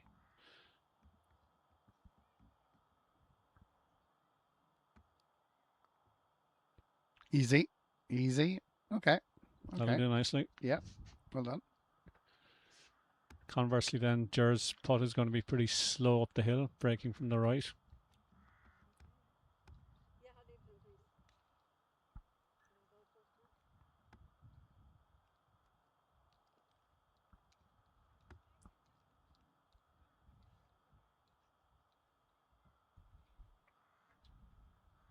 So Jer with 7 left.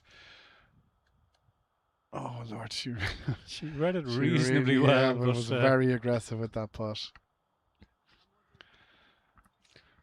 Okay. I suppose at this stage, go for everything. Yeah.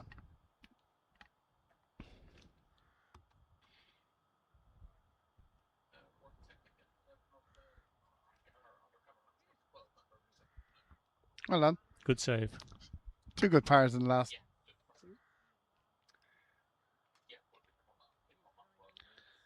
So we've 3 in red numbers as we stand now, John. We do. We've got Amy Galvin at the top of 2 under, Geraldine Ward and Marina O'Rourke both 1 under. Hold on.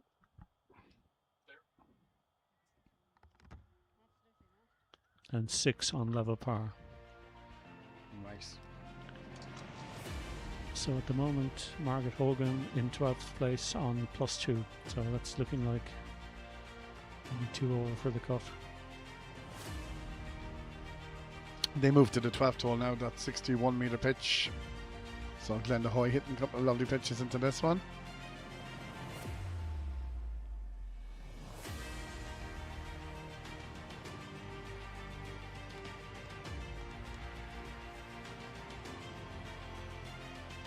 This is the Liz Quinn group. Yeah, indeed. Liz with a left to right breaker from the fringe. And she's waiting as Mary Murray had a chip from well behind the green, and Mary is now struggling for par or possibly 4.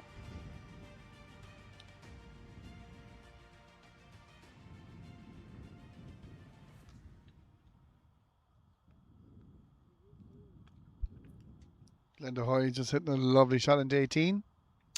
About 4 feet. Mary for par. Oh, yes. Excellent. Great 3 there. Beautifully She'll be happy to get away with that. Excellent. We've seen some good 3s this morning. Certainly. This will break what?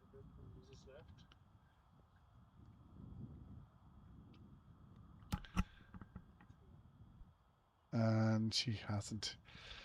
I think the wind has gone out of Liz's sails. Really 40, yeah. Struggling for. It's hard when you're kind now. of outside the zone and to keep going. And Amy Galvin is on the 18th green as well. So she was 2 under after 27, our leader. Nicely hole by Liz for her 3. She'd be happy that she wasn't in the water this time anyway. Breda White has moved under the card, -1 after 27. That's ominous, John. Ominous. Ominous. Yeah. We haven't seen anything of Breda yet today, and she 1 under after 27. No one moving away from her. So this is the 61-meter pitch. Lovely angle of it. That's a different angle for us. Marina gets it very steep as well. I've noticed a few ladies with that on the backswing. Slightly short, but an okay chip. Yeah. Uphill. They're working it, I'd say, all the same.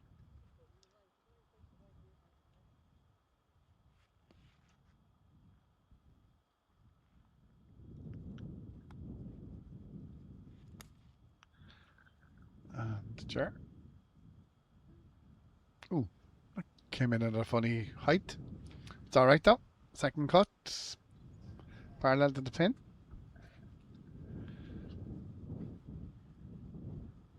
Glenda's putting for birdie here in 18. As I look up, man. Oh, she got it to a good finish. That's the round of applause you might hear in the background.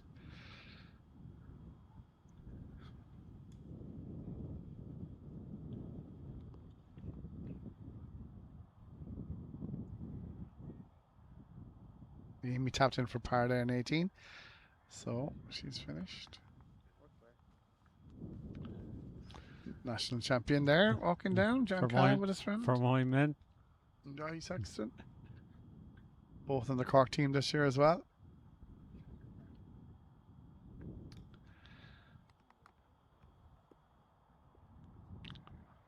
Kind of a runner ball on into the first cut. Okay, Marina, 1 under par. Chipping here isn't as easy as it looks, I'd say. Yeah, I didn't fancy that one though, John, when I was looking at there, because not a bear to get over and it was going away from her. Yeah, work to do. This is a much easier shot.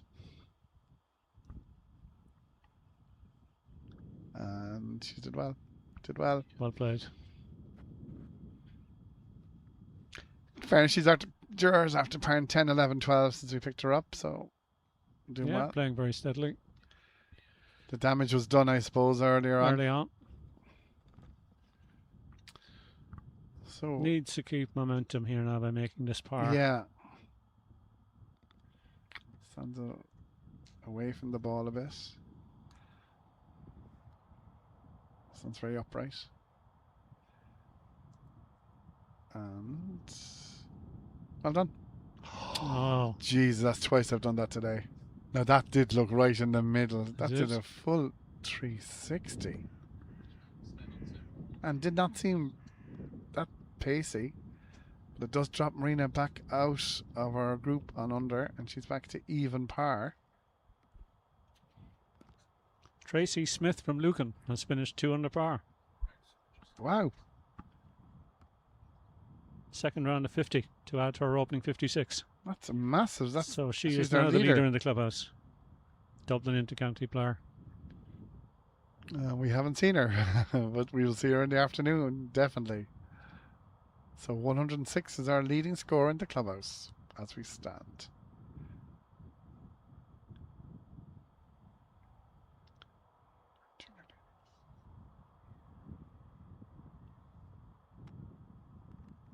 $106. That's a great second round actually for today's 54 under par gross.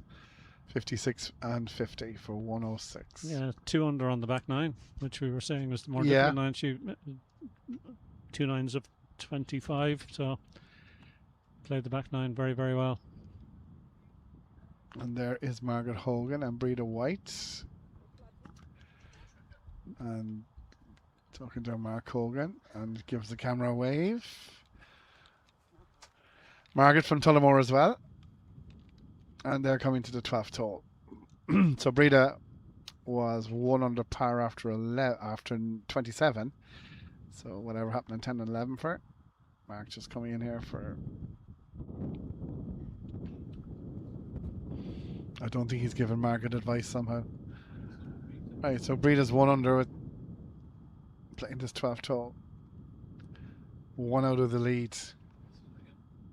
Going for an elusive double of match play and stroke play. Or even. Yes, 7 players in history have done it. She would be the 8th. I'm sure she'd love to do it. And she was class at Rock Lodge in the match play. She absolutely. And she has won 2 provincial titles this year. She's been in outstanding form.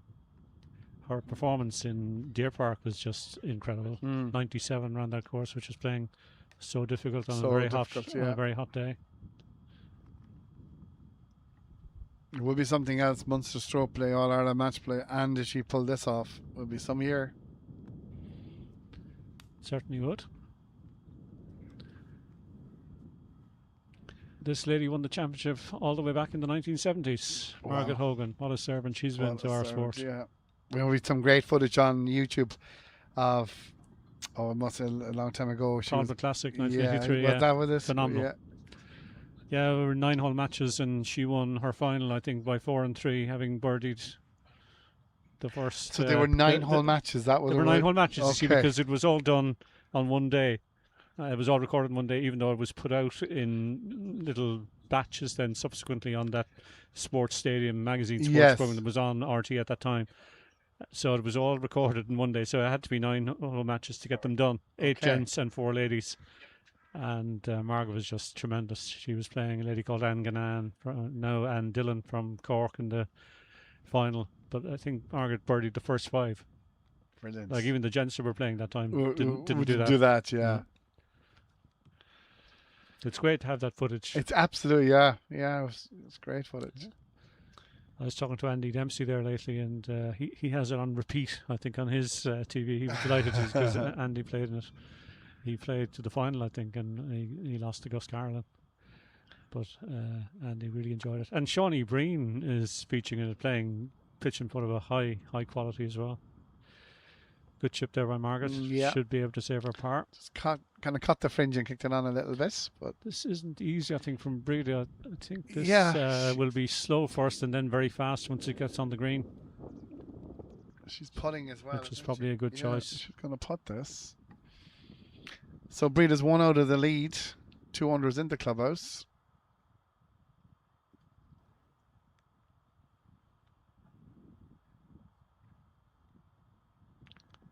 You're right. It bobbled as well. I wonder, was she afraid of it? I think she was guarding against the fact that it would be very fast around the hole and would go well past if it was going at speed at the hole. So both ladies have worked for their par on this 12th hole. This index 7 hole, 61 metre pitch.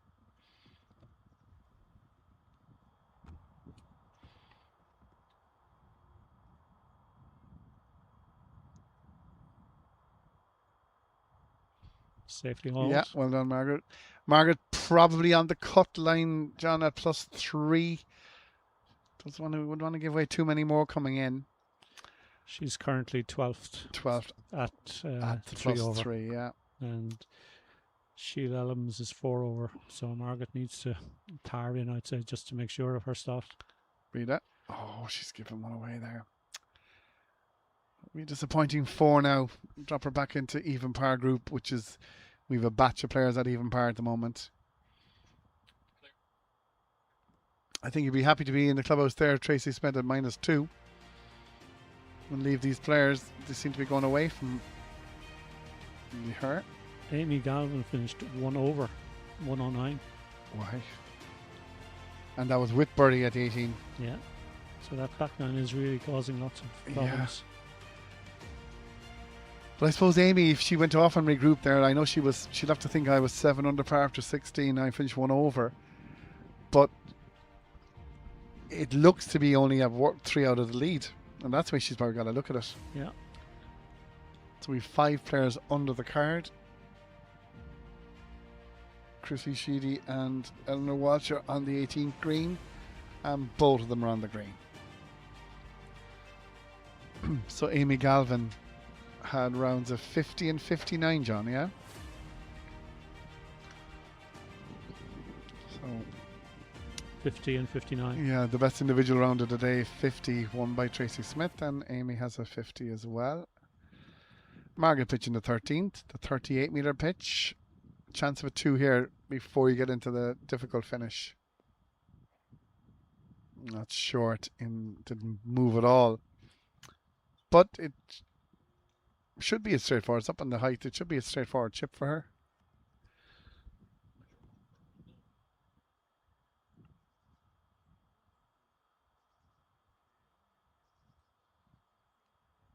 Okay, Breda, after that disappointing bogey in 12, can you knock one in the green for a birdie opportunity?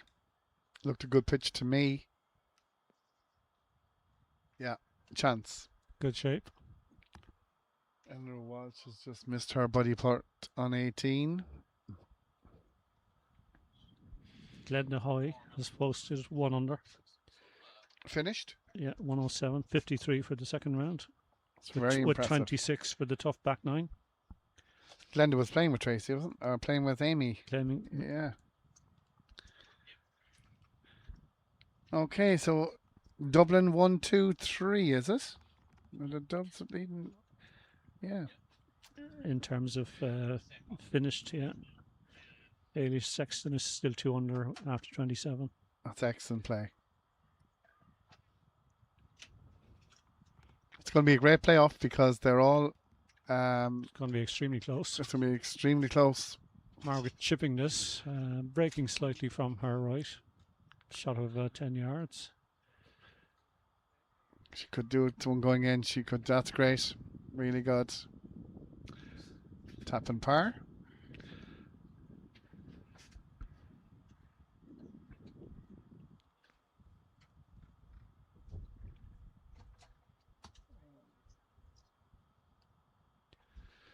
This will be breaking from Breda's right to left as she plays it. Birdie. Birdie. So, chance to get back into -1.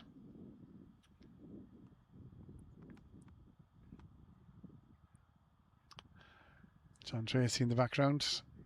Oh, unlucky Breda. John, a fine player in his own right, out there playing out of Rock Lodge Pitch and Putt Club. Played this game a long, long time. Yes, I remember John when he was playing out of Dunlop's. Yeah, out of and that Dunlop's. course was Yeah, gone. great course. Did his stint as Cork County Board Chairman as well, so put in the admin work as well. 2 pars. They'll move on to 14. So this hole is 61-meter pitch. So this is part of the difficult enough finish that we have.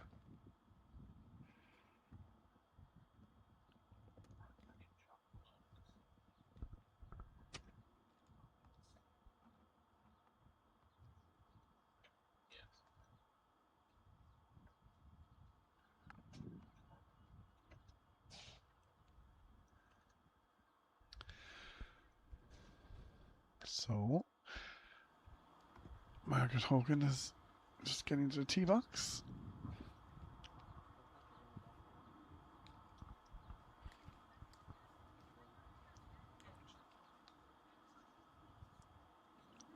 And we see more junior ladies have gone down have started their playoff now.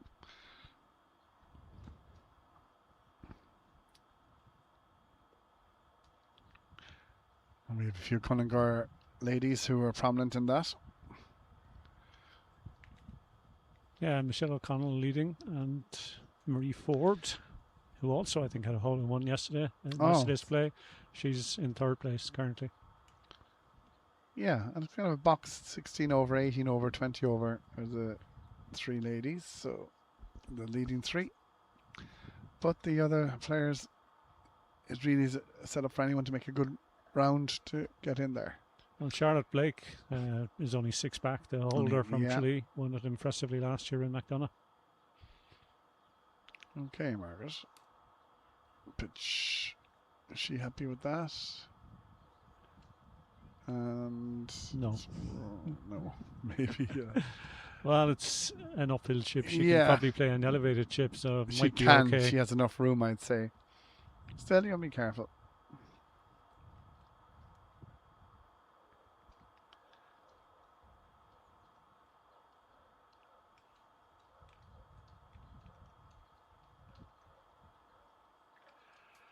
Okay, Breda. 61 metres. Can you throw it on the green, give yourself a birdie putt?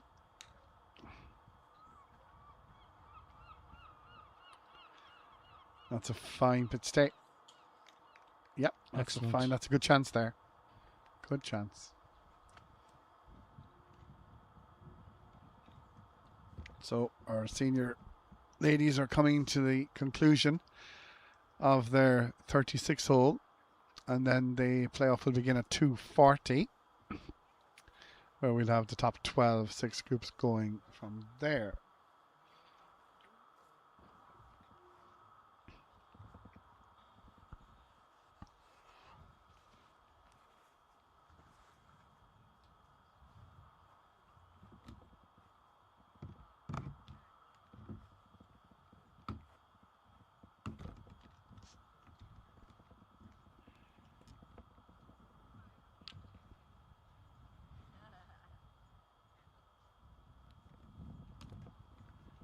Yeah, Margaret's going to chip this ball.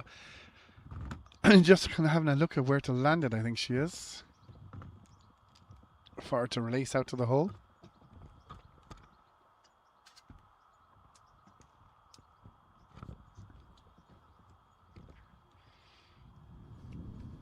I think she can afford to play this about a yard onto the green and let it run out from there.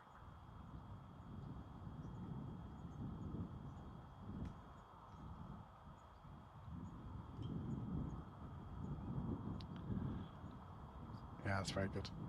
Very good. Beautifully played. Went a few more feet past than I thought it would, but it's still a very, very good chip.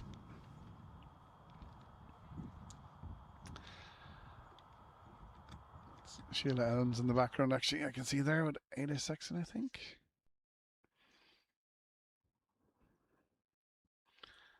Okay, Breda for birdie on 14. That was aggressive. That was all. It came out lively, but it was aggressively struck. And both ladies will have a small bit of work to do for their pars on 14.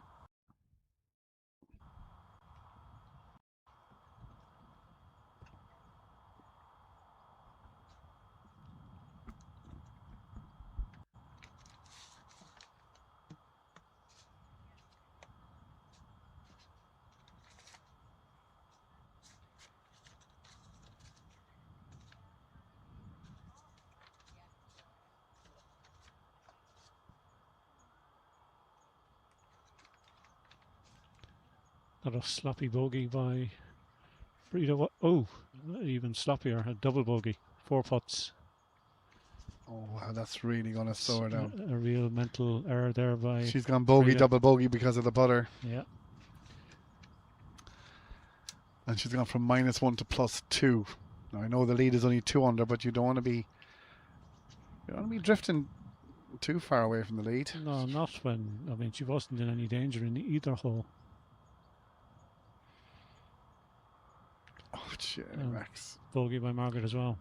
Okay, and she can ill afford to be dropping them too. She's drifting back towards +4. Towards 13th place. So if Sheila Elms is advancing, she could be catching Margaret Hogan. Is Molly O'Toole in there? Finished there? She is. Molly O'Toole finished on 114. +6. Two rounds of 57. Not bad, not bad. Too high, I'd say, for a playoff. The back nine was her problem. She was par on both front nines and 3 over on both back nines. So it is not proving easy here at Cunnigar there. It's not proving easy at all.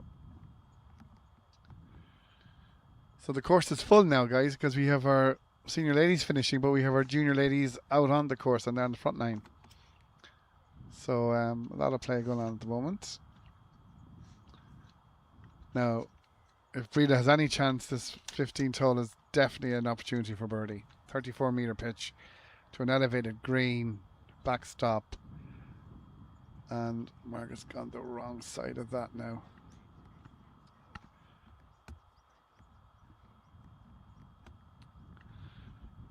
As we see Marina O'Rourke in the background pitching her ball. And I see Tony Blake down there. You must see Charlotte must be out. Or going out. Tony gave it a good run last week in the intermediate He did. championship He in gave it a Tullamore. very good run, in fairness, yeah. Shot 48 in the second round. Impressive on the day. It wasn't easy. Breda threw that up lovely. Slightly shy. Yeah.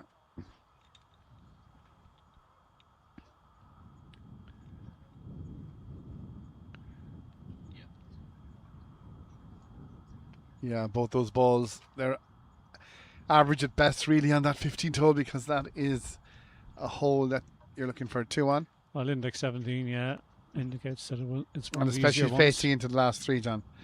The last 3, I think if you come to the last 3 Yes. level par, you're going great. So, Ger Ward has just finished her 36 holes, so that score will be coming through in a few minutes to us.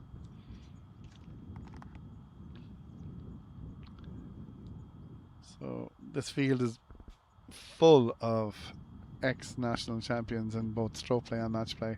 All right, but we need to do a bit of investigation here, because now Chrissy Sheedy's score is posted as -4. Oh, for 36? Yeah.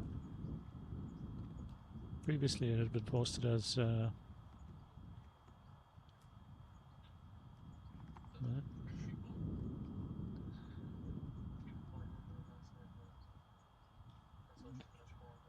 That'd be right. Okay, guys, I think Chrissy Sheedy has turned it around. We're waiting for confirmation that we had her 1 over after 27. We believe she came home in 22, 5 under to finish 4 under, which that's certainly takes the cat among the and it puts a lot of these players, I think, over par, nearly out of contention if Chrissy's 4 under. But she's well capable of doing that, getting a run like that.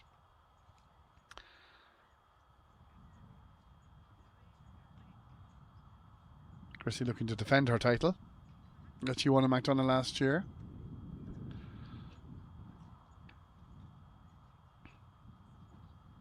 And Eleanor Walsh is in with 1 under par. Okay, that's very good.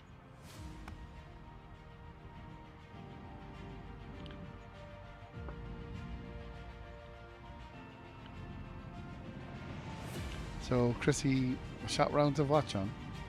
She shot rounds of 55 and 49. Oh, that's an excellent second. And her back 9 on the second round was a 9-stroke improvement on her back 9 on the front 9. Front round. First round. So that's an indication of the quality of the player that we're dealing with. So 104 is your leader, followed by 106 at the moment.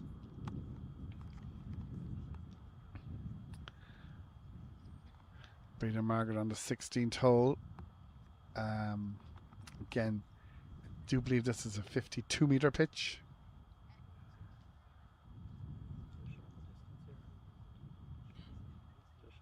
Over the bunker. You can see about 10 people up at the back of the green there.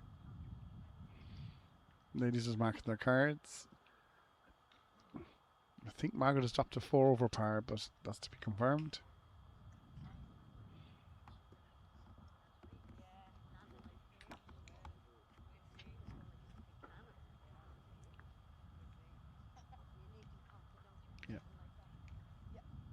So the ladies' playoff is a 240, scheduled for 240. It doesn't give them much of a break between rounds.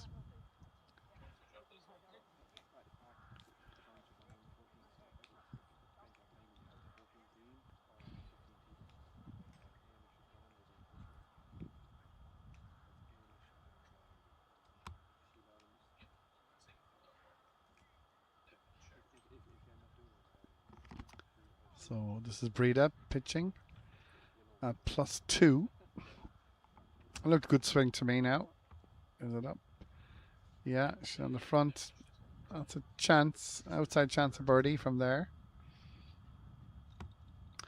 And normally the ladies know the scores. They filter through to the groups.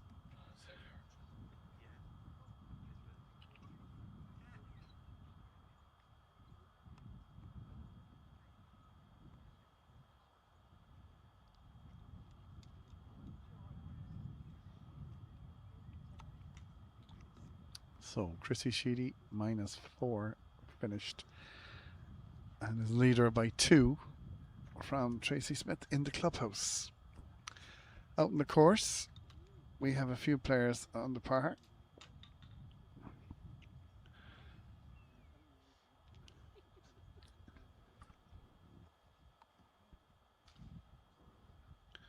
So we have 6 in red numbers as we stand now. Challenging chip here for Margaret Hogan. This has got to be a chip and run. But again, looking for a favourable bounce. And Margaret's +4. She will afford to drop another one. She's thrown it high though. Yeah. It is the shot of the day, working out what way they're going to play that shot, because on the raised greens. Yes. Because we've seen a lot of bogeys from there. Whether you leave them short or chip them through.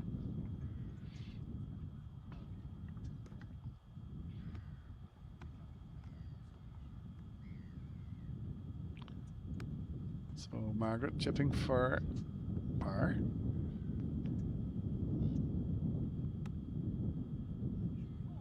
Oh, good try. But unfortunately that drops her to +5 with 2 holes left, and definitely that's too high, John, isn't it? With aspects of making. I think so. It really depends how people like Sheila Elms play the back 9. Yeah. Mind you, Lorraine Troy from the host club here, Cunnigar, is in the clubhouse at +4, so she will jump up above Margaret Hogan now. She will. Margaret is definitely on the bubble now. Probably needs a birdie in the last 2.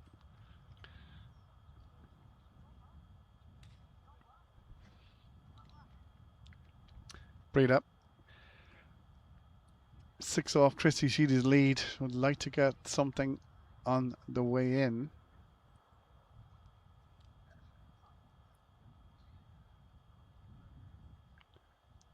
Oh, it's just drifting away a bit.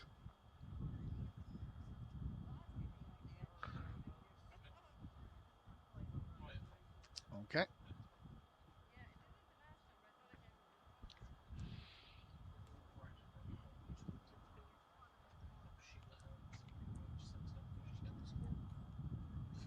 So we'll go back to the 15th, and we're going to get our first look today at Sheila Elms and Ailish Sexton from Moy.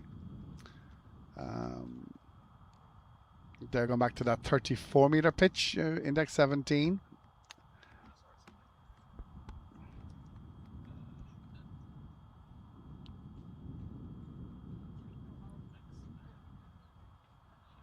So I think Ailish has dropped a couple of shots back to even par. We're just going to confirm that for you. They have 4 holes left. Here we are. Sheila Elms 5 over par. Got a bad bounce there to the left, but it's all right. It's all right. And Ailish even par. So she was 2 under after 27. Has just dropped a couple on the way back. But this is a chance. You can see our intrepid reporter Mark Hogan on there, and his small microphone and all worked up. Ailish could do with a birdie. Sit. Oh, it's kicked off, and that's not easy now. That's that a one. troublesome That's chip. a troublesome chip. Yeah. Ailish has made great improvements in this game. Playing a lot with Dahi. Yeah, they were tremendous out in Franchak at the World Pairs, herself and Dahi. They eventually finished second to a Catalan pair, but they played tremendous pitch and putt. Excellent. Yeah. She won the junior in 2011. She's been placed in the intermediate a huge number of times. She was in that three-way playoff in Stackallan a couple of years ago with Valerie Rogers and Margaret Hennessy. Ailish finished second on that occasion in the inter. But she's got great inter-county experience as well with Cork. And herself and Di won the national mixed a good few years ago as well. Lost to Molly O'Toole in the intermediate match play final this year in Rock Lodge. So she's contending in all the big events, really. Senior grade now, but she's well able for it. Will break quite a lot from her left, and it'll be fast once it gets to the hole. One of the better chips I saw. Stay there. Awesome to stay there. She threw it up lovely, just didn't get it in far enough for it to release down to the hole, but it was a decent effort. Yeah. So Sheila, 5 over. She needs something as well coming in if she is to play another 18 holes. Namely starting with this putt here.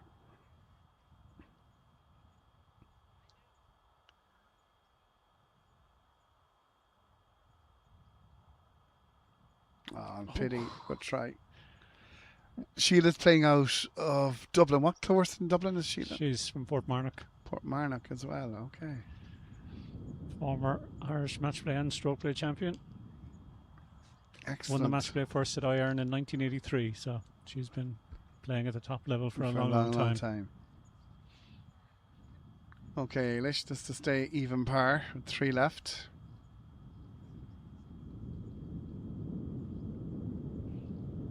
Oh, she never got it up high enough.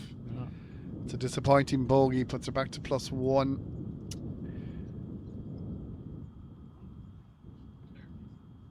And with 3 difficult holes to remain,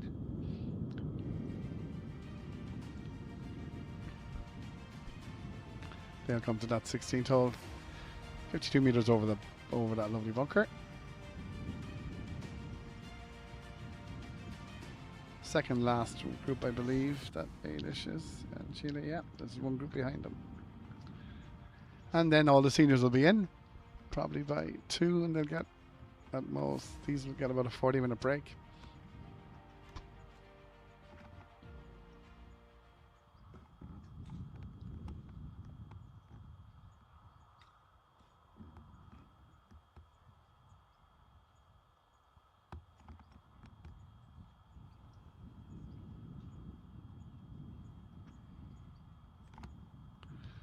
So, Sheila Allen's pitching 16.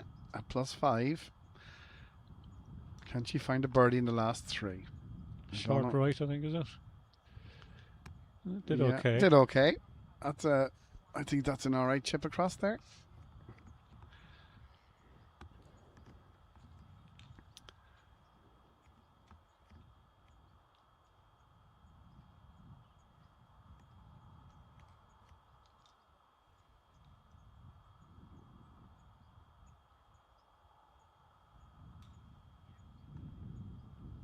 Swing, I thought. And then high right, just off the green. Okay. Yeah, both ladies will be chipping across there. You can see both balls there, one further out than the other. And we'll get you some score updates there as the players are finishing. So, John, where are we now? Chrissy Sheedy from Royston, -4. Tracy Smith from Lucan, -2. They're both finished. We know that Breda White dropped shots. Eleanor Walsh is in the clubhouse on -1, finished from Fermoy. Glenda Hoy from Lucan is -1, finished from Lucan. And Louise Grace from RGSC finished at even par. Amy Galvin from Tullamore finished at 1 over par. Geraldine Ward finished at 3 over par from Portmarnock. And Lorraine Troy is also in the clubhouse on 4 over. Okay, so with a few players on the course, you're looking at -4, -2, -1, -1, even +1 for our leading 6 players. And I don't know, will Marina Roker is probably the only one who can maybe split that out on the course. So we definitely have 3 ladies under par. How many will we end up with by the end? Ailish, chip, get up. Again, that's not bad either. Reasonably well played. Yeah, it looks closer than I think it actually is. Maybe about 3 feet to go. We'll see. Yeah.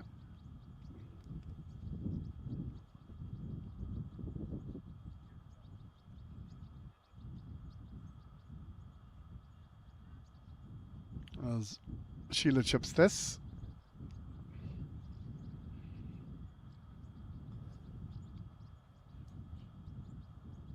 Unfortunately, that ball did not make its way up for us.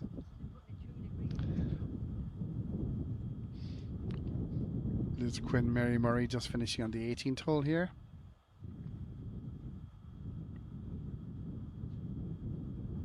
Mary Murray was in the shake-up to make the cut. Yeah. Depending how she finished. Finished up.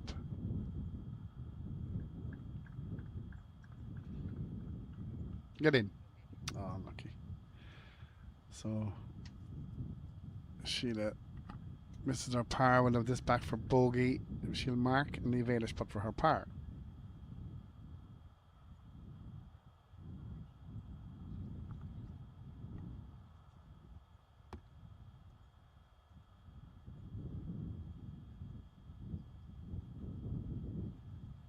This is important now, really, for Eilish, because she's played well, and you don't want to just drift enough too far away from the lead. Get in. Well done. So she makes a par. She's 2 left. She's 1 over. There are 2 challenging holes, all right, but she is 5 out of the lead at the moment.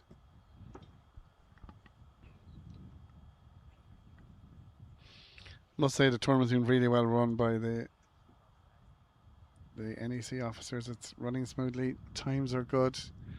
The 2 balls idea is great. The scoring system is good. And Sheila puts that in for a bogey, but she'll drop to +6 now.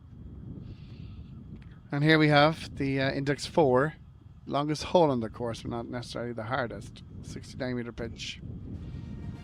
To a green, raised green. Not much drama around it.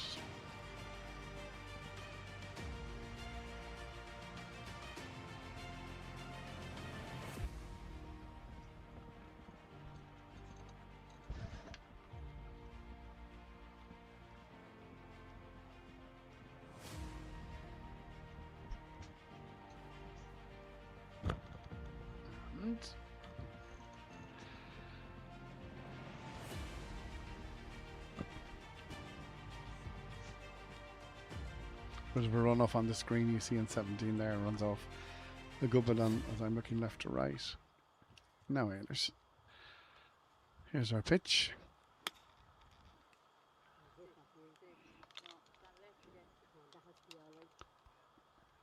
Now, John, big or short? So we're just looking at the That angle. looks to be big to me. Yeah, that's what I was thinking as well. But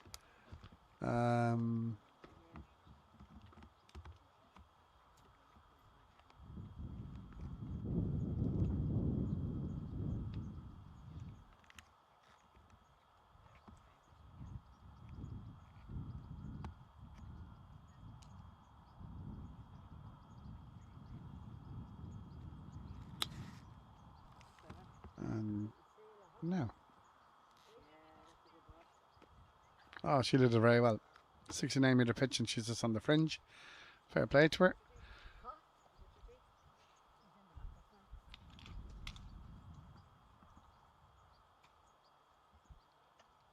So this is our penultimate group.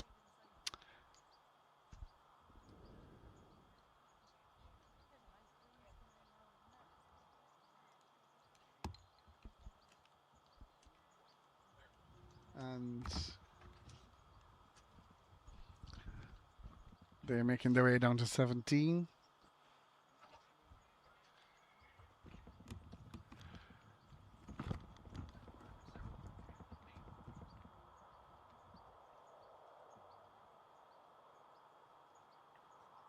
So,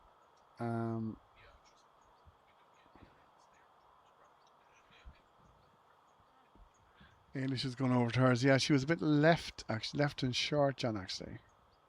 Now, this isn't the easiest one. It's on a brown patch, and John, I think I'd be running this ball as well. I can't see myself chipping that up and stopping it.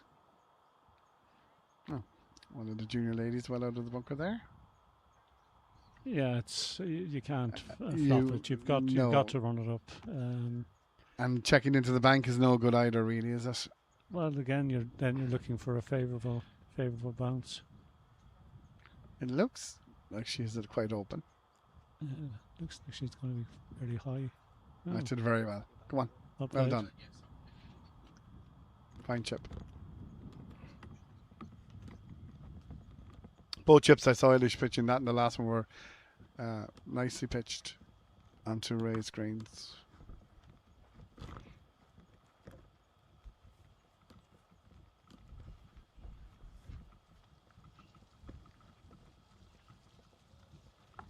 So Sheila will be put for her birdie on the long 17th. If she has any ambition of making the top 12, I do believe she's got to finish birdie. And even at that, I don't know if it's enough.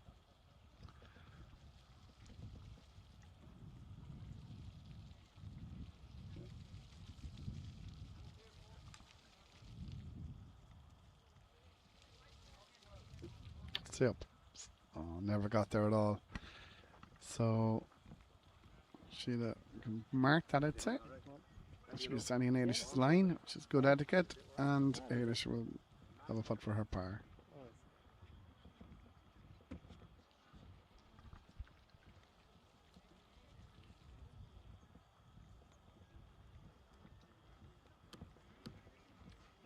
Don't give the hole away now, Eilish. Be firm, nice and solid. Get your par and have a go off 18.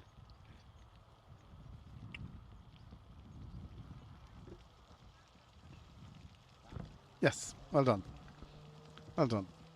She's kept it together now since we picked her up after dropping a few hole shots around the turn.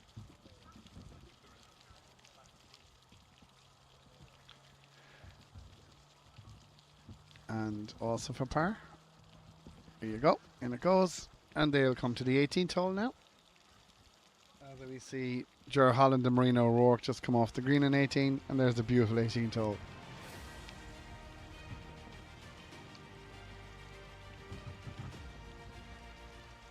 So we have two ladies on the course and then one in the last group with a marker.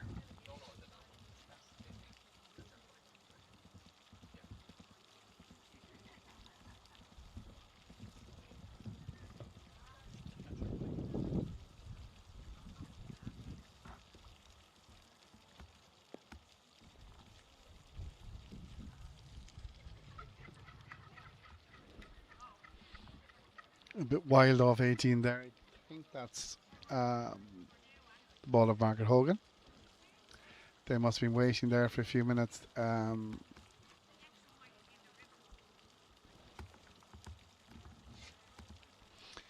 Again, it's so much work in Cunnigar to keep the course good, but this hole really is featured so well. So Breda had dropped to a couple over par. We didn't see her last few. Here in the pitch, on the way. Oh, it's an excellent Beautiful shot. Excellent shot Right into a the couple of heart of the feet. green. What a shot that One of is. the best shots we've seen there. Excellent shot. Be a nice way to finish, get one back for Breda. Make her feel better for lunch. Yeah, super shot.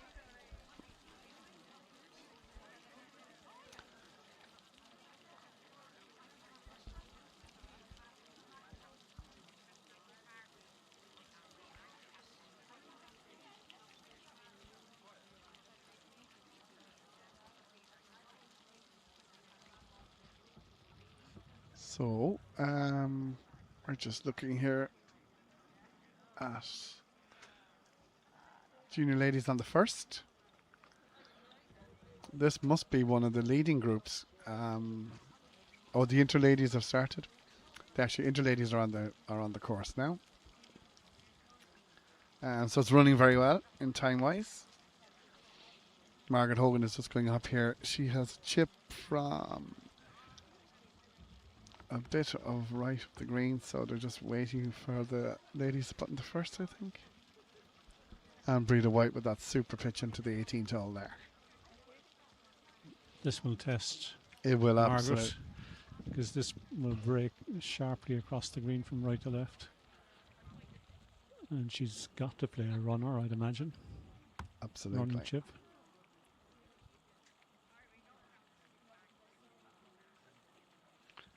Brona from Clog is putting on the first screen. Brona is the first group of the intros out. Oh, 2 Clog ladies playing together. Right, Margaret, I think you need to get up and down, but I don't even think that's probably not enough for the playoff for you. Can you do something spectacular in front of the crowd? Get up, get up. Yeah, it was a lot of ground to travel, really. So Ayla Sexton and Sheila Ems were waiting on the tee box.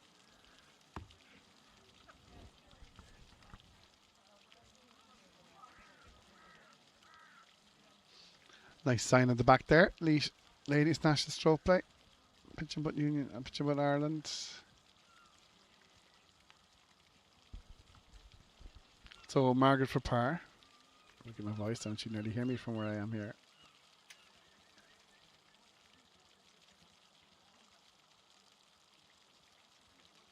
Release. Good. But it'll be a disappointing bogey to finish.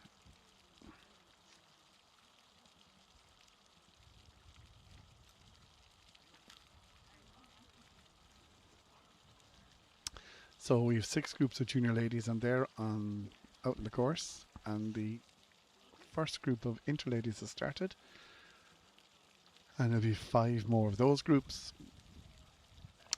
Then there'll be a bit of a break for the senior ladies. Breda to finish could be important. Grade 2, grade 2 to finish. So whatever happened, Breda coming in, at least that's a big finish for her anyway. Important. Get her 1 closer to Chrissy Sheedy's lead. Margaret Hogan knocks in for par. Bogey. Oh, bogey, I should say. Thank you. So,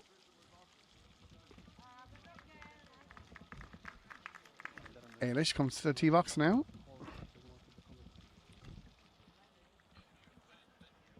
And we are going to give John's going to give you an update on scores here.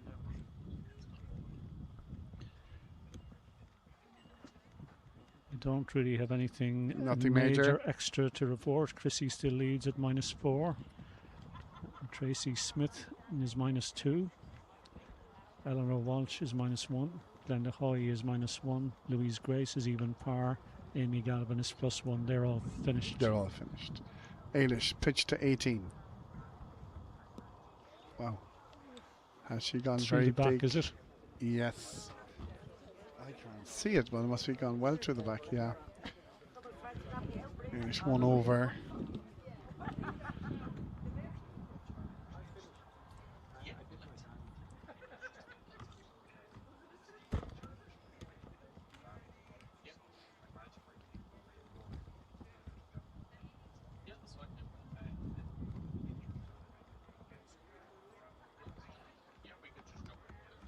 Sheila Ems, her pitch now.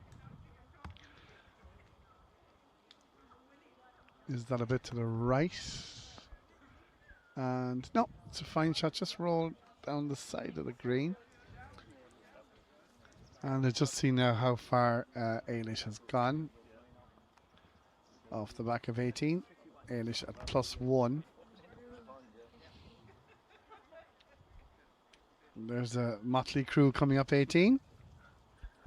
Look at that. Yeah, who are they? There's a 5 ball now if you wanted to pick a 5 ball for yourselves.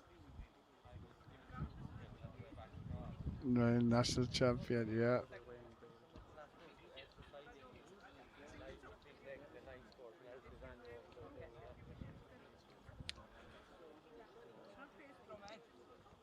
So, support Ailish. Now. So she's played well. Just dropped from 2 under par, 227, but it's kept it together reasonably on the back nine. Now, how far is she gone? Okay.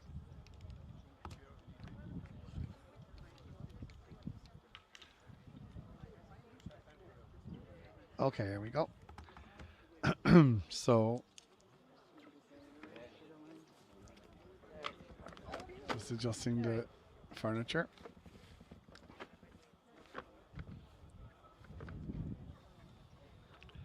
So this surely, John, she'll keep this low anyway. Just trying to get it, taking her time. To be low. Fairness to her now, she's taking her time, trying to get a landing spot if she is going to run it up. And that's what's good about the top players. They'll take their time. They're not going to get panicked about just hitting that and going on and do it. It's important for her if she could get up and down.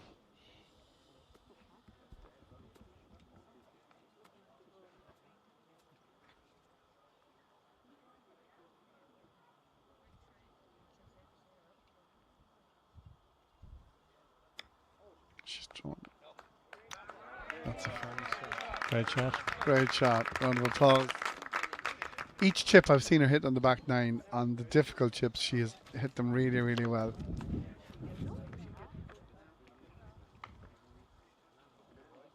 She was a long way out there and threw it up, hit the bank, checked it up over the bank. Really well done. Okay, Sheila.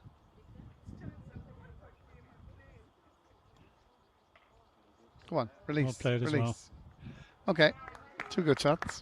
Putts for par.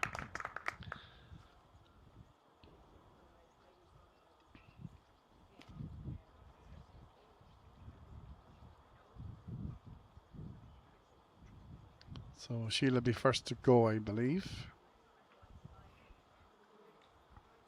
Or is it Ailish? Ailish. Ailish is, I think, yeah. Marginally out. There's not much in it. They're having a look at it. Yeah. And I think Sheila's going to have to mark to the side. So anyone not familiar with our game, that if the ball is in the way, you mark it, and then you can move it a club length either side, well, as many times as you want, once the marker is no longer in the way. Slippery enough downhill, breaking Slippery from the right. Be a great 3 now. Give her confidence coming in. Come on, Ailish. Get in.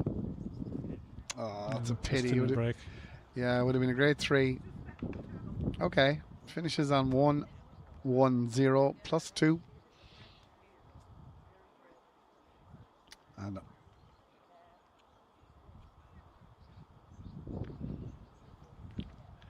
but she'll be in the afternoon. We will see Ailish Sexton back out on the course.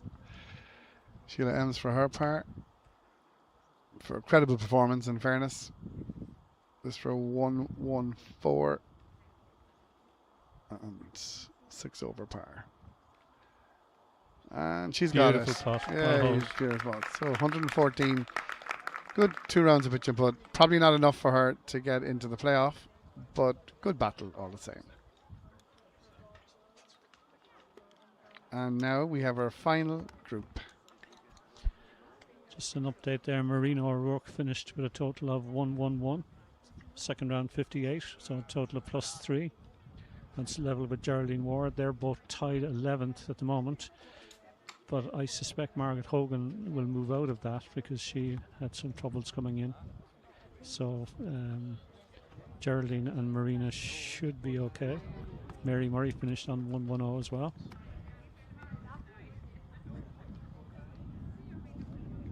Mary Murray 110 as well, plus 2. Yeah.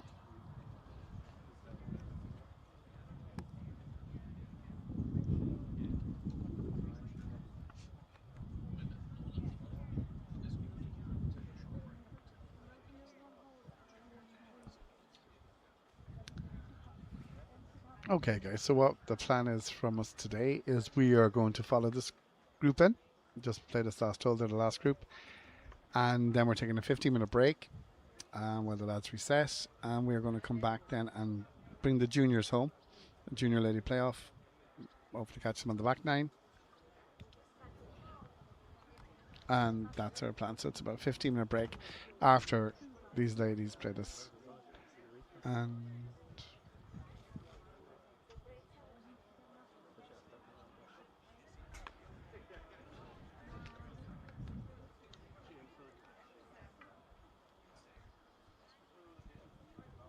okay, so Eileen McCarthy is playing here, but the other lady's a marker. So as we had an odd number, so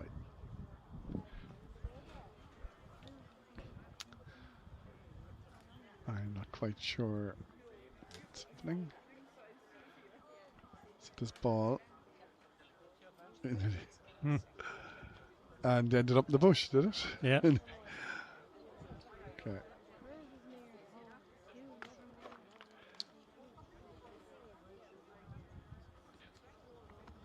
So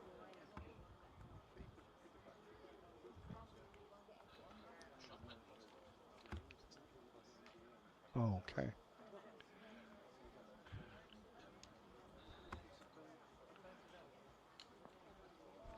Good shot for Beautiful shot. the second pitch after the first one.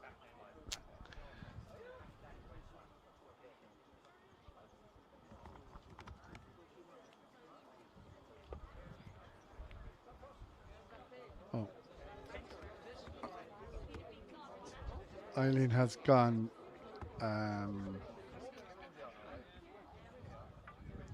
okay, you can see this, it's nearly like a full golf shot. And I think she's nearly got onto the green there. It's just short on the right hand side. But I think she shanked off the tee, which was the problem.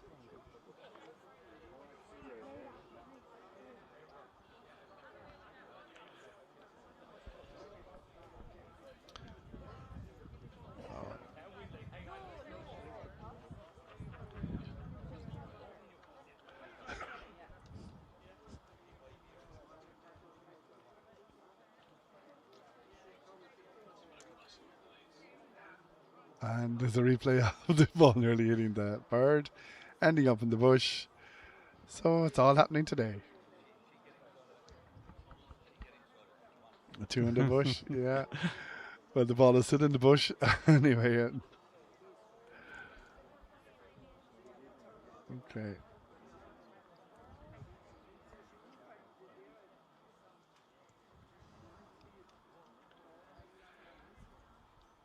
Right. So Eileen is going to play her third shot.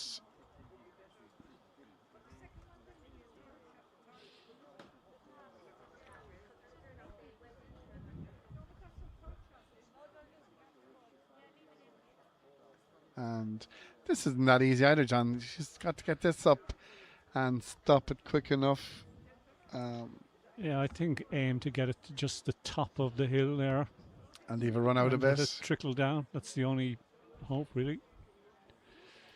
But she's executed pretty well. I know it was such a thing, a grade 4. A grade 4. Yeah, good recovery. But she was +7 with 9 to play, so I suspect she won't be making it through to the playoff. She taps in, and are we finished?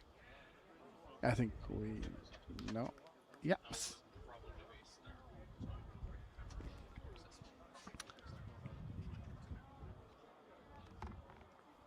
So as we have it now, we are just as good as myself and John can do, give you the 12 qualifiers if it's fully updated. And then we will come back and chat to you in the second 9 of the leading junior ladies. It's not fully updated, but certainly through our Chrissy Sheedy on 4 under par, Tracy Smith on 2 under par, Eleanor Walsh and Glenda Hoy both on 1 under par, Louise Grace on even par, Amy Galvin on 1 over par, Mary Murray, Ailish Sexton and Rita White on 2 over par, and Geraldine Ward and Marina O'Rourke on 3 over par. Well, it should make it for a good playoff. A 7-shot gap between the leader and the number 12 qualifier. So Right, guys, that's it for us. So we will be back in 10-15 minutes with with the junior ladies. Thanks very much.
Okay, guys, welcome back to the Leinster Ladies Stroke Play All Ireland, where we are now. We are in the junior playoff, and they're just coming in now to the last couple of holes. And as we stand, Michelle O'Connell from Cunnigar is leading on plus 23 at the moment, which is 7 over on her round at the moment, but puts her in the lead. So we're just watching there on this 15th hole, the 34 meter pitch that you'd have seen this morning.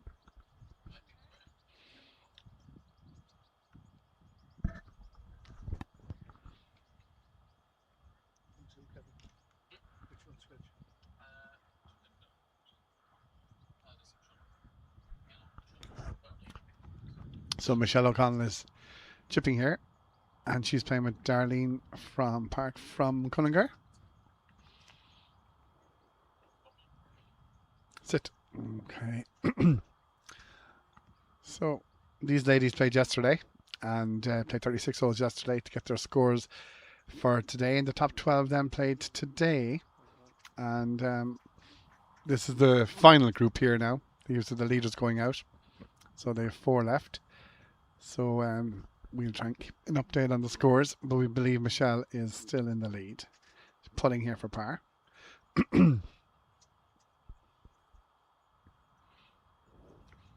Senior ladies are getting ready to tee off there for their playoff at 2:40. So it's all running very smoothly.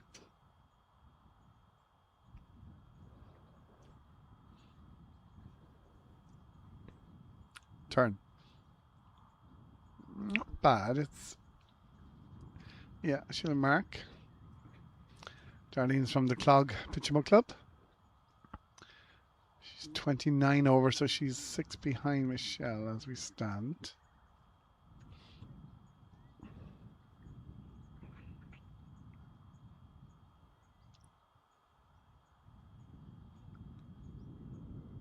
And good try, very good try.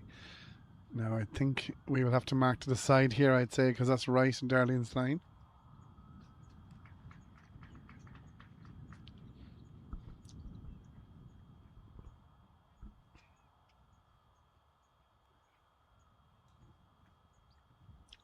She's having a sensational season. Darlene won the Leinster match play and the Leinster stroke play, and was runner-up in the All Ireland over 55s junior stroke play. So wow, she is having a great some season, and competitive here as well. Putting for par on the 15th. Taking our time with this one. Turn. Oh, stayed on the outside, so she'll drop it, won't gain a shot here. And it's in for 4. There's some walk on today, John. 2 o'clock in Dungarvan. I think they're good gathering people walking the beach. Yeah, they walk across the bay at low tide, I think, isn't it? It's a fundraiser. It's an annual event. Oh, an annual event, is it? Okay. And so, Michelle O'Connell at plus 23. I find that very handy. You see that in the hat, the magnetic marker. The girls got me a present of one of those, and it's the best thing I ever had. Very useful. It is actually now. So this is for Michelle's bogey, just to drop 1 shot.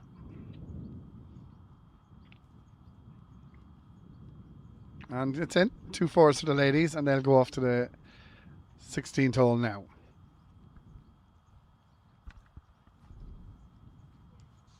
So the junior ladies started at 1 o'clock today. So there was, as I said, 12 players, 6 groups of 2. And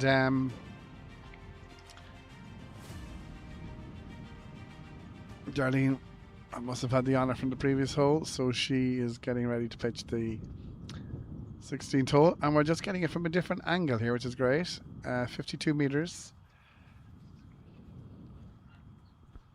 Now she is going straight. She's not going. Yeah, there we go.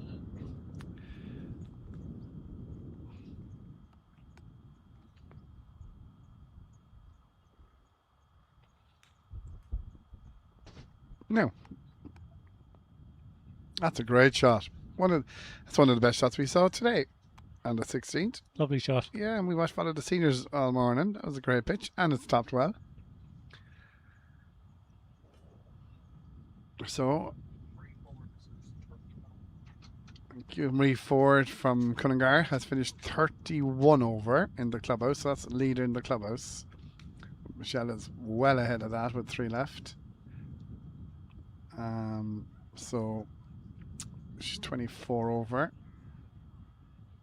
And now about to pitch this one. And that's very good too. That's just on the side. That should be a straightforward enough chip up. So great for these junior ladies.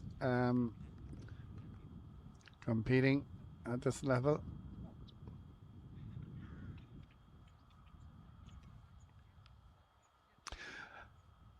So as I noted today, a lot of the ladies are carrying 3 clubs. Normally it is, I suppose, get the extra distance on the longer holes.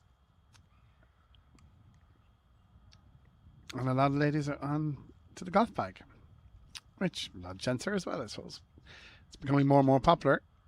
More European tradition that we would have come across. Mark Hogan, and he's working out the course for us, getting us scores and groups. Great hospitality down here in Cunnigar. We just had our lunch there, really, from the members, and it was really, really nice. So they've been looking after everyone well. Yeah, doing a great job in a relatively small clubhouse. Keeping everybody fed and watered. Much appreciated.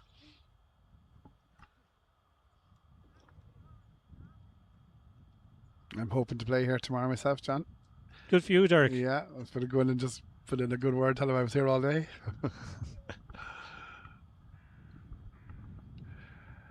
Okay, Michelle is the putter. And it's probably a good choice up the hill here. Can she get it within a couple of feet? And no is the answer to that, but it's not.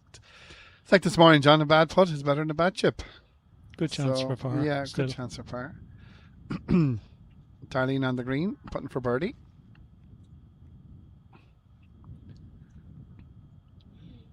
It's about 15 feet maybe down the hill.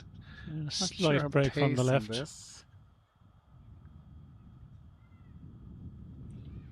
Darlene from Clog.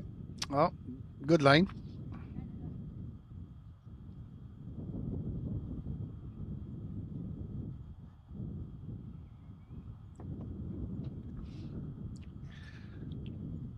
Okay, now Michelle, who we think is at least 6 ahead at this stage, unless somebody out there has gone mad.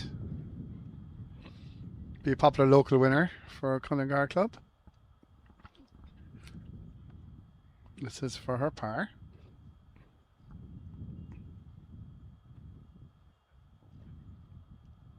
I think be positive, John, is the main thing here. Just,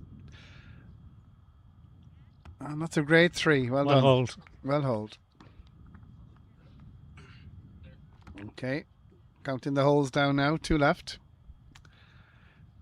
But 2 of the most challenging holes in pitch and putt. 69-meter pitch, and then the signature hole, the 57-meter pitch over the water.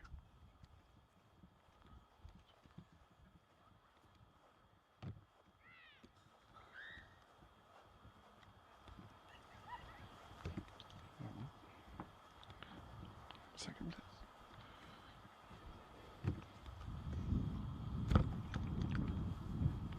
Now the 17th hole. 69-meter pitch. It's all of it. Darlene Parr from Clog had a great year, as John was saying. Leinster Strokeplay and match play champion, as well as 55s. Pitching now. Swings out. Needs a good bounce, I would think. And has done well into the green stuff. That's not a bad chip shot from there, I think. Uphill chip shot should be capable of making a par from there.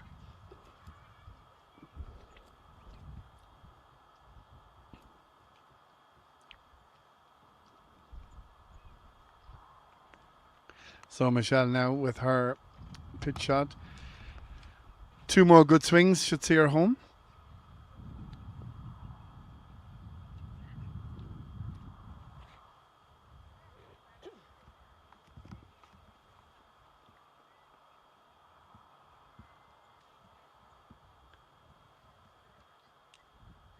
And now taking her time.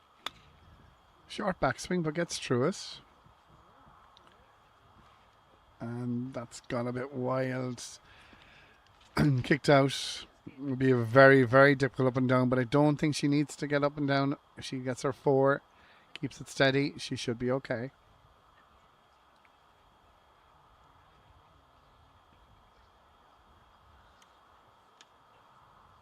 So our cameraman in the background. Ladies chatting away on the way down.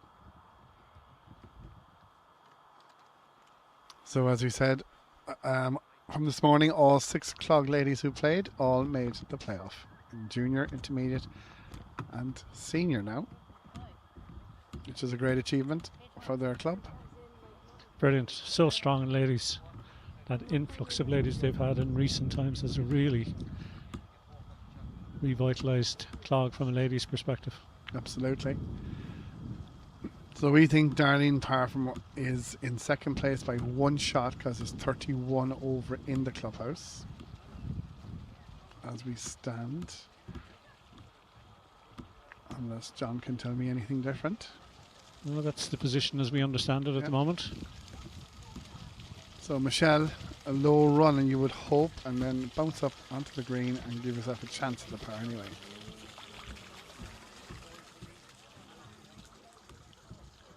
Stay. Okay, you'd accept that. 2 putts from there for a 4 and walk off.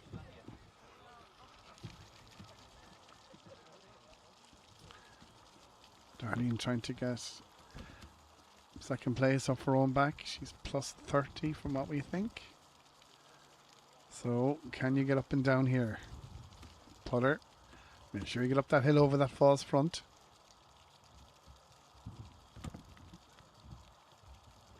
Oh, she's done well. That's it. Okay. Okay. Pretty good from there. Yeah. 4 feet beyond the hole. Not the easiest putt down the hill, I'd say, but a good putt.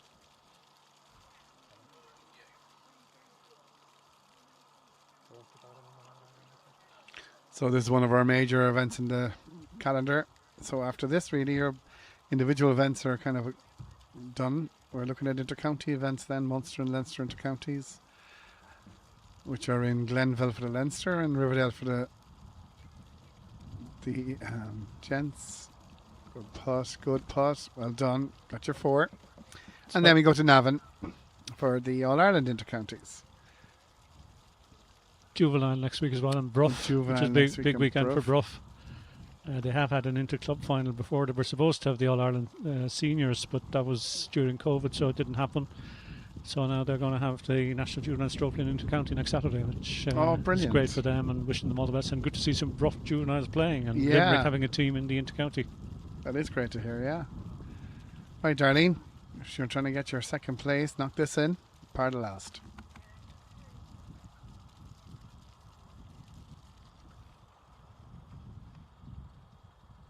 She's got it. Grade 3. On hold. That stopper in the back of the putter is a great old invention. Very popular. Yeah, getting more and more popular. And here it is, the 57 metre signature hole. Lovely shot of the clubhouse in the background. 57 metres.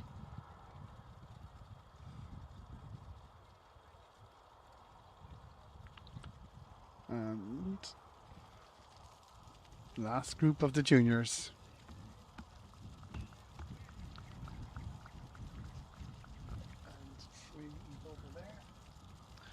And Darlene Parr will like a par, if you excuse the pun, to get her second position.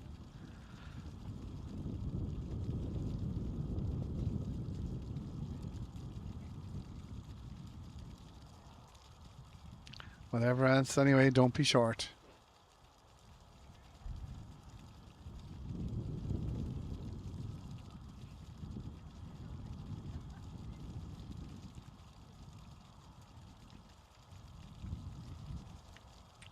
Okay, John, it's in the air. Where's it going to end up?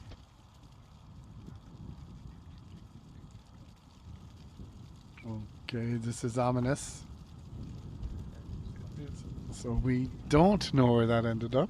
So it's going to nip out over there. We have a replay of the ball coming. Water. Okay, of all the places you didn't want to go.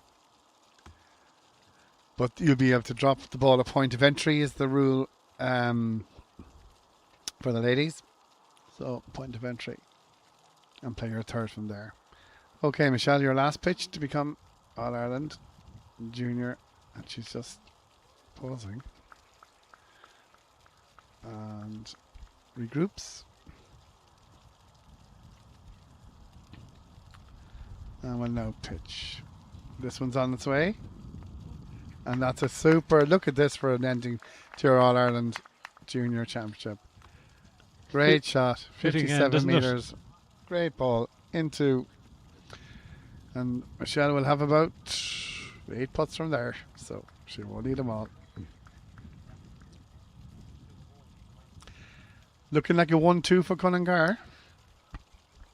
It is, just as it was in 2010 in the Junior Championship. Mary O'Neill won and Corinne McGee was second. So this would be Michelle O'Connell and Marie Ford if it comes to pass.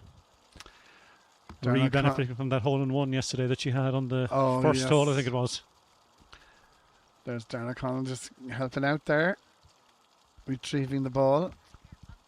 So Darlene will drop from knee height, play her third.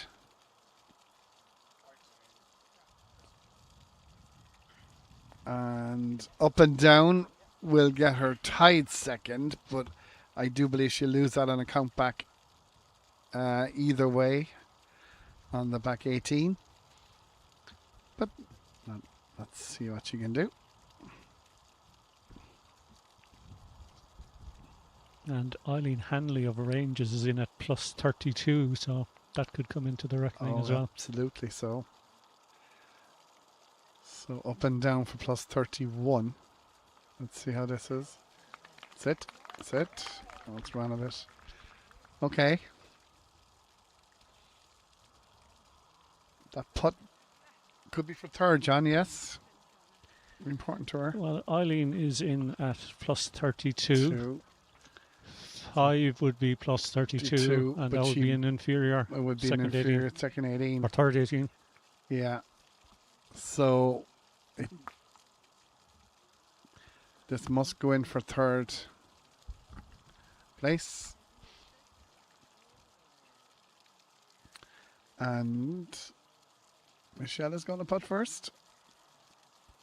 Or not. She is, yeah. I'm just looking out the window here, yeah.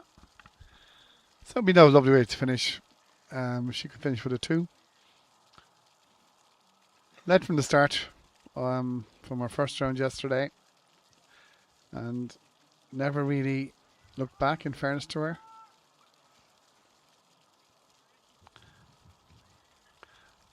Anthony Malone, our vice president, in the background watching on. Okay, Michelle, go on, finish with a 2.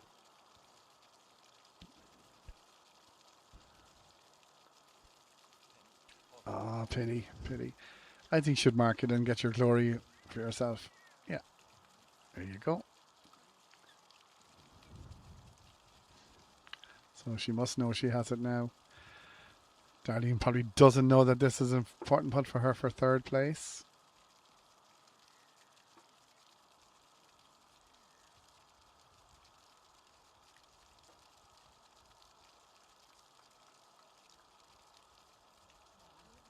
Oh, no, not it. Pity. Finishes at 32 over par. Probably tied third, but will on a compact will probably be fourth for her.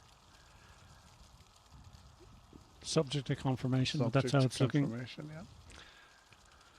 Okay, Michelle has 5 putts from here for victory. We don't think anything's going to go pear-shaped here.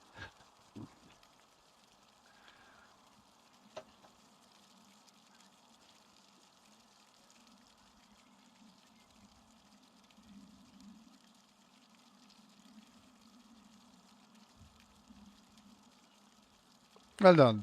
Well done. So there you have it. There's your Junior All-Ireland Ladies Strokeplay Championship 2026, Michelle O'Connell from the Cunnigar Pitch and Putt Club. Nice round of 63 there for her, which is kind of what she shot on average. Yeah, quite consistent. Yeah, very consistent. Matches the winning score in 2010 here, 187. Same winning score. So well done to Well done. Michelle. The Waterford champion of Cork in stroke play and match play this year as well, with the redrawing of the boundaries. She won the Cork match play and Cork stroke play as well. Okay, so it's been a great year for Michelle. Okay, and on top, on the 18th, you can see in the background there is the first group in the intermediate ladies coming through. That's Brona Crilly there from Clog, actually, as well.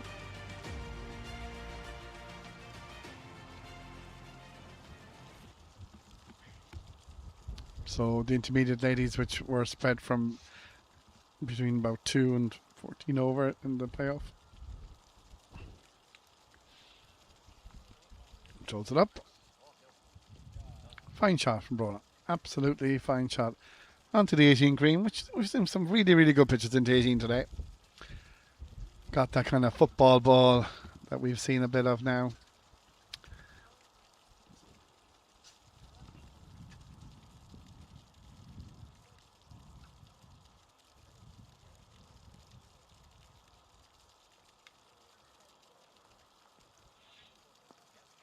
And another fine shot as well.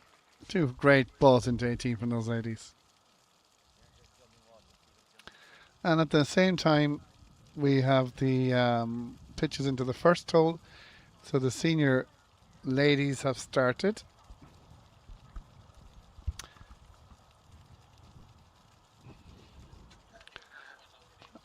And we're going to follow the intermediate ladies home. And then we're going to go and follow our seniors and bring them home for you. So you'll see all levels of wins in all grades.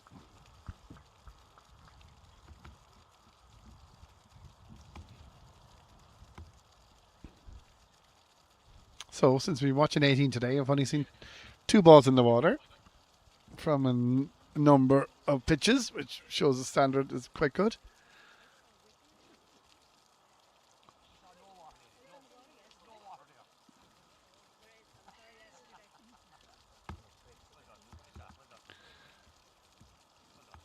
And the group on the first and the senior ladies is Geraldine Ward is playing with Ada Sexton. So they're now out on the course. I think they were both a couple over par. Gerald's had a good ball into a few feet, you can see there.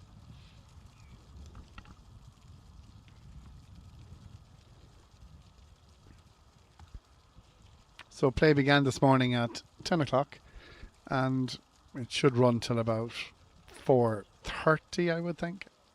Approximately, maybe a bit later.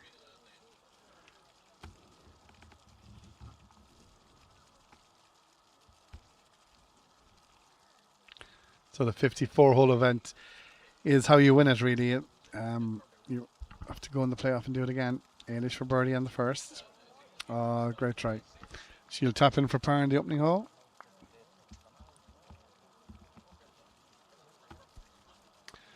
Ger Ward, who we saw not put great while we were watching her in her second round, but is still here, still involved. Can she get a good start here and maybe make some sort of run at the leaders? 7 to make up, so she'll have to go fairly fast. Yeah, you would think she'll nearly have to go 7 under par, maybe at least get under there. So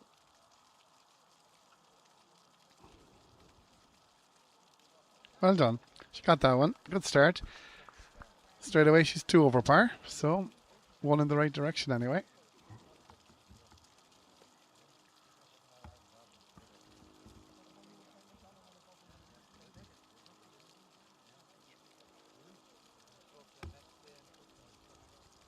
So you've seen a few of these balls, these tailor-made balls now.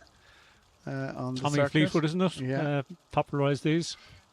That never really got going. No. Yeah. Kind of missed on the top side. So you can see in pitch and putt, if anyone again who doesn't play the game, you can use any ball you want once it's round. So you might have people using Pro V is popular, Shrixon, Callaway, everything's out there. A few of the older players might be using Commando, but that's going back a long time. So the ladies, after 2 great pitches, do not take advantage of them, but they do hopefully tap in for 2 pars. 8 pars. Thomas Ryan, leading player in Portmarnock, played well in the Irish Open, finished in the top 10. He still uses the Commando. Okay, because it's good to know who still is using them. I know Derek Courtney, he was back playing Pulpug yesterday. Derek's still using Commando. Still using going as Derek, is he? Yeah. Not playing as much nowadays? No, I haven't seen him. I only saw One him. of the all-time greats? Yeah. Absolutely, yeah. Follows his son, doesn't he, on the darts circuit? Yeah. Jack Courtney. Yeah. Yeah, he's doing really, really well. Very successful darts player. Playing Irish International now in underage darts. So we're going back to the 12th hole, 61 metre pitch, the index 7, and we're going to pick up our 2 of our intermediate players.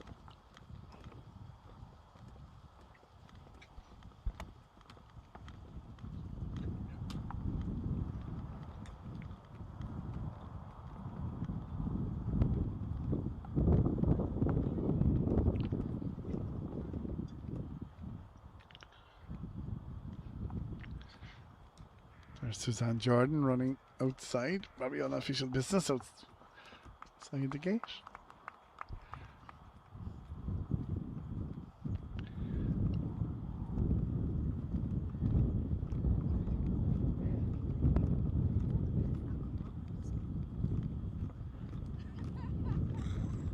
So these are our leaders here.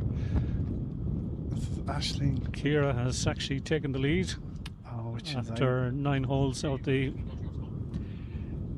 final round. She's now 4 over to 5 over for Aisling. That means Kira did 26 Kira's for 1 the under, yeah. front 9, and Aisling did 30. Kira birdied the first, got 1 back straight away. So this is Kira now, playing out of Deer Park Pitchable Club in Killarney. I just watched Kira playing the first 2, first time I'd seen her playing, and was very impressed with the swing she has. I think Kira has played golf as well. And again, if you can play in Deer Park or play in Clog,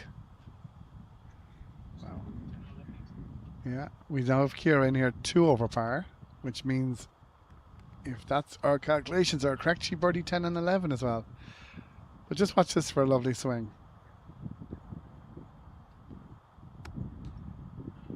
Right through it, turns the target, throws it up.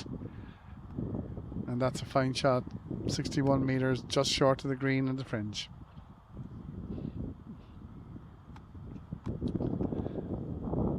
Aisling from the Clog Pitchable Club.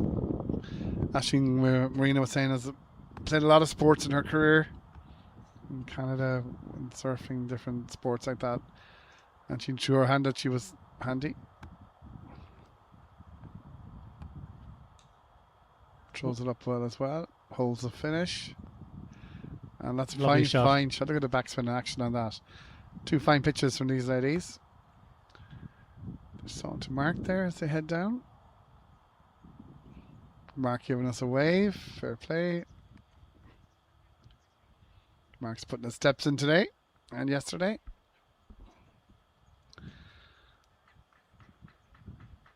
And we're just dipping across here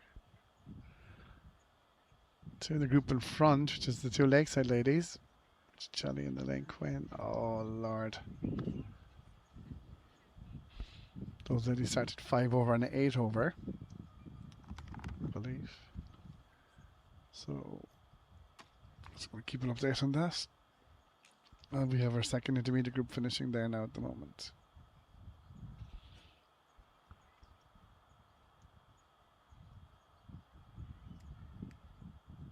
A putt. Okay, so we're back here now. Kira in the lead by 1 and is first to go here.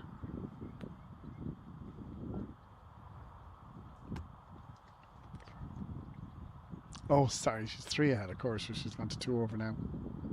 Yeah, so it's 2 over, 5 over.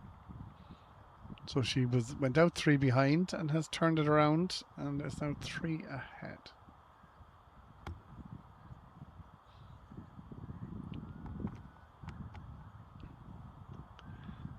And running at the hole. Okay, it's she'll have to mark it, I'd say. And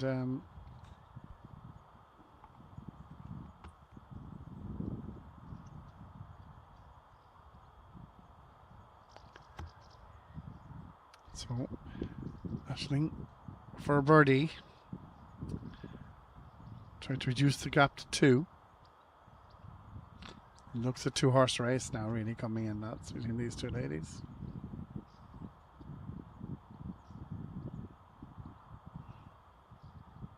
Oh, good try. Past the hole. Missing top side and will elect to finish.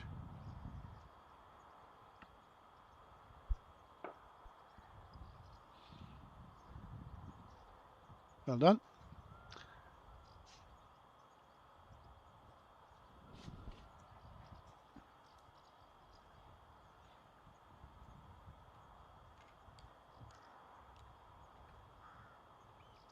Kira just taking her time with this one for par.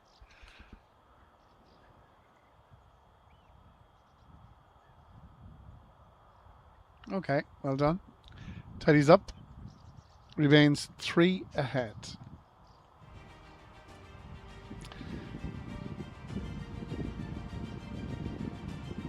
Out with the course, Mary Murray and Frida White are going down the 2nd hole in the senior playoff. So we're still waiting for the leaders to start there.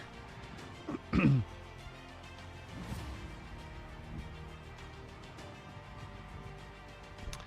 these ladies come to the 13th hole.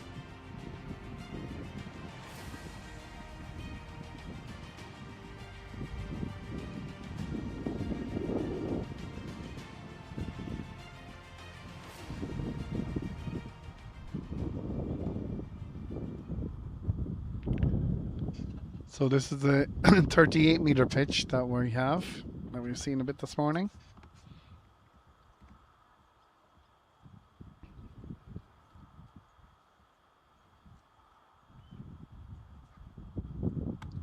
Kira Lowe, Deer Park Pitch Book Club. Yeah, good ball. Just stay there. Just roll off the back edge, but should be close enough for a straightforward enough chip.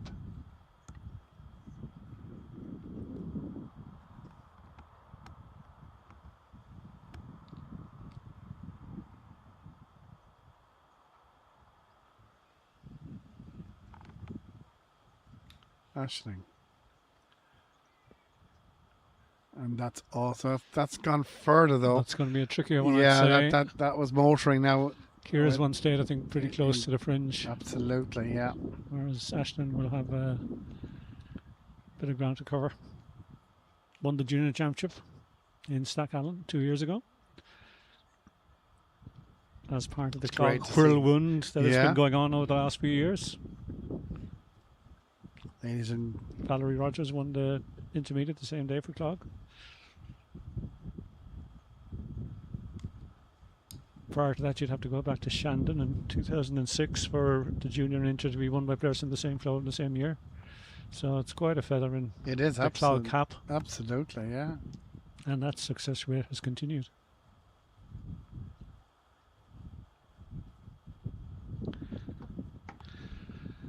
Okay, this will take a little bit of concentration from Aisling because you've got to again try to land it in maybe the fringe and leave it run out.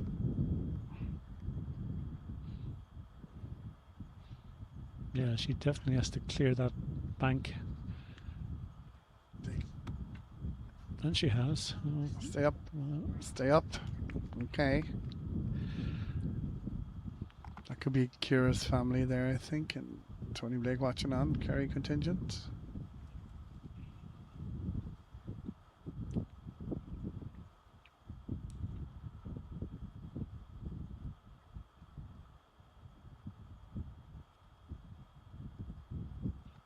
Looks like Kira's putting this. Yeah.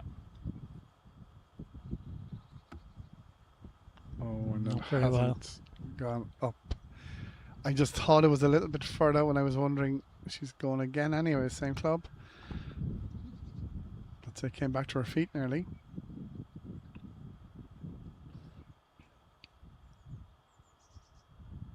Third shot.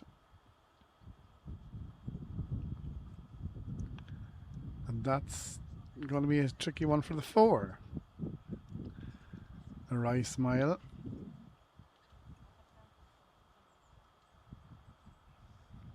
Okay, so 2-shot swing. there's Dare I say it? possibility of it. Yeah, absolutely. And they're in the same line. So Kira just lining up, moving the marker across, picking a spot.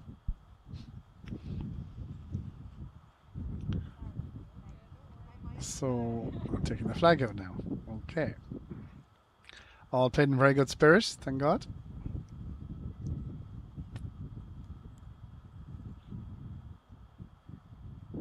You probably couldn't get 2 counties further apart, could you, John? No, I no. think that for pitch and putt. Or pitch and putt terms. I think we've done probably it. Couldn't. I think we've done it, yeah.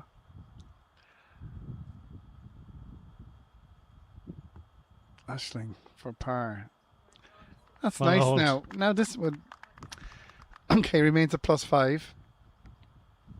Kira for bogey. To drop just 1. Replaces our marker. And then the ball. And then we'll pick up our marker, I hope.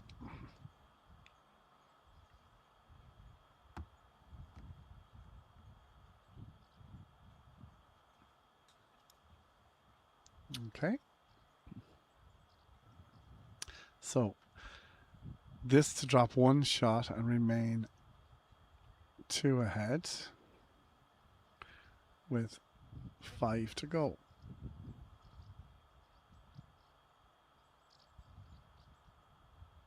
Well done. Well hold. Good 4. So, after the first mistake, she did well to get up and down from there for a bogey and drops to 3 over, but remains 2 ahead.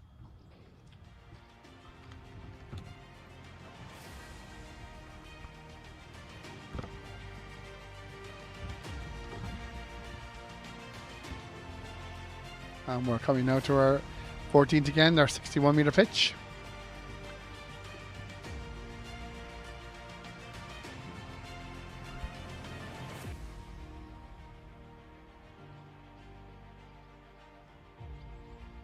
So Aisling now with the honour after getting that par in the last to Kira's bogey. Can she possibly apply pressure now from here and land this into the green?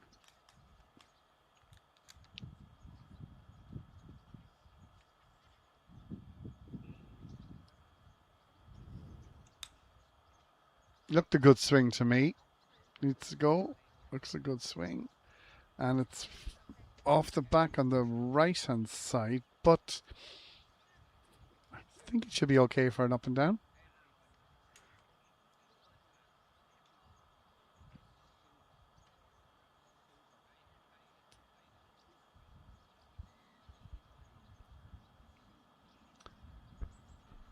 Kira, a lovely swing.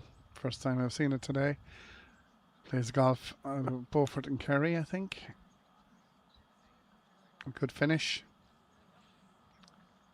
Both ladies in similar positions there now, so it'll be down to a chip and putt again. And they make their way down 14.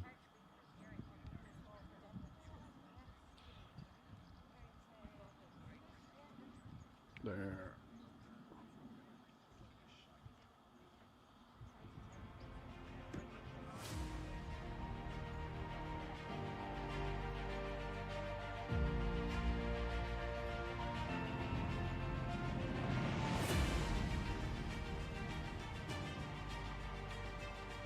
Both ladies actually using 3 clubs, which is more than not are doing that at the moment. And I'd say these balls are quite close together. You can't really see them, but I'd say from the pitches, yeah, there shouldn't be much in it. Kira looks to be first to play. So Kira had rounds of 60 and 53, but had a 9 on the 18th first time round. So it just shows how well she was playing up to that. Found the water in 18 a couple of times. And is 1 over in the round today. And she's done okay. Done well, actually. Left at 4 or 5 feet. 2 under. Yeah, actually, Kira's 2 under today. Even better. She went out in 1 under, birdie 10 and 11, yeah, and dropped a shot there on the 12th. So, yeah, great play. Okay, Aisling, chance now to put this in close. Angle from the back, putting. Can she get that in close? Pretty good. She can. So, nip and tuck now.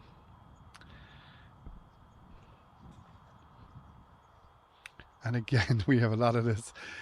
Aisling now has to mark to the side because she's in Kira's line. So as you see when you're marking, you just pick a spot in front of you, line up with that, and then move it 1 clubbed space. If that's not enough, you can go 2 or 3.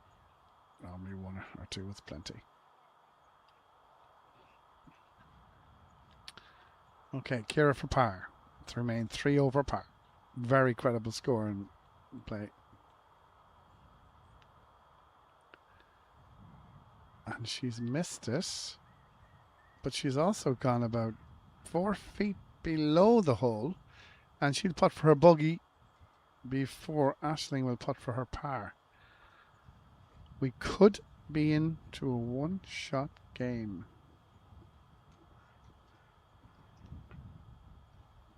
She's got that, hammered that in well. Okay, drops the 4 over. Aisling is a putt. Now replaces again to reduce the deficit to just the minimal of 1 shot.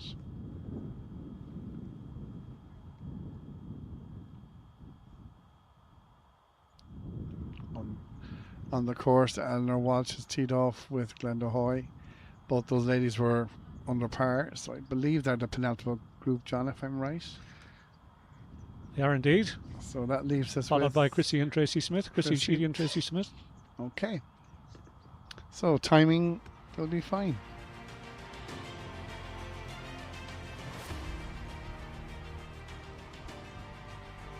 Okay, guys. Birdie hole. Even though we haven't seen that many birdies on this 15, but 34-meter pitch. Aisling with the honour. And again, it looks very straightforward on camera, but it is. It plays at 34, but just try and get it in there beyond the first cut into the backstop, and it should sit down for you.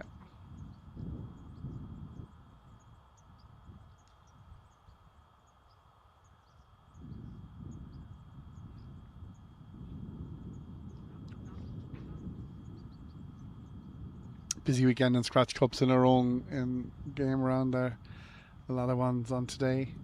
At Garvan, up in Kildare's on, Rochford Bridge is on. So Aisling. Now let's see where this is going. And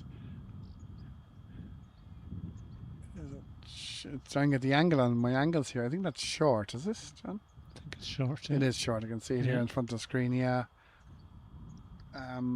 That's probably a bit of a mistake, to be honest, because this hole should be one that you'd planted on the green.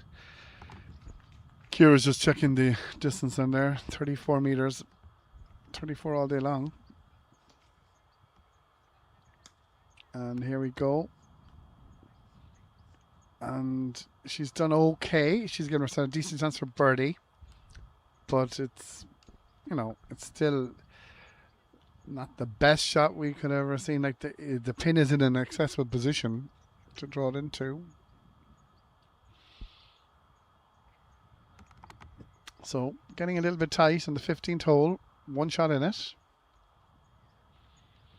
Now this time it's a bit more pressure on Aisling because she has this chip from the brown bear patch.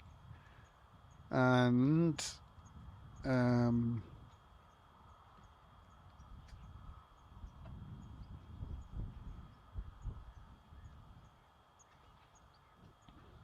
yeah, not a bad choice, John. She's gone with the putter for this one. I think it's a good choice, yeah, because it's going to be pretty fast when it comes off the down slope.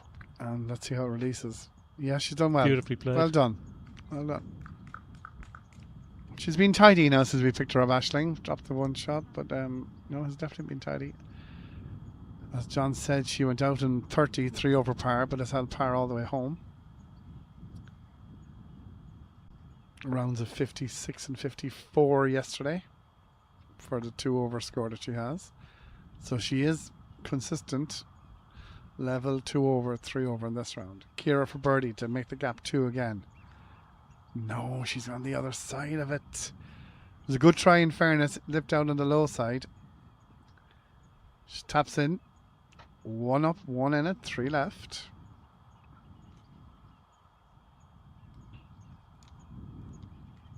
Good match. Good game.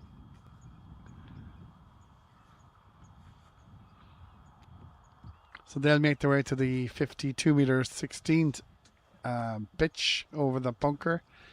Then they'll incorporate the 69 meter 17th and the 57 meter 18th. So that's what they've left in Cunnigar to decide this year's National Intermediate Stroke Play Champion. So Aisling will have the honour. Can she apply pressure? Any decent pitch on any of these holes is a good result. And we have our senior final group in our senior ladies are on the first. So they teed off about 25 past 3. So we expect them in half 4, quarter 5-ish.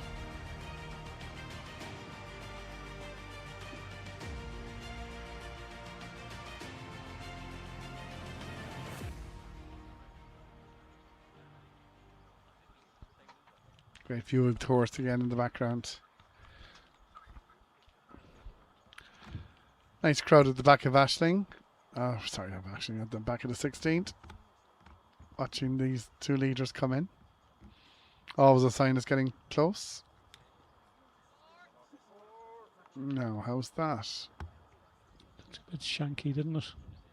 Oh, that could be a mistake. Was it half a shank or a full shank? Yeah, there. I think so. Yeah, she didn't get all of that, and it was something was awry there, and she's definitely in trouble here. Ladies, I think, are comparing scores. We're just going to get a repeat on this shot if you want to track the ball. Yeah, it comes off the club and speeds to the right. An opportunity for Kira now to take advantage of this.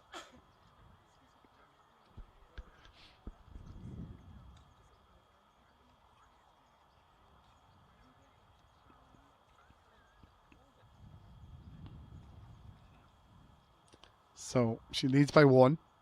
Aisling's in trouble. Anything up around the screen would be a good result.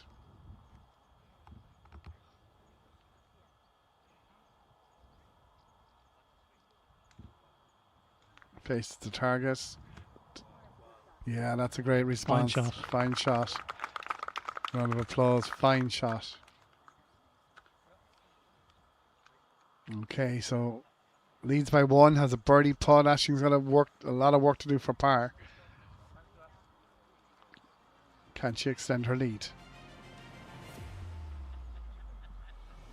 And our final group in our senior ladies are on the 2nd hole.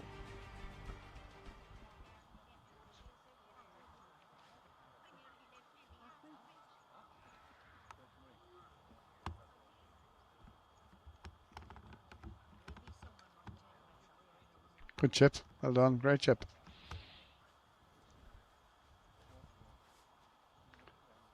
Okay.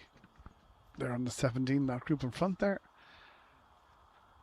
Aisling on a very bare brown patch lie here, so we'll skeet off this. Low runner onto the green will be her plan, hopefully.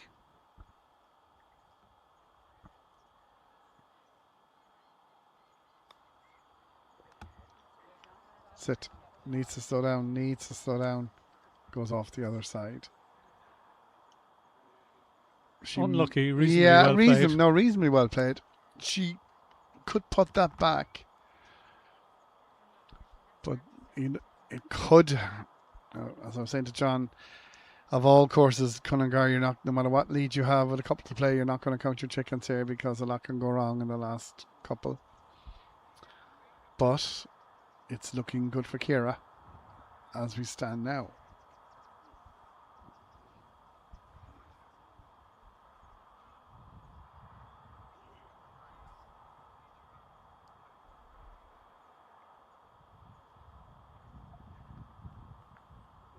Well done, well done. Good try. A little bit of a tricky one down the hill for her bogey, but it was a good try. Ciara now for birdie on 16.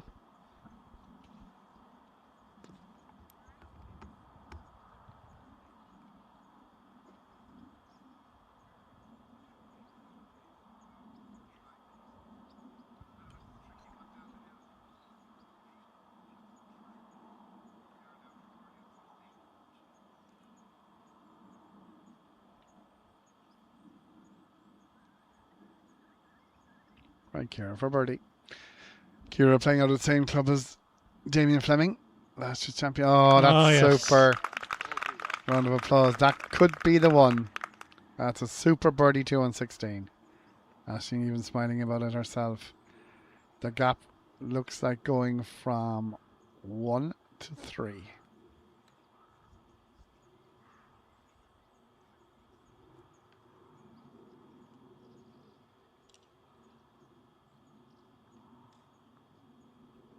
Oh no, you don't see that happening down here. 1 to the gap is now 4. And I think the 16th hole has more or less decided this year's Intermediate Championship.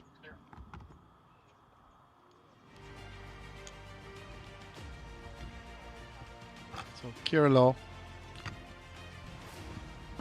now stands at 2 over par. Aisling McKevlin 6 over par. And the group ahead are on the 18th hole. And how are we doing for scores on the Intermediate, John? And is there Aisling in trouble for second, or is she happy enough? Aisling stand, I think she is reasonably okay. We only have most of the scores for after 9 holes. After 9 holes. The leader in the clubhouse is Nicola Ahern of Collins, who's on 13 over. That's very good. That was 58, I believe, she had there in the playoff. And the third and fourth on the course are Bridget Shelley of Lakeside on +7 and Elaine Quinn of Lakeside on +11. After 9. They're after 9. Well, the +7 could be interesting. Yeah. Okay, and here we are on 17. Close up of Ciara's ball. Great shot at the ball.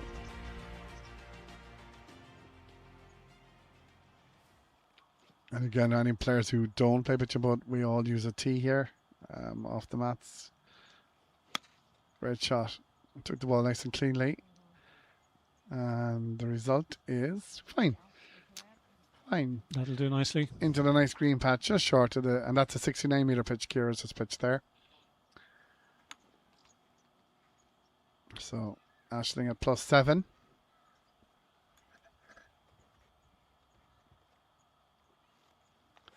After that double bogey on 16.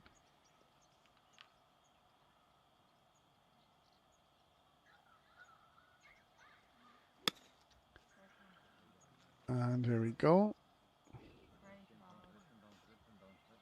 Okay. Both reasonable shots onto that 17th hole. And there you see our leaders in the playoff of the senior in the background. Chrissy and Tracy.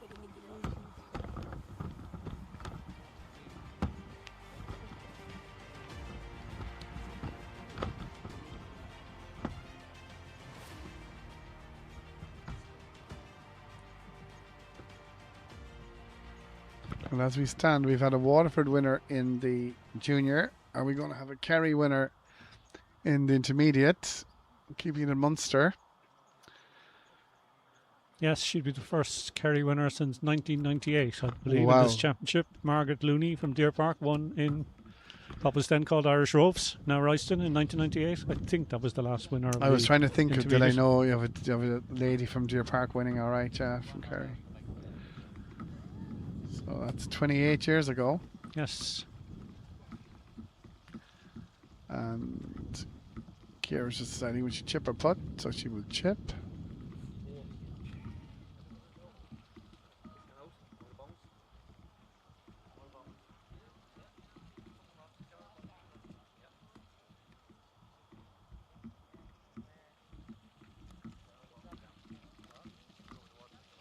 Release.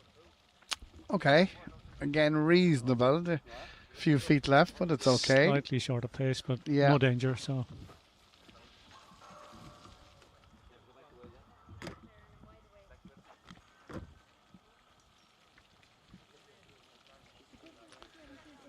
So, Aisling, 4 shots behind. If anything's going to happen, she's going to have to hold this anyway. And get up to the hole. That's a good try, just below the hole, couple of feet.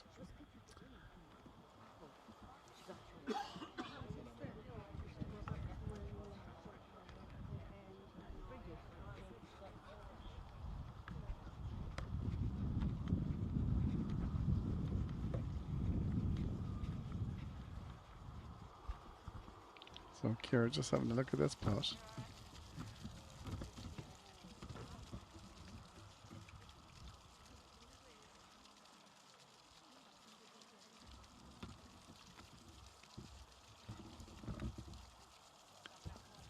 For par.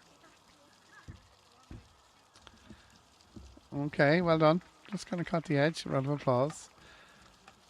One more pitch. Aisling for her par.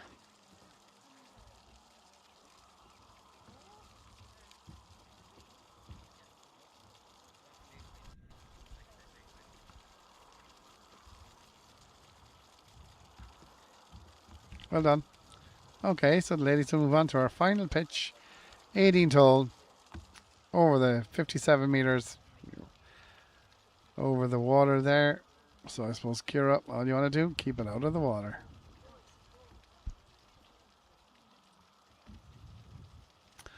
So Ciara, who had a 9 here on, we don't remind her of that, on the end of round 1 yesterday, but still bounced back from that to shoot 60,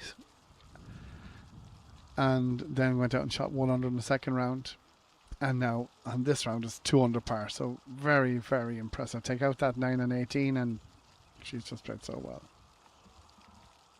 very consistent. Yeah, she'll have 2 rounds of under par. If she makes a par here on the 18, she would have 53 in the second round yesterday and 52 in the final round today.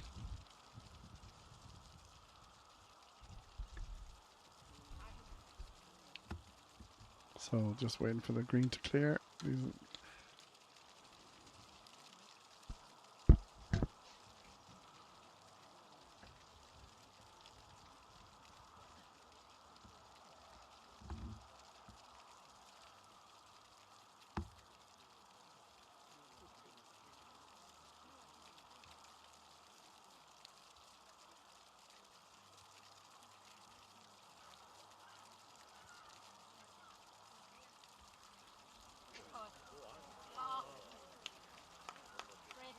That's a bogey to finish for Elaine Quinn.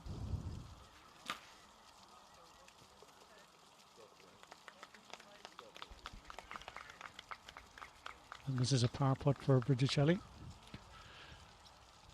champion in 2012 and 2019. Probably going to come up a bit short this year, but she's in the shake-up for a podium position, I think. Absolutely. She has twice been third in it as well. Wow. This is for par. Oh, unlucky. Just kind of dragged it a bit. I missed to the low side. So the 2 ladies finished 2 bogeys. And the way is clear for Kierlow to stand up, hit a 57-metre pitch onto the green and become intermediate stroke play champion.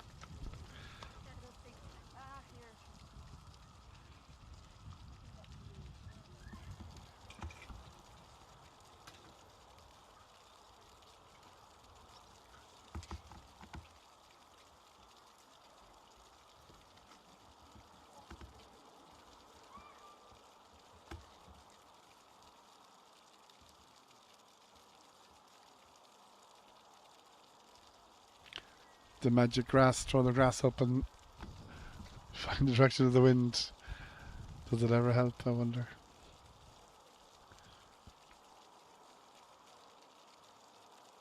Can be a reflex, I think, or just a routine, maybe. Routine, isn't it? Yeah. Right, one swing. This is it. Oh my God, she's huge. She's actually after hitting the back of the thing where the man is. She was not going to be She short. wasn't going to be in the water anyway. She was not going to be in the water. So what Kira's hit is, you see our lovely sign there at the back? Kira's hit the what would you call the wall, and it's bounced back. And to be honest, it's a reasonable enough chip back now. Well, it's in no danger. It's certainly bogey territory at worst. Yeah. Hole in one needed. Absolutely. Oh. Just want to go again.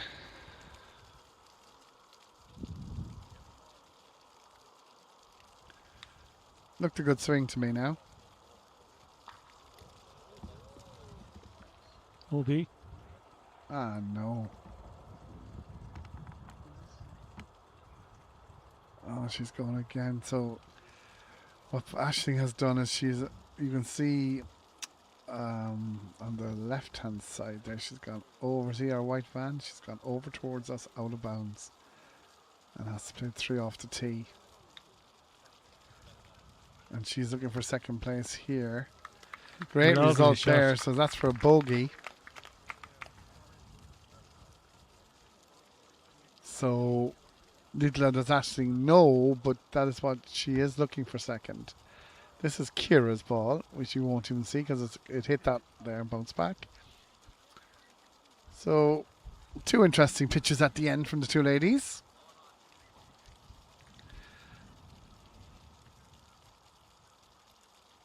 They're still chatting all the way around, and which is great to see.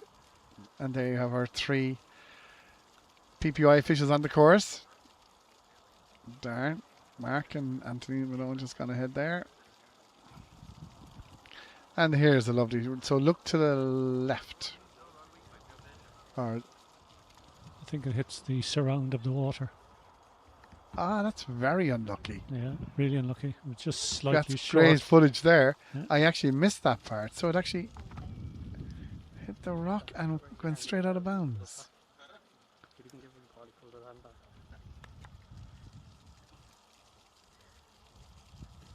Hopefully that doesn't cost her second place now.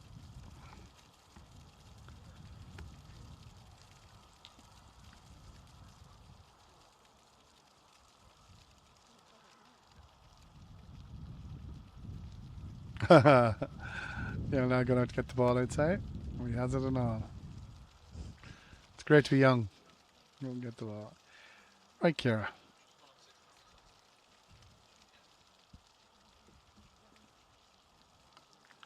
Changing clubs, I think.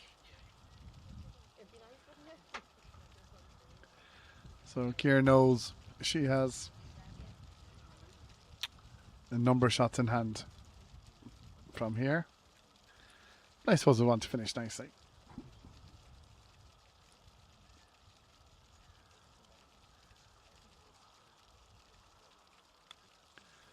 Easy.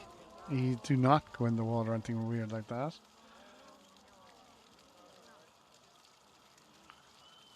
Just lucky the water doesn't go around that far, John. Yes.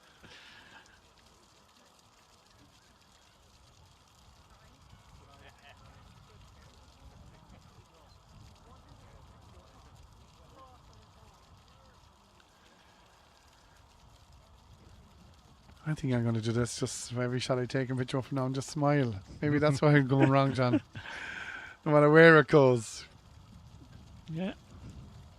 Hit it and find it and have fun doing it. That's the motto, isn't it? Right. Who was that? Arnold Palmer, I think. Palmer. Ciara, third shot, chipping back. Again, has a number of shots in hand.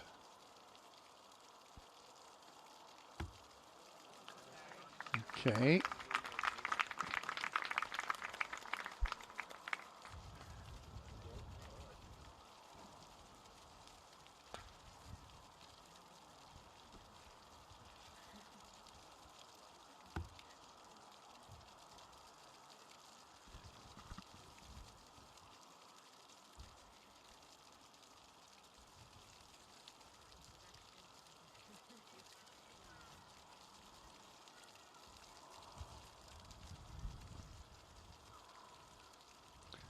Okay, Aisling putting for bogey after her first ball went out of bounds, unfortunately. Ah, unlucky. That's a double really bogey. 5 will put her to 9 over par.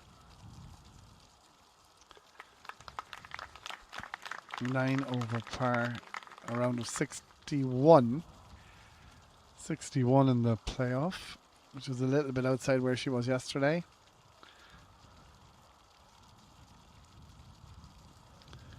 So Ciara has a putt for bogey. This is for a round of 53 today in this playoff.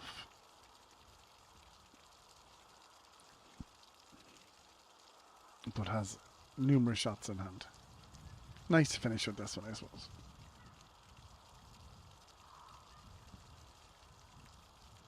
Get in. Get in. Yes. Grade 4. And there you have your 2026 National Intermediate Champion, Ciara Lowe, from the Deer Park Pitch and Putt Club. We will try and get you confirmation of second and third in the next couple of minutes. Elaine Quinn and Bridget Shelley scores are not posted yet. Okay, so we we're can't just waiting. confirm that. The likelihood is Aisling is second or third. So But we'll confirm it in due course.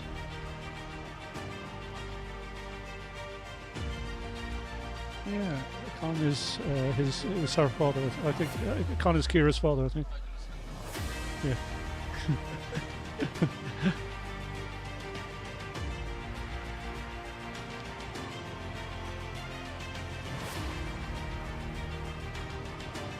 .60, 53, 53 is pretty good shooting, isn't it? yeah, yeah. And but for that 9 on 18, she would have been under par. But her winning score is significantly better than the winning score 16 years ago here. It was 174. 16 years ago she finishes with 166. Yeah, super play. Super play. Showing the... So we will confirm in a few minutes second and third position in the intermediate. And what we will do now is we're going to pick up our senior players and just give it a couple of minutes. And for our senior playoff, and they're probably out of maybe 7 or 8 at this stage, our last group.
and we're on the 7th hole with our final group. Tracy Smith is 3 under par, having picked up 1 under for the first 6. Well short there in 7, making sure she wasn't big. It's not the place to be. They're big on the 7th. Chrissy started the day at 4 under par. And it's still 4 under, so it leads by 1.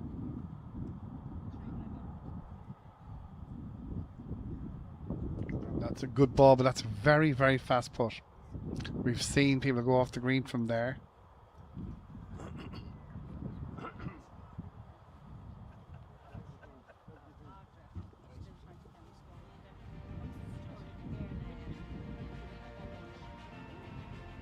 Loads of smiles today.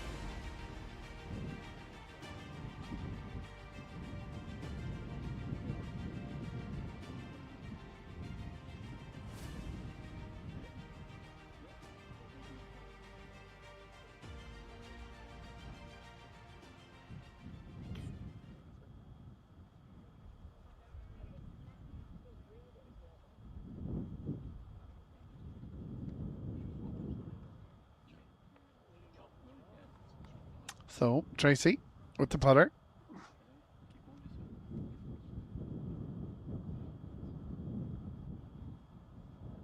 And it's left it a few feet short. A little bit of a tricky putt there.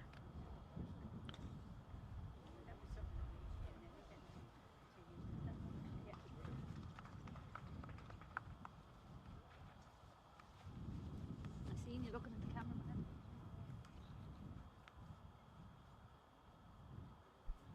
Tracy for birdie.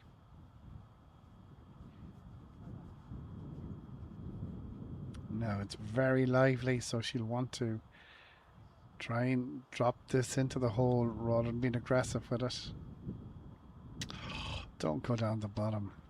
That's the place what you couldn't do with it.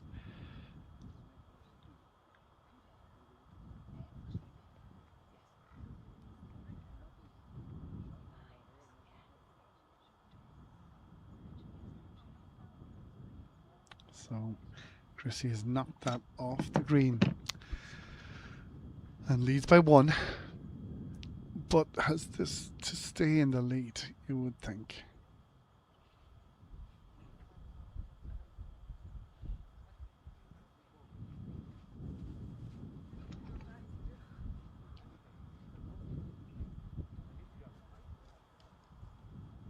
Lucky. So Chrissy will drop back to 3 under par.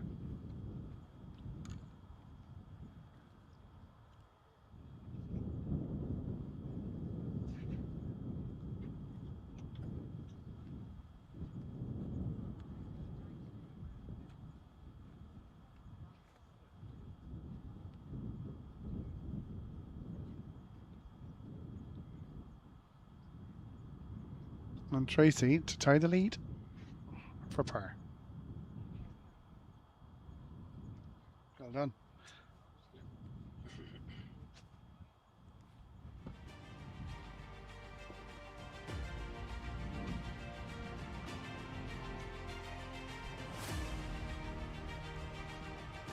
So just update you some scores through 9 holes that we have. Lorraine Troy is 6 over, par 8 is 6, Sexton 6 over, Marina O'Rourke is 3 over, Mary Murray 2 over, Joe Ward is 1 over, Louise Grace is 1 over, Breda White is even par, and Amy Galvin is even par. So they're the people who have gone through 9. It's very tight. And Tracy and Chrissy are both 3 under now as they pitch the 8th at this stage. 43 metres. Tracy Smith from Lucan, I think. Sit. And that's okay. Just got into the first cut. So Chrissy pitching there now.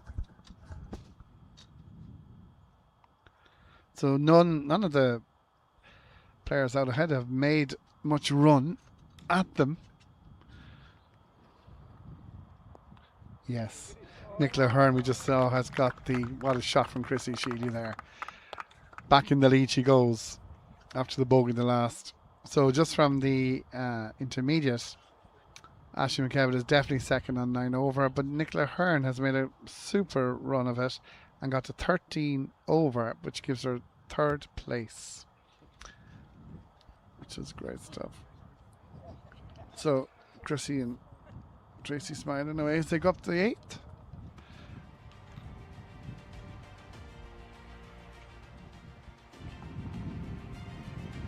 Suppose you couldn't get much closer than without going in. Just a few scores from around the country in Scratch Cups there. Justin McKeown shot an amazing 20 under par in Dungarvan. Leading, Colin O'Toole 16 under. Was coming second. Stephen Riley 13 under.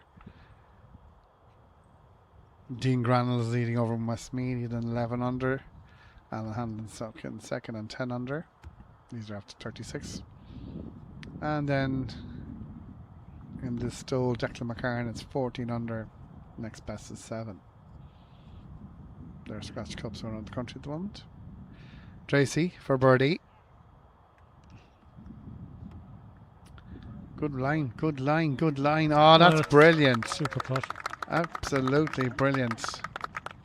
So Tracy has birdied the 8th, so has Chrissy. They're both 4 under after 8 holes in this playoff. 10 to play. And just looking at the scores, as I said, it doesn't seem we're waiting on the Eleanor Walsh group. Have they made any inroads there? Just finished 9.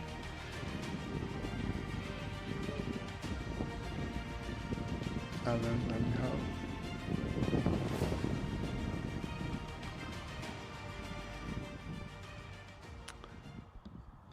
so Tracy holds the honour, 50-metre pitch. 2 under on the round, fair play to her. And pitching up the 9th.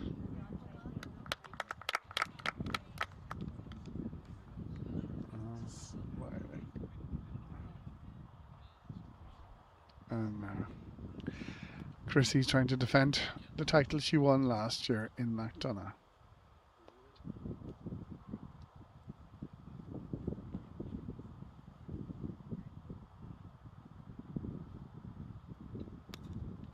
So there you see Glenda Hoy and Eleanor Walsh on 10 there. And Chrissy's short, but should be okay. Tracy's on the fringe above the hole. And we're just waiting for the 9-hole confirmation.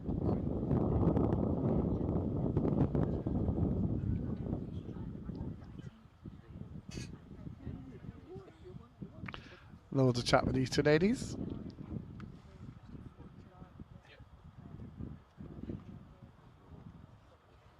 And Tim Minot following the action close by. I think he and Tracy have had some successes. Mixed foursomes partners through the years. Out of Lucan? Yeah. Okay, so there you have it. Chrissy's going up the hill. Tracy's coming across the hill. And then if you want to look down in the background, you see Eleanor Walsh putting on the 10th. Jordan Hoy watching over.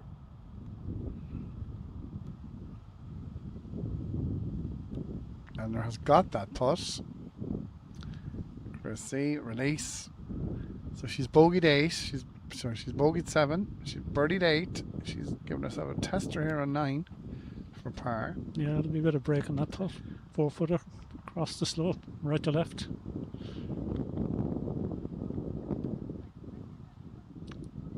So Chrissy with 6 titles is stroke place, John? 6 stroke plays, yeah. Tracy yet to win one? Tracy's yet to win one. Her putt is slow to start and then will get faster on the hole, breaking from the left.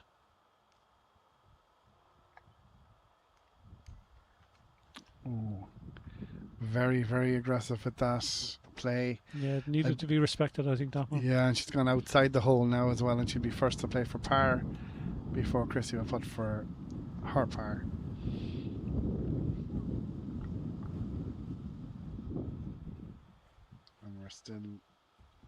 just waiting for the 9-hole scores for Eleanor and Glenda. Both those ladies started 1 under par, so I'm wondering, have they made any inroads into that? Tracy to stay 4 under. She hammered that as well, I thought. Okay, it's a disappointing bogey from nowhere, really. It will drop her back to -3, and Chrissy's a chance to. It's 1 under for 9 holes, in fairness to Tracy, even with that bogey. Eleanor Walsh was 2 under after 9, and did she make birdie on 10? I wonder, did she make birdie on 10? And Glenda Hoy is also -2 for the tournament. For the championship, yeah. Oh, so it looks like a 4-horse race. Looks to be a 4-horse race at this stage, yeah.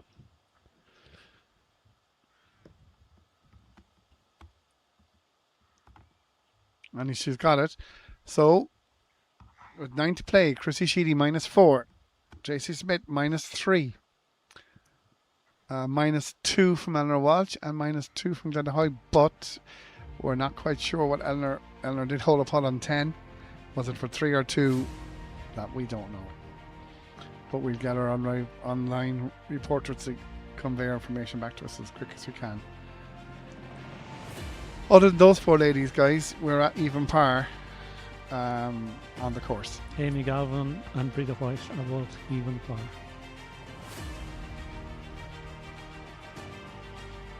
So this 10th hole. We've seen a fair few bogeys on this one today, John. Anybody's missed the green, left, right, or big. That's when they're very hard to get up and down. Difficult hole to chip to, yeah. 48 metres.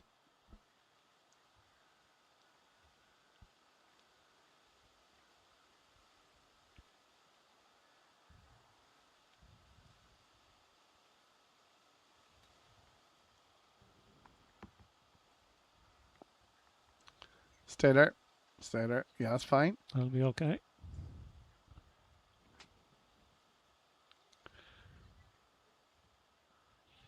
Lovely view of the ball coming in there.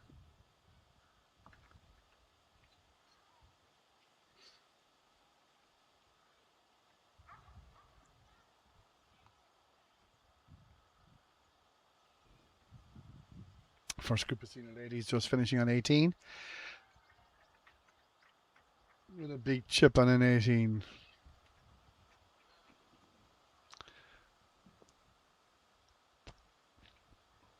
And Tracy's ball is missed right of the green, I think. Absolutely, it has rolled down a good bit too, John.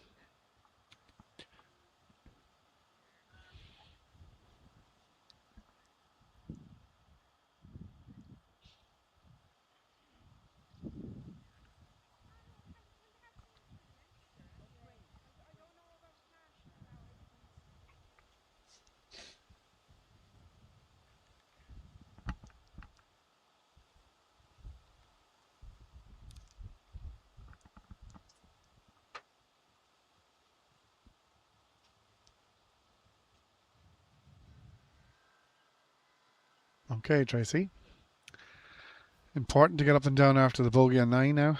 Oh, yeah, I thought she thinned that a bit alright. And that's gone a tricky 6-foot past. Ran on that uncomfortable distance, didn't it? That's a good distance past now.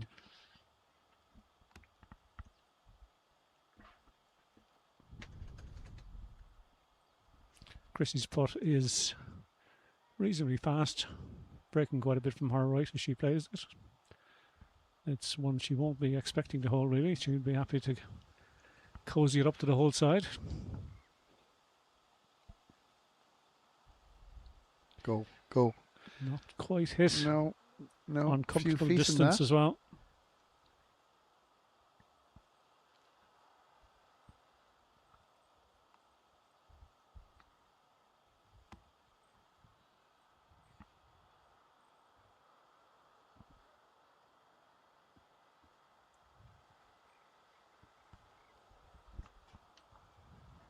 Yeah, so we've the first group finished and the playoff, and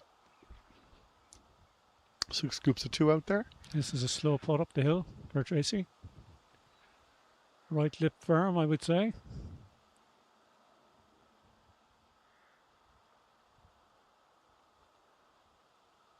Well done. Well done. Excellent 3. She's happy with that anyway.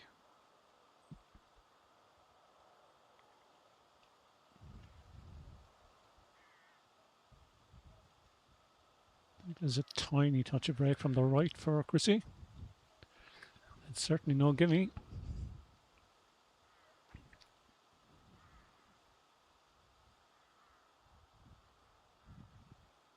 Well done. Well done. So Chrissy remains 1 ahead, 8 to go.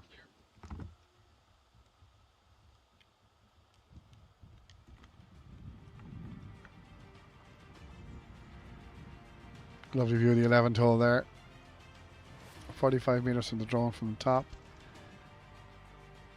Another pitch that you want to be hitting the green to stay on the green rather than rolling off the back or the sides.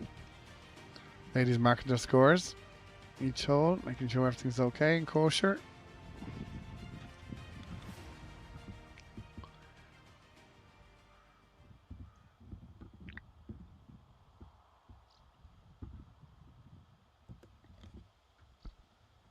So we have 2 cameramen on the course, so we're getting different shots. You see one and down the corner there.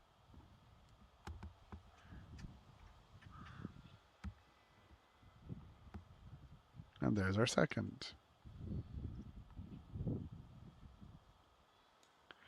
Chrissy, looked a good pitch to me, good swing. Oh, that's a great shot. And there's the advantage, John, being able to stop the ball quick. Yes, good shape. So you see her there. She's 10 feet across the green for birdie. And takes out all the problems of going off the green and bogeying it. So Tracy playing well all day, 3 under par.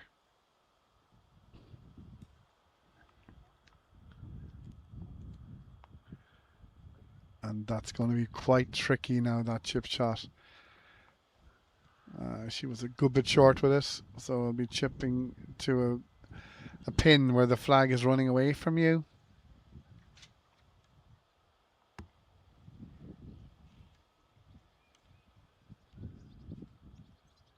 So it's very quiet up here by the 18th green now where we are, as most people are watching are out 11, 12, 13 around that area. Wind beginning to get up. I see the flags moving more than they did all morning.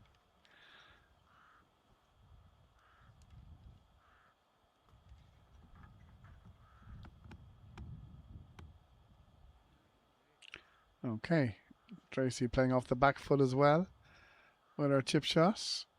Will it release? Will it release? And it's another awkward distance. So she was up for the task the last time when she holed it, but has an equally difficult one now, and Chrissy may have a chance to get to -5.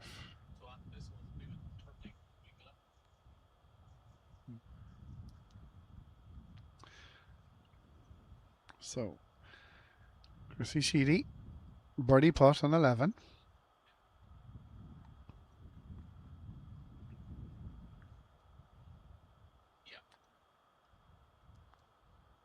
Oh, she was always on the low side jump. But it's funny, came back behind the hole in the end, so the read wasn't that bad. She will just mark that. Stays at 4 under par. Hard to pick the winning score. Well, I don't know, is 4 enough? She need 1 or 2 more. It won't take much more than that. 6 definitely does it. 5 has a squeak. I think so. Tracy for par at -3.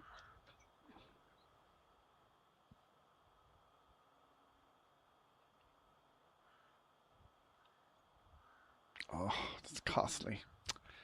Just can't leave yourself that distance so many times. Unfortunately for Tracy, bogeys at 9 and 11 have dropped her back to -2. And we're going to pick up the group in front now. Oh, no, sorry, we're going to stay up to 12.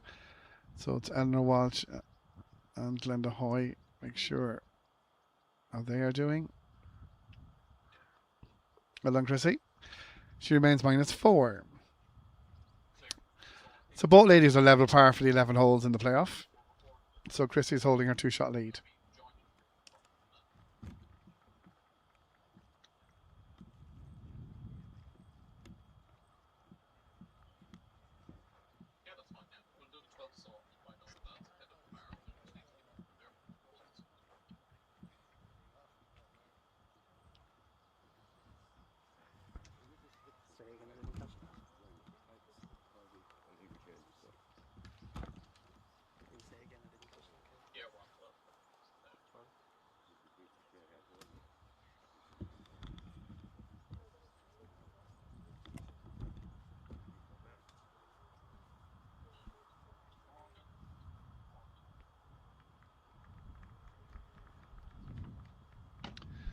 Okay, guys, so here we have Chrissy Sheedy playing 12.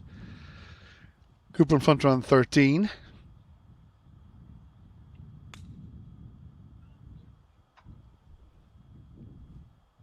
Oh, that's another super ball. Shot. She's beginning to turn the screw small, but that's a great ball into the 13th hole. Putt to go to -5. A great chance to go to -5.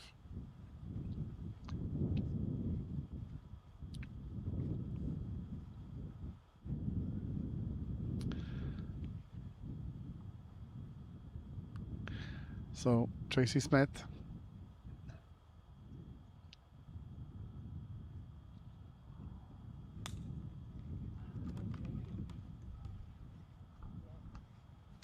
Not bad at all. Fine pitch.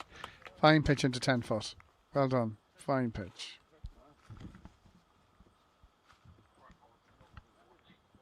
Eleanor Walsh has now moved to -4 after 12 holes. Okay. It's getting exciting now. And Eleanor Walsh, we've just found out. Yeah, -4 through 12. And she's in the group ahead. Tracy has a couple of feet to go to -5. Sorry, Tracy has a couple of feet to go to -5. Tracy -2. Eleanor Walsh just 3 under on the round today in this playoff. So it definitely looks between these 4 in the last 2 groups.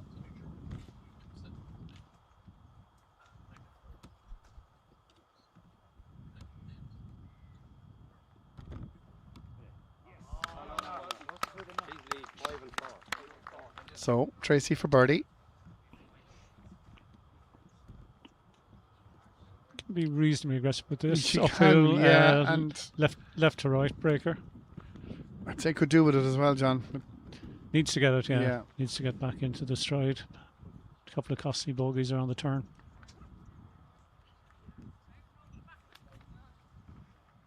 Oh, just drifted below. It wasn't a bad effort. It's a really good putt. Yeah. Okay. Tracy remains 2 under. 6 Chrissy's left. is pretty slippery downhill. Needs to hit it firmly enough, obviously, to stay on line, but doesn't want to go bald-headed for this because it'll drift away quickly. One of the beyond best hole. pitches we saw into 12 all day. 61-meter pitch.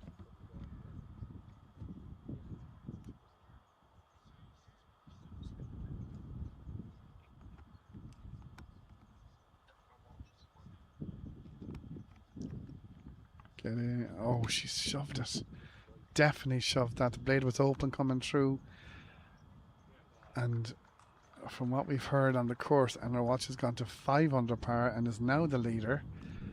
And Chrissy is 1 behind. Eleanor hasn't done a lady stroke play, has she, John? Never won the ladies' stroke play. Been third twice. Well.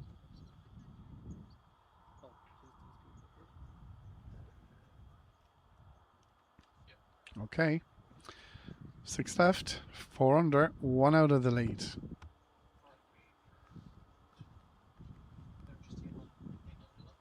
So the ladies in front are a hole ahead.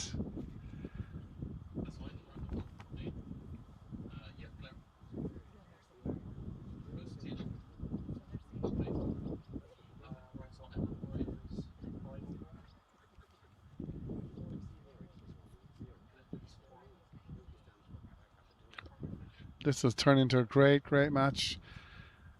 As we have it now, Eleanor Walsh is 5 under par, Glenda Hoy is 4 under par. And Chrissy Sheedy is 4 under par. And 2 good shots into 15.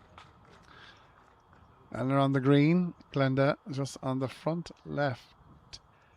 On the 61 metre 14th hole. Eleanor's 4 under on the round. Glenda's 3 under on the round. Really good pitch and putt. Good 2-ball.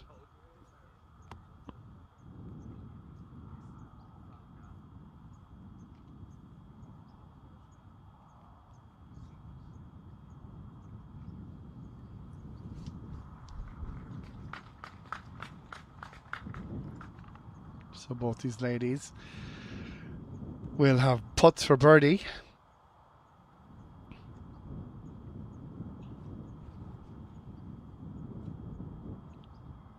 So as we stand, we have 4 ladies under par. Our leader, Eleanor Walsh, -5. Glenda Hoy, -4. Chrissy Sheedy, -4. And Tracy Smith, -2. They're the only 4 ladies under par as we stand.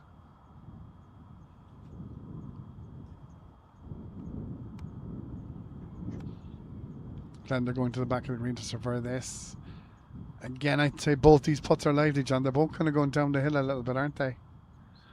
Yeah. She's objecting to leave the flag in, which is her. Or is she? No, she must have heard me. She's going to take it out.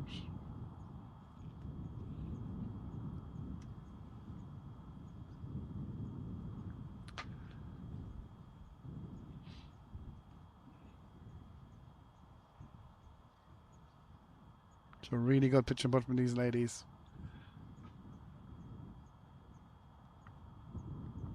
Glenda for birdie. For birdie. She fancied it coming down. It looked good. Gone that little awkward distance beyond, but Tiny bit, but it was a really, really good putt. Eleanor might have got a good read off that now.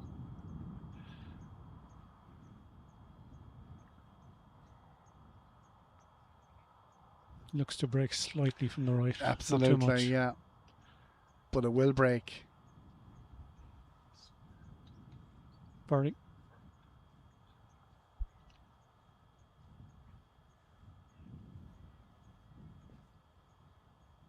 Okay, Eleanor. Putt to go to -6 and open a 2-shot lead.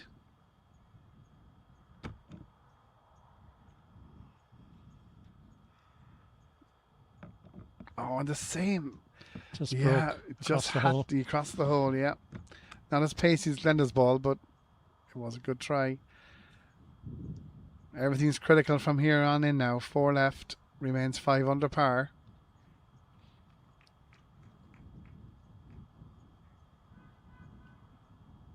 An important putt for Glenda for her part to remain 1 behind.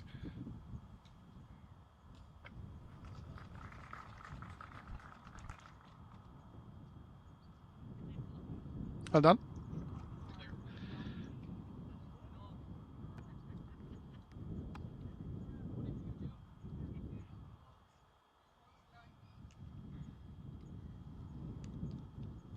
Great shot of Eleanor's putt again there, just coming up to the hole. And now, guys, I keep saying this all day long, the 15 is the birdie hole. I don't think I've seen anyone birdie it.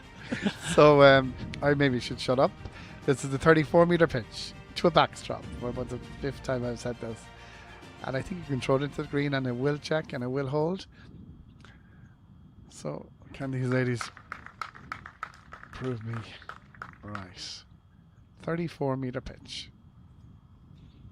Play the number, Eleanor. Throw it in there.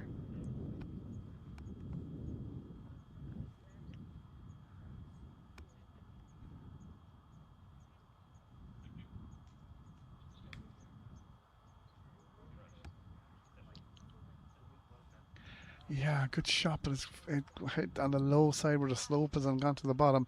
But at least it's an uphill putt for birdie. Yeah, it's a good chance. Chrissy Sheedy is birdied to join the lead on 5 under. She must have got the 13th. Okay, so getting close now. Every shot critical, coming to the end of the Senior Ladies National Stroke Play. Glenda Hoy And look at the lovely kick she's got. And she is going to go to -5 as well. That got a lovely kick out of the rough. Well, actually, as I look at it, there's a little bit in it, John. It's not absolutely dead, yeah. but it's a great shot. Great result, anyway. Great result, I think, yeah.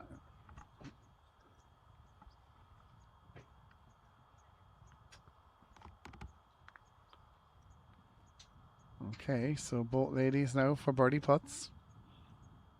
In the background, you have Breda White, so it doesn't look like the double that's going to happen for her, but she's had such a great year.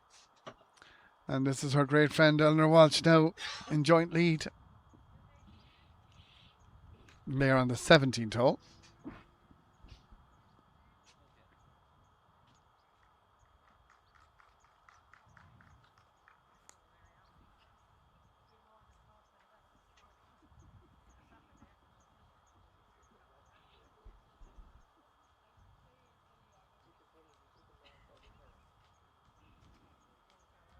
Okay, Eleanor. Birdie putt. 15th hole.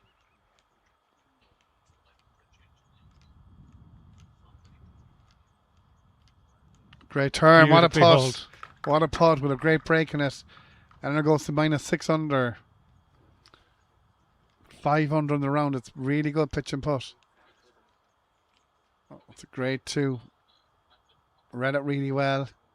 Good ball outside the hole. Knocked it in.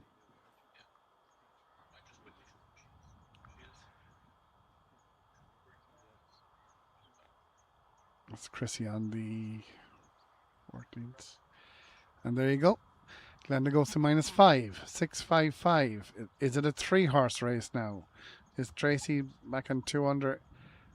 Chrissy has a very important chip on 14. And throws it up. Sit. Oh my God. Of all the places to go, she's chipped it through the green. It's nearly harder. This is nearly harder than what she had just faced. That's on the 14th. Critical time for Chrissy Sheedy on 14. Needs to get up and down to make a bogey.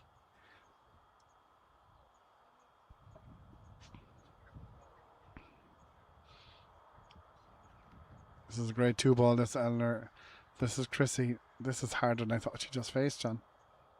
Really difficult. Has to probably take the aerial route, but that probably means it goes beyond the hole. And I think, how would you stop it? How do you stop it, John? I couldn't see anything else other than that. No.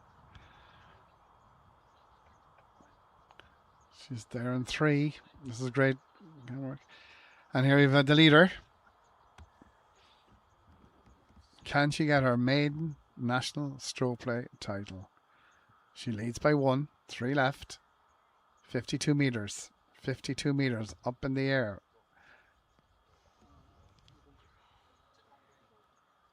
You can't be serious, can you? Oh my God. Who wants to win this? Eleanor gets the lead, puts it in the bunker. Chrissy gets the lead. She can't believe she's short, I think.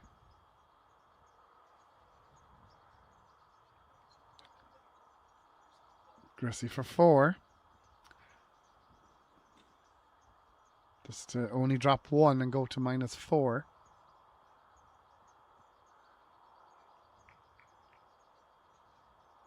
Oh, she's double bogeyed 14. That's going to really hurt. She's back to -3. Glenda, is it your turn? Glenda -5. Her pitching 16. And she's off the side. But we think that's not the worst chip in the world. Should be okay. Yeah, we've seen people there Uphill, all day. plenty Yeah, of green. and not as far out as other people have gone. So you can see the crowd is split a bit there now between the 2 groups.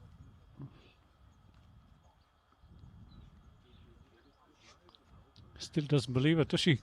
And she No. came down short in the bunker. Yeah, just see all about the lie here now. All about the lie. It mustn't be pretty, John. because she's looking at it.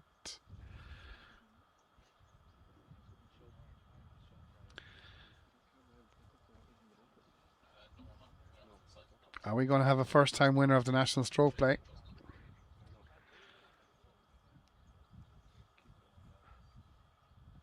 Yeah, Glenda chased Chrissy home 1 year there recently. She was second, but she doesn't have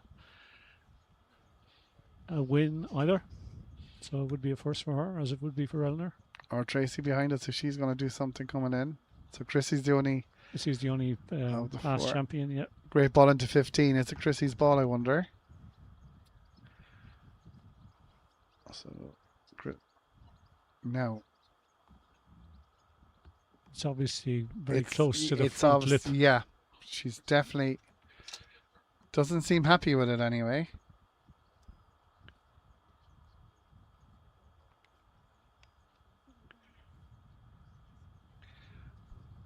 Just gotta. Is this Chrissy's ball to 15 or was it Tracy in? Tracy hit the one close. And Well, look, both this is close. good. Great shot. Just gotta. Somebody in the crowd said this is a horrendous lie. Do we have a ball? Didn't get out, I don't Didn't think. get It's out. back in the bunker. And she stymied her hand as well at the same time.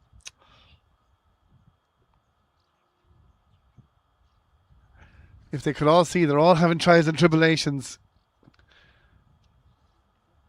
Chrissy's a putt to go back to 4. Eleanor in the bunker in 3. Glenda on the side of the green.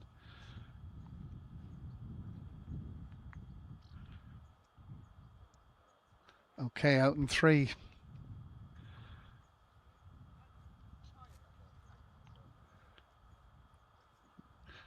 Gonna break the bunker herself. She what Glenda offered, but she told Glenda to work away on her own chip shot, which is fair enough.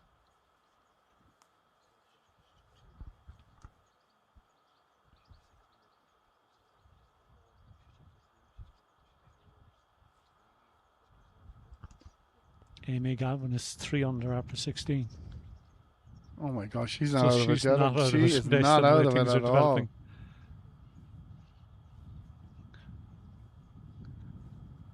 That's great play from Amy. She could post the clubhouse score and then they'll really be thinking about it. Chrissy for birdie. Stay up. No, didn't really hit it with any. Glenda for hers. Super It's all chip. happening now, lads. It's all happening. And there's a big cheer in the background there, which is the Mary Murray Breda White game. I think they're definitely too far behind. So Glenda taps in for par, stays -5, and will possibly in a couple of minutes will be the leader of the National Stroke Play.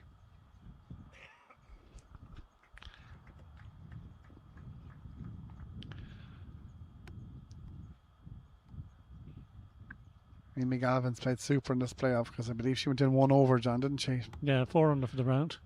Oh my So God. unlucky. Eleanor Walsh will tap in for 5. She will drop back to -4.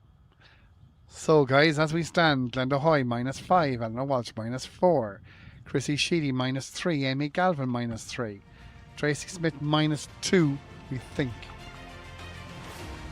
5 ladies under par. All in with a shout.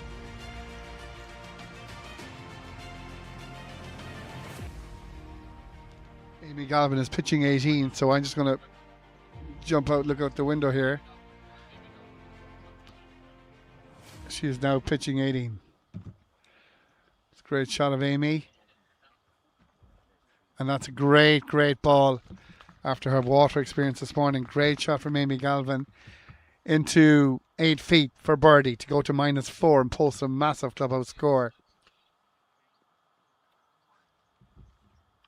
So where we are now, guys, is we're on 16, 17, 18. You wouldn't rule out a playoff, John? Wouldn't rule out a playoff at this stage. Oh, that ball hit by us here and landed by the railings, which was Amy is playing with. Glenda to 17. Okay. A little bit short, work to do. Yeah, but it's not the worst up and down I've ever seen.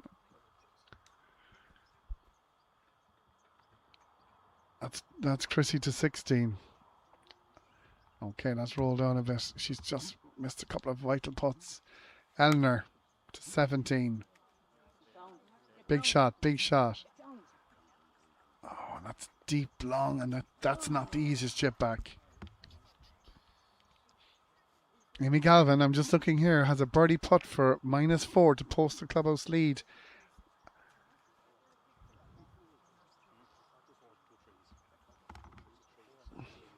I think she has to hold that, to be honest, because Glenda -5 playing 17. It's going to be very, very close. I hope you're enjoying this at home because it's getting very, very close. Anderson's shaking half, ruling after that double bogey. So unlucky to end in the bunker in 16 and have the bad lie.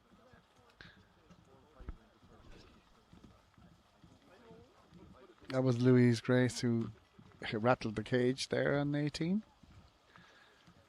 But she's knocked it back. Okay, first to play. Glenda, little chip shot up or Eleanor at the back?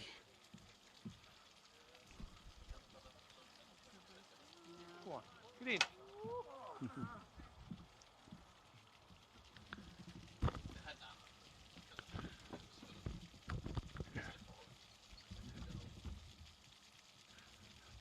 And they're just looking for a landing spot on the green. This isn't easy, John. Difficult chip because she seems to be well back from the green. Well back from the green, yeah. So it probably means the aerial route just onto the green and let it run out. And we're switching quickly to Amy. This is her birdie putt. I believe this must go in to give her a fighting chance of a playoff possibly. Come on, Amy. Let's be solid. Be solid. Oh, yes. That's brilliant. That is absolutely brilliant from Amy Galvin. It's a super round of pitch and putt. She's posting -4 to be confirmed.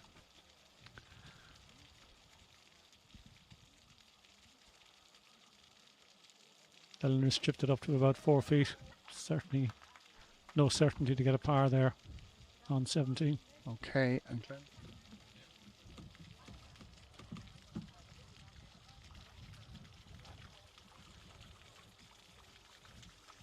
so Glenda Hoy chipping on 17, 5 under par. That's running out, run out, run out.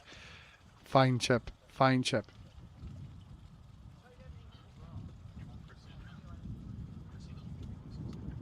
Chrissy's par on 16 remains -3. Again, we're just looking to confirm that Amy Galvin has finished -4.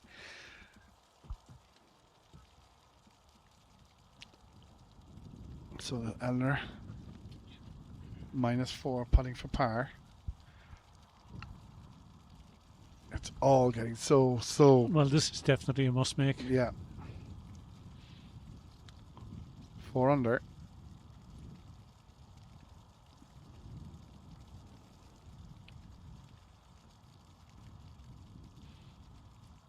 Oh, she came across it. And she'll always think of these holes, 16 and 17 in Cunnigar. Eleanor has dropped back to 3 under par. So she knows at best she must birdie the last. And that mightn't even be good enough because Glenda has this for par. -5 to take a one-shot lead up the 18th in Cunnigar.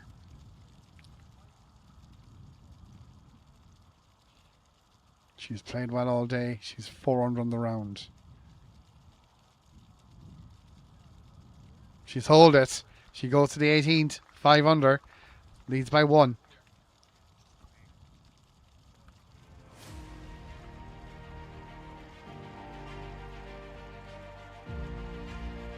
So guys, as we stand, Amy Galvin in the clubhouse -4, Glenda Hoy -5 out to pitch 18, Eleanor Walsh -3 pitching 18, Chrissy Sheedy -3 pitching 17. It's all in Glenda's hands, we believe. 57-metre pitch over the water to a lovely big green. We've seen a lot of birdies on this hole. We've also seen other scores.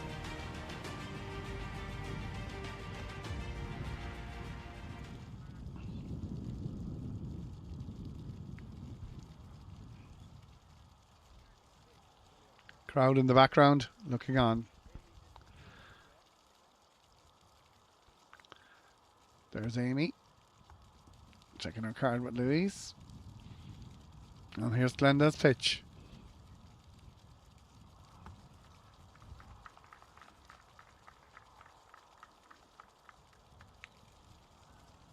Is it good? Is it good? Is it good? It's a fine pitch. Absolutely fine pitch to the back of the green. Glenda, Leinster stroke play champion. Is she going to do some unique double, Leinster and All Ireland? Chrissy Sheedy pitching 17. Needs birdie finish. This is her to 17. Oh, just short right. It'll be a difficult one to hold. Eleanor Walsh, she needs something. She needs it in the hole. There's no two ways about that. This has got to go in the hole. That's a fine pitch. She'll think of 16 and 17 for a long time to come, I think. Double bogey. Yeah, if it just crept over the bunker rather than plugging in the face, what a difference, yeah. Those are the breaks. Those are the breaks. But now it's in Glenda's hands, you believe. I think the last Lucan lady to win this championship was Mary Ruddy in 1983 at Guinness. Wow, that's a gap. So she's bridging quite a gap if she gets over the line.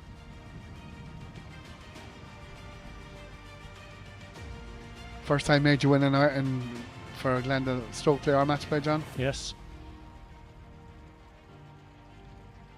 Second in the stroke play previously to Chrissy, I think at Fermoy a few years ago, but never won it or the match play. Wow. Well, Chrissy, you know what you've got to do here. Great shot of the camera here. You can see the ladies in the background on 18 and Chrissy on 17. Great camera work. Chrissy must hold this, I believe. She's just left a few putts in the back nine. Great chip. Great chip, but it's only a par. It's only a par.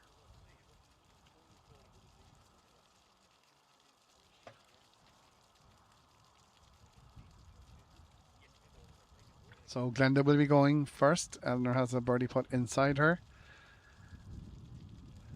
So John, what do you do? Roll it up? I think you roll it up. I think 5 gets it done. 5 gets it done. And I think she probably thinking of something similar. Why be aggressive and knock it 4 or 5 feet past and give yourself a... It's not a particularly fast putt anyway, so... Yeah. When you called a while ago, you said 6 definitely does it, 5 probably.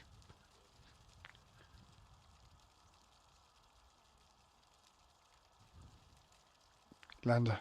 For birdie. For birdie. For birdie. Oh my God. Okay, she finishes it. And she goes.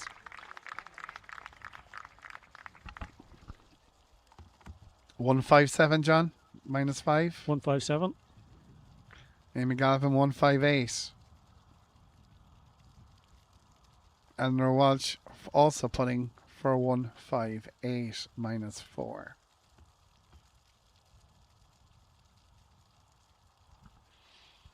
She deserves this to go in, to be honest, for how well she's played today. Get in. No. It's just really, I think, one shot. 16, the pitch at 16 took it away from her. Yeah. As you said, a ball a little bit longer, hits the top of the bunker, rolls down. Rolls down to the fringe, and she probably gets a par and moves on. Yeah.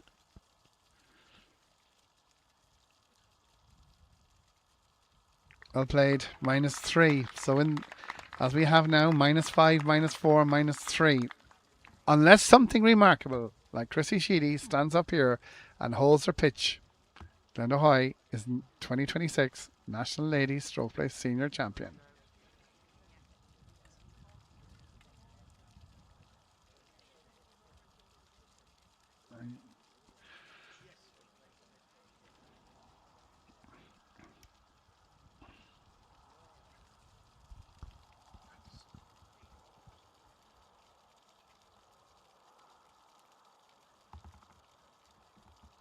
Okay, Tracy has the honour. Be interesting to see. We've not talked about Tracy for a few holes. How is she doing? Is she...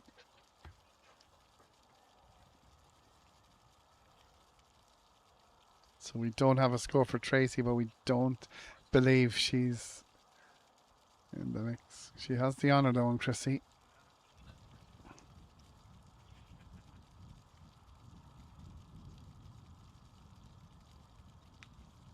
Now I'm just watching that ball land. Oh, that's a fine shot. Well done, Tracy. Played very, very well. Played very, very well. Smiling. Trying to get a podium finish, I would believe, but I don't know if she's done enough. And this is it, guys. 57-metre pitch, Chrissy. You've done it before. Stand it up, hold it for a playoff.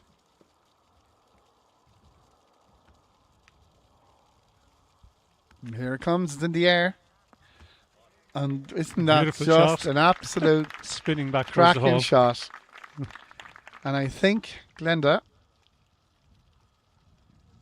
once she realised that she is the champ.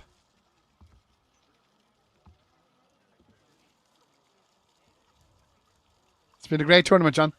Great playoff. Fabulous. They all no one got away from anyone else and played well, and numerous people had chances. Very exciting finish. Massive congratulations to Cunnigar on the way they presented the course. Absolutely, And yeah. well done to all Well the done. players. The fair on offer all day has been just fantastic, right through the grades. I've enjoyed it immensely. Yeah. So it looks like a Waterford winner, a Kerry winner, and the dub gets in. Which is great. Tracy will putt for her birdie first.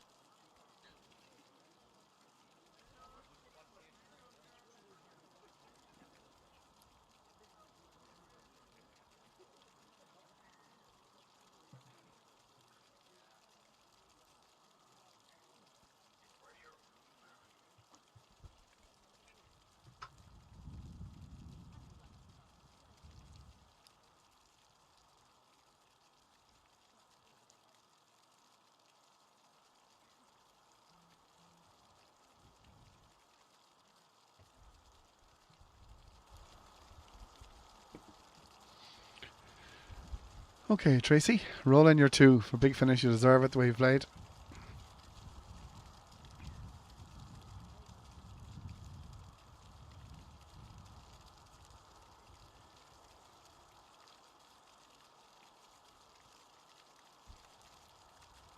Oh, just outside the hole.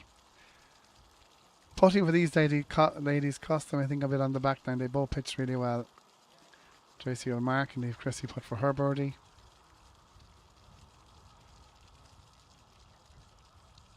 Glenda getting congratulations from everybody else. Well done. This is to tie second, but I think on a count back will be third. Yeah, Amy will get Amy second. will get second, won't she?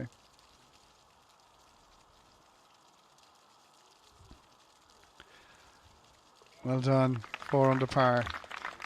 Even par on the playoff. A noble defence. The Absolutely. 5 on 14 was the killer Yeah. for Chrissy. Yeah. Pulled the tee shot left and chipped through the green, and that was it. Yeah, because definitely I felt the second chip was harder than the first chip nearly. Yeah. Okay, Tracy, last putt of the day to you.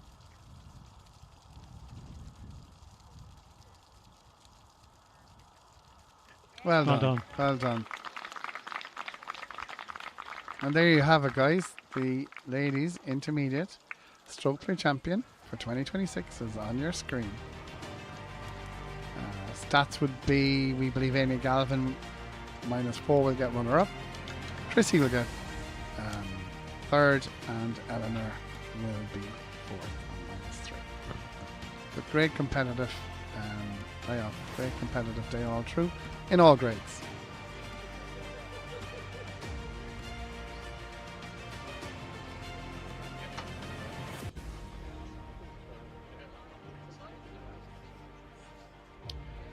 Thank you so much. Thank you.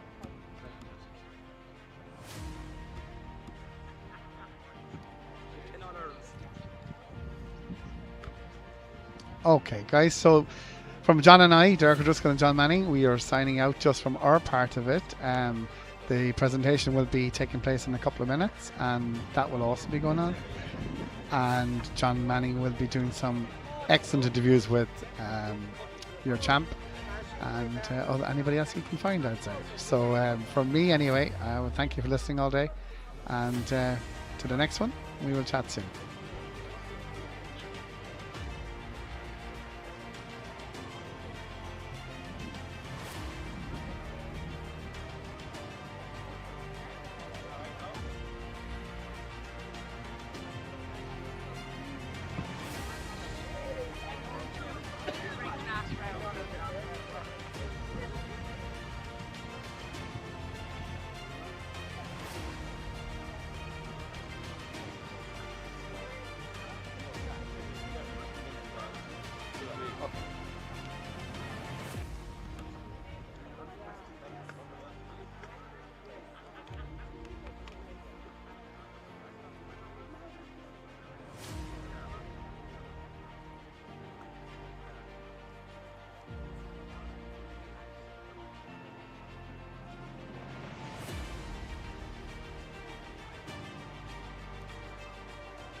Six, seven, 1, 2, 2, 2, 1, 2, 3, 4. 1, 2, 3, 4.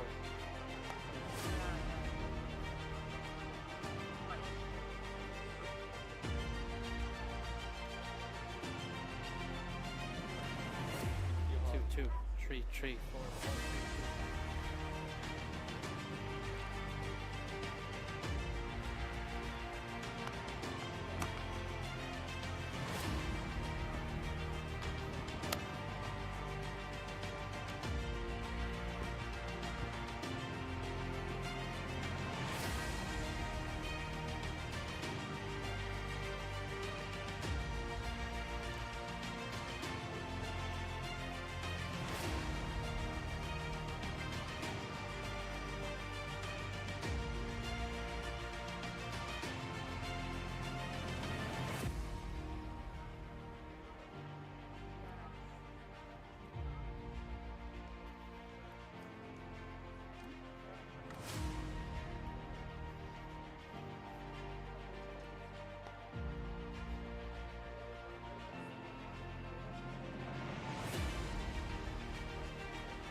they hold on to it.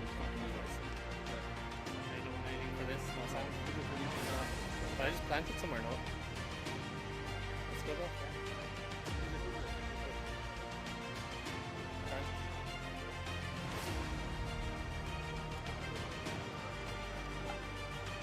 Yeah.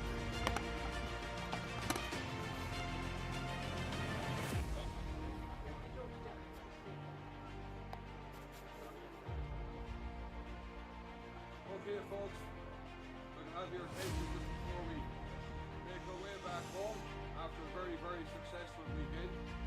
There's a few people I want to say thank you to.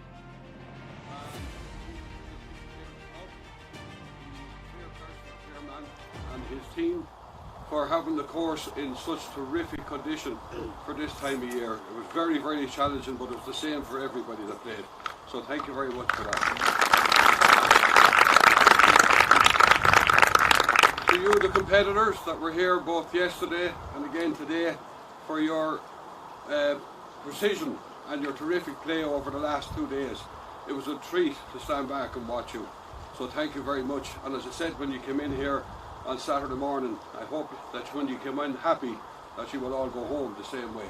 So thanks very much for your contribution to the actual success story over the weekend as well. To the greenskeepers who are, I know I mentioned the course, but the greenskeepers who we seem to always forget and leave out. The work that they've put in, not just I'm sure on the lead up to the competition, but also for the whole year, for their members to have it like that every time they go to play. We can't thank them enough. So thanks very much to the greenskeeper and his guys. To you, the supporters, thank you very much to the supporters. The ladies in the kitchen who looked after us all over the weekend, the supporters for that bit of gist, the bit of roar when they got their putts, etc. It's always nice to hear it, because you might think you're playing bad yourself, but your supporters will bring you along. So every one of you supporters, thank you very much to you as well, plus the kitchen staff and the ladies for looking after us, particularly under Anna. Finally, to our full-time productions, our guys are streaming.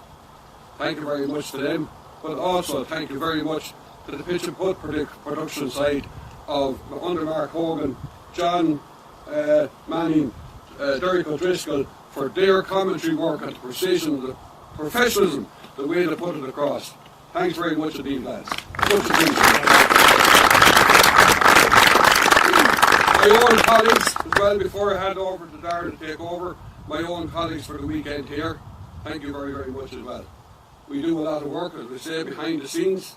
There's a lot of lead up. It's not just happening over Saturday and Sunday. It happens a long time before this. Preparation has to go into it from us to you and you back to us. That's how it works. So for that, keep that in mind for the next time we come up. I think our under 16s are next weekend, and then we're up to our provincial inter-counties at the end of the month. So thank you very much to my own colleagues, Darren, Mark, Suzanne, Margaret, and of course the Vice President. He's around there somewhere. He's very quiet now for a change, so that's why I didn't know where he was gone. Anthony, and anybody else that I left out, thank you very, very much indeed for what you did for us over the weekend to make it so simple and so easy. It ran so smoothly. That's the way I like to see it. So thank you very much indeed.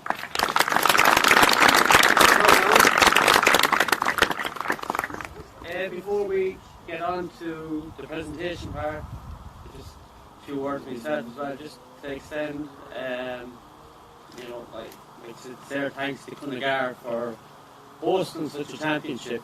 We're very fortunate that we have some fantastic courses throughout this country, and this is another example.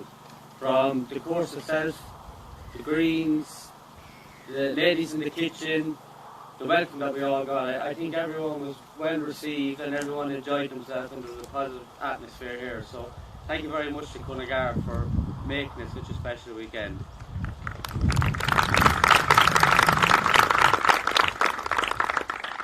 To our NEC officers for all the hard work that they do. Like people who show up on a competition on a Saturday and Sunday, but there's 3, 4, 5 weeks of work to go in behind the scenes that you don't see in the background to make it run so smoothly. And yet the weekend ran smoothly, and that's because of that work in the background. you know, and we are so fortunate that we had Marina, Suzanne, Margaret, Davy, Mark, John Cahill, Skinner, everyone. We're very, very fortunate. So look, thank you to them, to our lads in the commentary team. You know, they work tirelessly, you know, and they worked every event. Tullamore last week. Look, we appreciate all the work that you do. Everyone who's contributed, and it's more than just a couple. There's a core group, and look, we appreciate it, and thank you all for your help. I suppose now we'll move on to Anne wants to say a few words. So Anne O'Connor from the Cunnigar Club will say a few words before we move on to the presentation itself. Just want to say thank you, all of you, individually, collectively, for coming here to us this weekend. It was an honour for us to host it.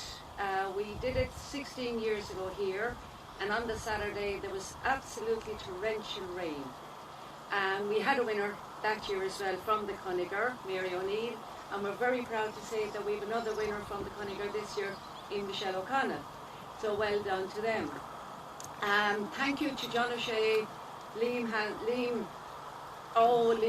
Sims, and the other boys working on the greens. We have some fantastic post workers. They're amazing. Our women in the kitchen, as you all know, they are second to none. They're there day and night, ready to feed anyone that comes in. It was an absolute honour for us to host this competition this year. We know you travelled wide and far. It's gone very expensive to travel.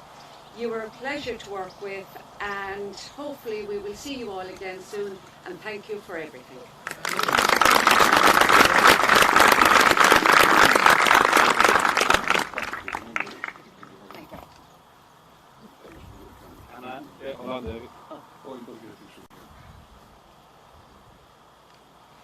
Thank you.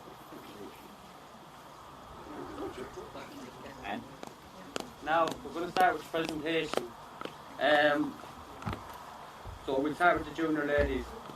I suppose before we just announce it, just look, it was great to see so many ladies playing over this weekend. Like, there was such positive vibes, everyone enjoyed themselves, everyone supported each other, and I think it was played in great spirit. So thank you all for coming down here. Thank you all for making it a fantastic event, and you know, we look forward to more ladies events and more of this in the future, and look, hopefully we'll continue to grow the game. We're going to start with the junior ladies, and our fourth place, sorry no, I should have been ready. Okay, we'll allow you a mistake. Thanks, boss.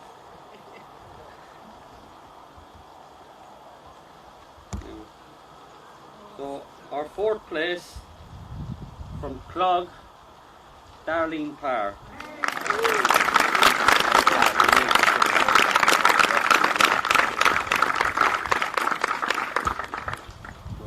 Thank you. Brilliant. Thank you. Now, our third place from the Rangers Club, Eileen Hanley.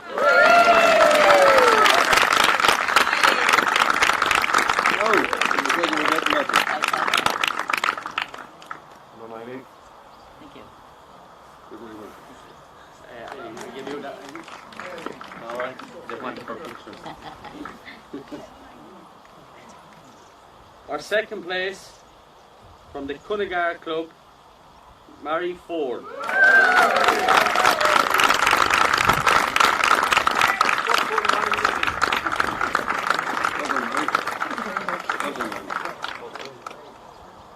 Brilliant. Thank you very much. Mary. I got it. I give it back. It's not brown now. Thank you very much. And our junior national Strokeplay champion for 2026, also from Cunnigar, Michelle O'Connell.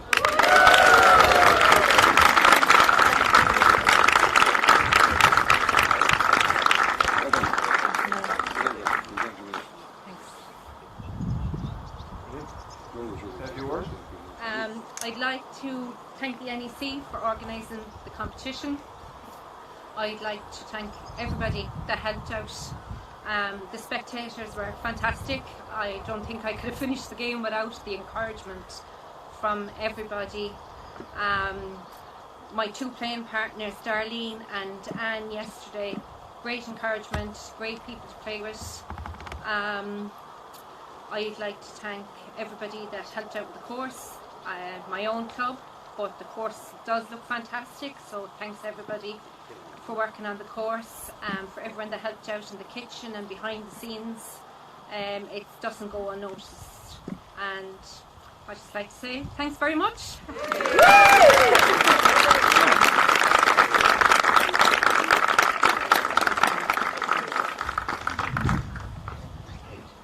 We're going to move on to the intermediate section now. Our fourth place from Bishopstown, Linda Griffin.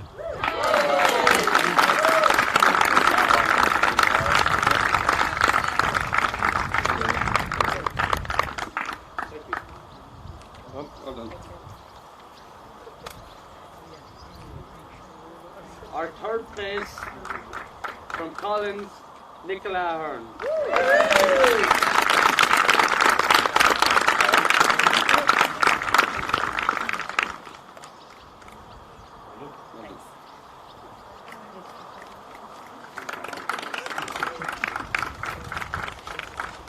Our runner-up, after a fantastic battle that could have gone each way, from Clog, Ashley McKenna.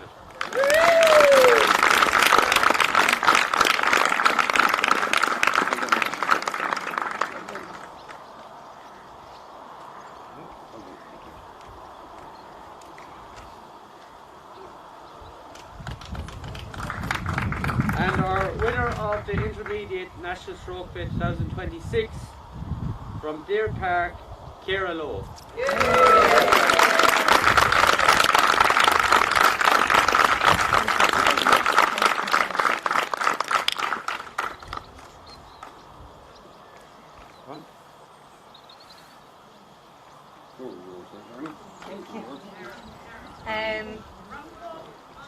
Red. There we go. Oh, sorry. That's a dear one. That's a dear one to fill. We'll get another photo. We'll leave the medal over with this thing as well. Yeah. We'll get a picture of this one. That's alright. Well done.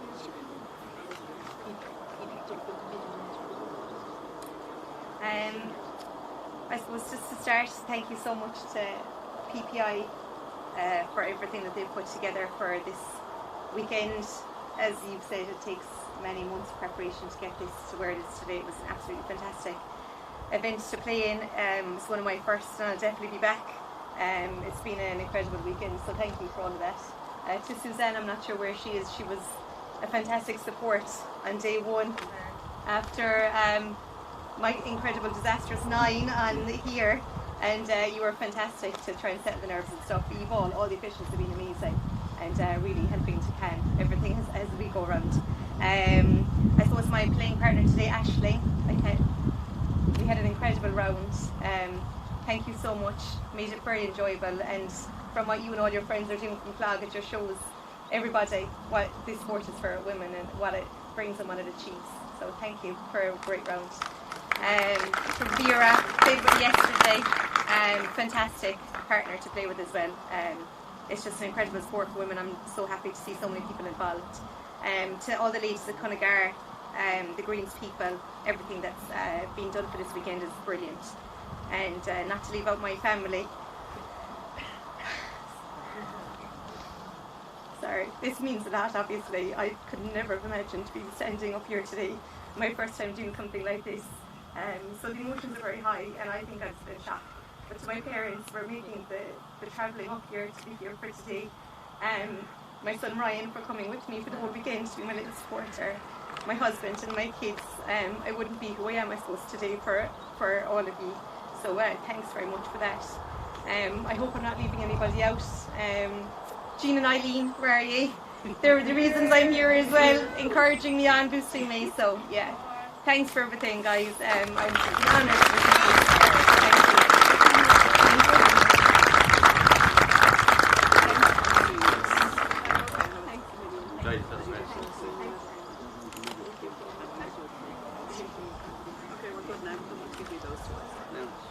Now, we're going to move on to the senior grade. I think we can all agree that we were treated to a spectacular finish. It was like an episode of the Wacky Races. It was to and fro and up. I think the standard of pitch and putt was magnificent between all the competitors. And it could have gone anywhere. So well done everyone, and thank you all for treating us to that. We'll start with our fourth place, and our fourth place from Fermoy, Eleanor Walsh.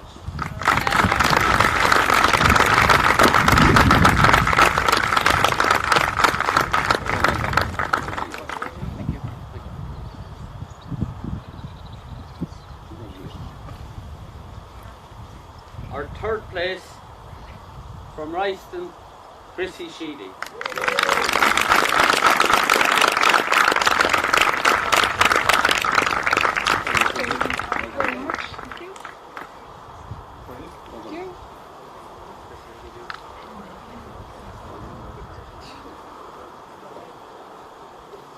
Our runner-up from Tullamore, Amy Galvin.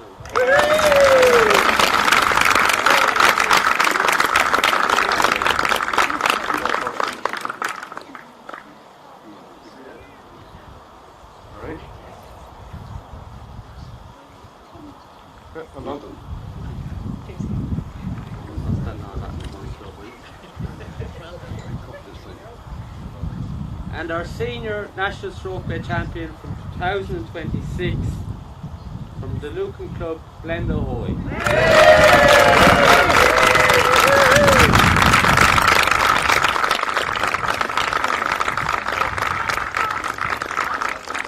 Everyone look this one.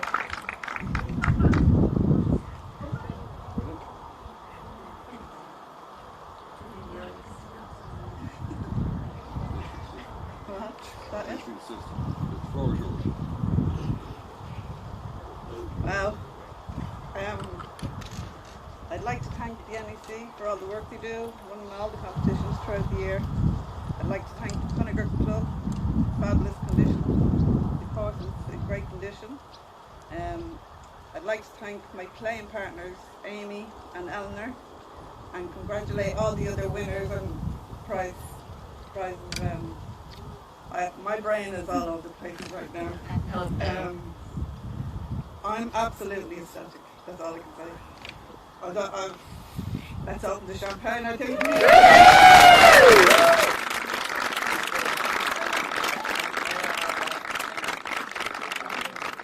That's it, ladies and gentlemen, supporters alike, everybody here in Cunnigar. Thank you very, very much once again. Do have a safe journey home. And we'll see you on the next one. Thank you.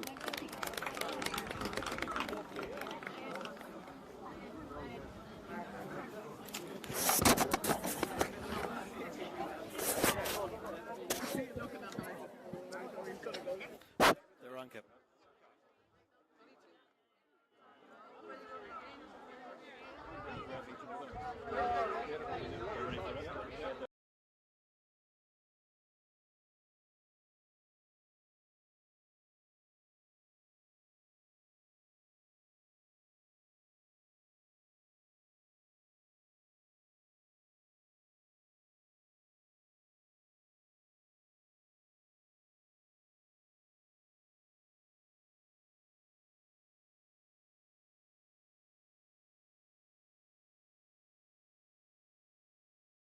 That's the mic.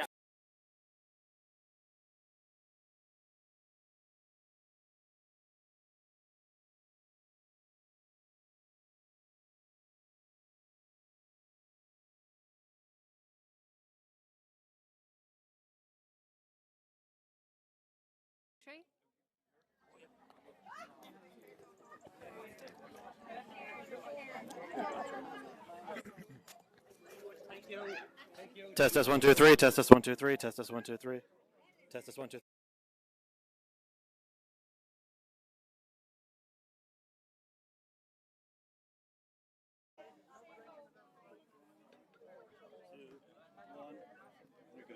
I'm delighted to be joined here by the new National Ladies Junior Strokeplay Champion, Michelle O'Connell of Cunnigar. Michelle, congratulations. How does it all feel? Thank you, John. I'm thrilled, over the moon, excited. Just, I can't believe it. I'm just speechless, really. I'm just thrilled to get there.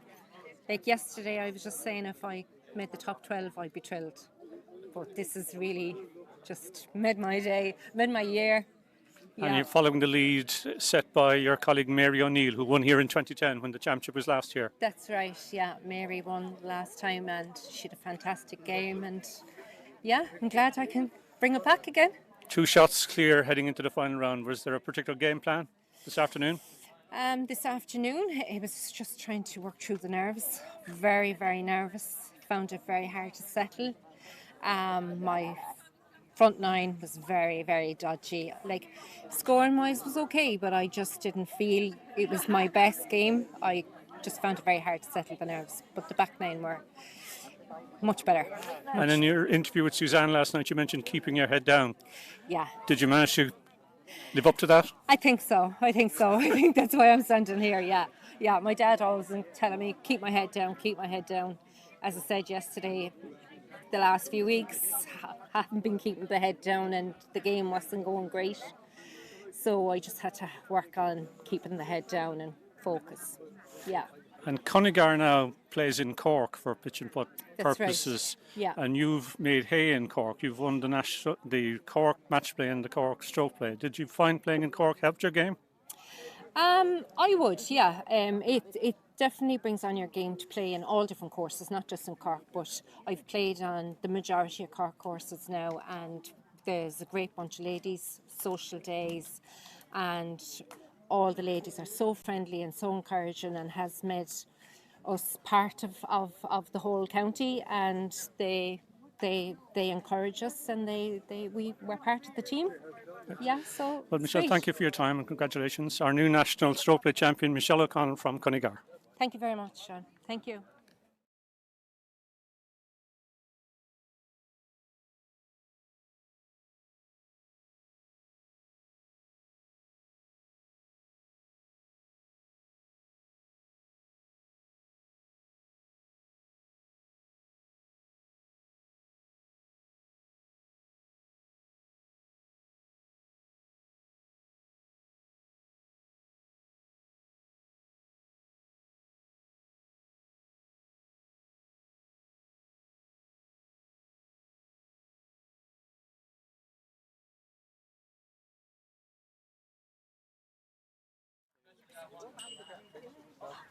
It's an honour to be joined here in Cunnigar by the new National Ladies Intermediate Strokeplay Champion, Ciara Lowe from Deer Park. Ciara, congratulations. How does it all feel? I'm absolutely astounded, to be quite honest. Yeah, the emotions have been very high all weekend.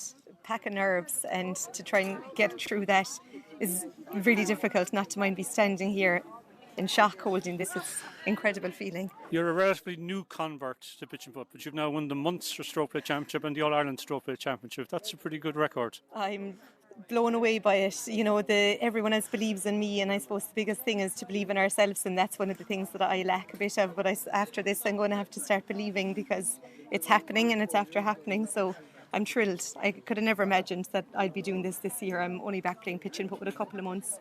You're a golfer as well. Yes, I started playing golf a couple of years ago. So what's going to be your preference now for the future, golf or pitch and putt? Due to an injury, unfortunately, I can't golf at the moment. So I'm pitch and putting, and I can put my effort into that. So I think when I can get back playing golf next year, I'll play both of them together, and I'm going to enjoy being able to do it all.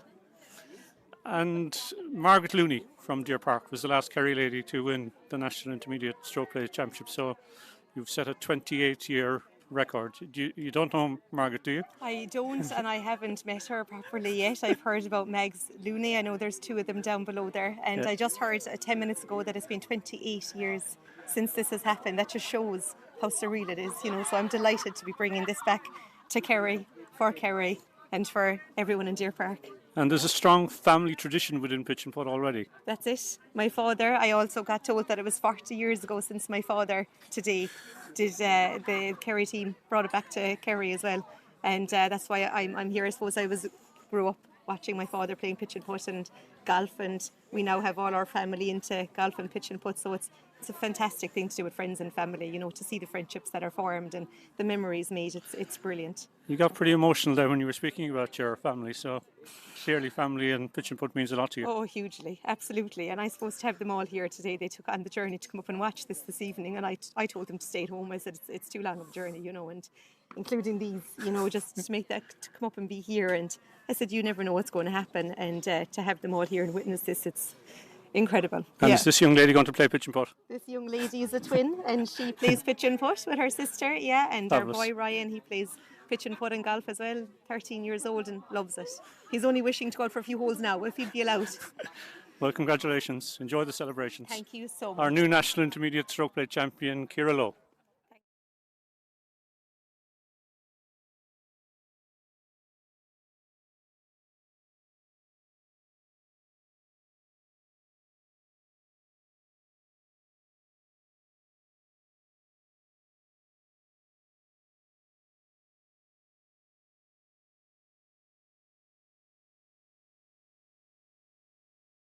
Delighted to be joined here near the 18 green in Cunnigar by the new National Ladies Stroke Play champion, Glenda Hoy from Lucan. Glenda, Mary Ruddy, I think, in 1983 was the last Lucan lady to win the National Stroke Play Championship, so you've bridged a 43-year gap. Pretty good. I'm delighted with that. I don't know. I hadn't even got a clue coming in that I was in the run. Well, I knew we were close and it was very tight, but I hadn't got a clue coming in how tight it was. So yeah, absolutely delighted. And you were playing with Eleanor in the final round, a fairly seasoned competitor, and she got into a run. She was on a good run, and then she hit one of the holes and was under the lip in the bunker. So that was difficult to get out. She picked up a 5 there, and then she picked up a 4 on the next hole. So that kind of, yeah, she kind of lost it there a bit. But it was unlucky just to be under, that's all. You know, like if she had a nice lie in the bunker, maybe it'd be different. You know, it was just a horrible lie she had. It's a pretty solid final round by you, though, as well. I tried to keep it tight, like, you know, I didn't kind of go mad trying to get 2s. I just kind of let it run. Just, you know, if it went in, it went in. If it didn't, it was near enough, you know. Yeah. You support everything, and your supporter, Siobhan, was here to see you over the line. Oh yeah, she was. Yeah, she comes everywhere. That Keely one, but yeah, she's great. Yeah, she's brilliant. And now Leinster Stroke Play champion and National Stroke Play champion. That sounds pretty good, doesn't it? And Dublin as well. Oh yeah, the 3 this year. That's absolutely amazing, and I'm absolutely over the moon. Brilliant. So what's next now for Glenda Hoy in pitch and putt? In pitch and putt, it'll be the intercounties now next. So we'll be looking forward to them. It'll be up to Roadstone and a bit of practice up there, and then to Navan for the nationals. So yeah, I'll be looking forward to that. A little rest maybe this week. And you're an international player as well. Are you going to play in some of the internationals? We're heading to Calais again, Barcelona this year. For the pairs. Myself and Siobhan, we do doubles. So yeah, we're going to compete this year, I think. Yeah. Well, it's fabulous. Great Normally performance. we just go for fun, but we're going to actually compete. You're going to compete this year. Yeah, hopefully. All going well. If they keep getting rid of the red wine. So second a little while ago to Chrissy, and now finally over the line in the National Stroke Play. Yeah, it was like unbelievable. Like, because you see these great players, Chrissy, Eleanor, Breda, like to name a few, Amy, like, and you kind of go, wow, like they're pitching really well, and you don't look at yourself like that. Well, I don't look at myself like that. So maybe it's time to look at myself like that. I think you should start. Yeah. Congratulations, Glenda. Enjoy Thank the you. celebrations. Thanks so Thank much. you for your time. Thanks a million. The new National Stroke Play champion, Glenda Hoy. Thank you.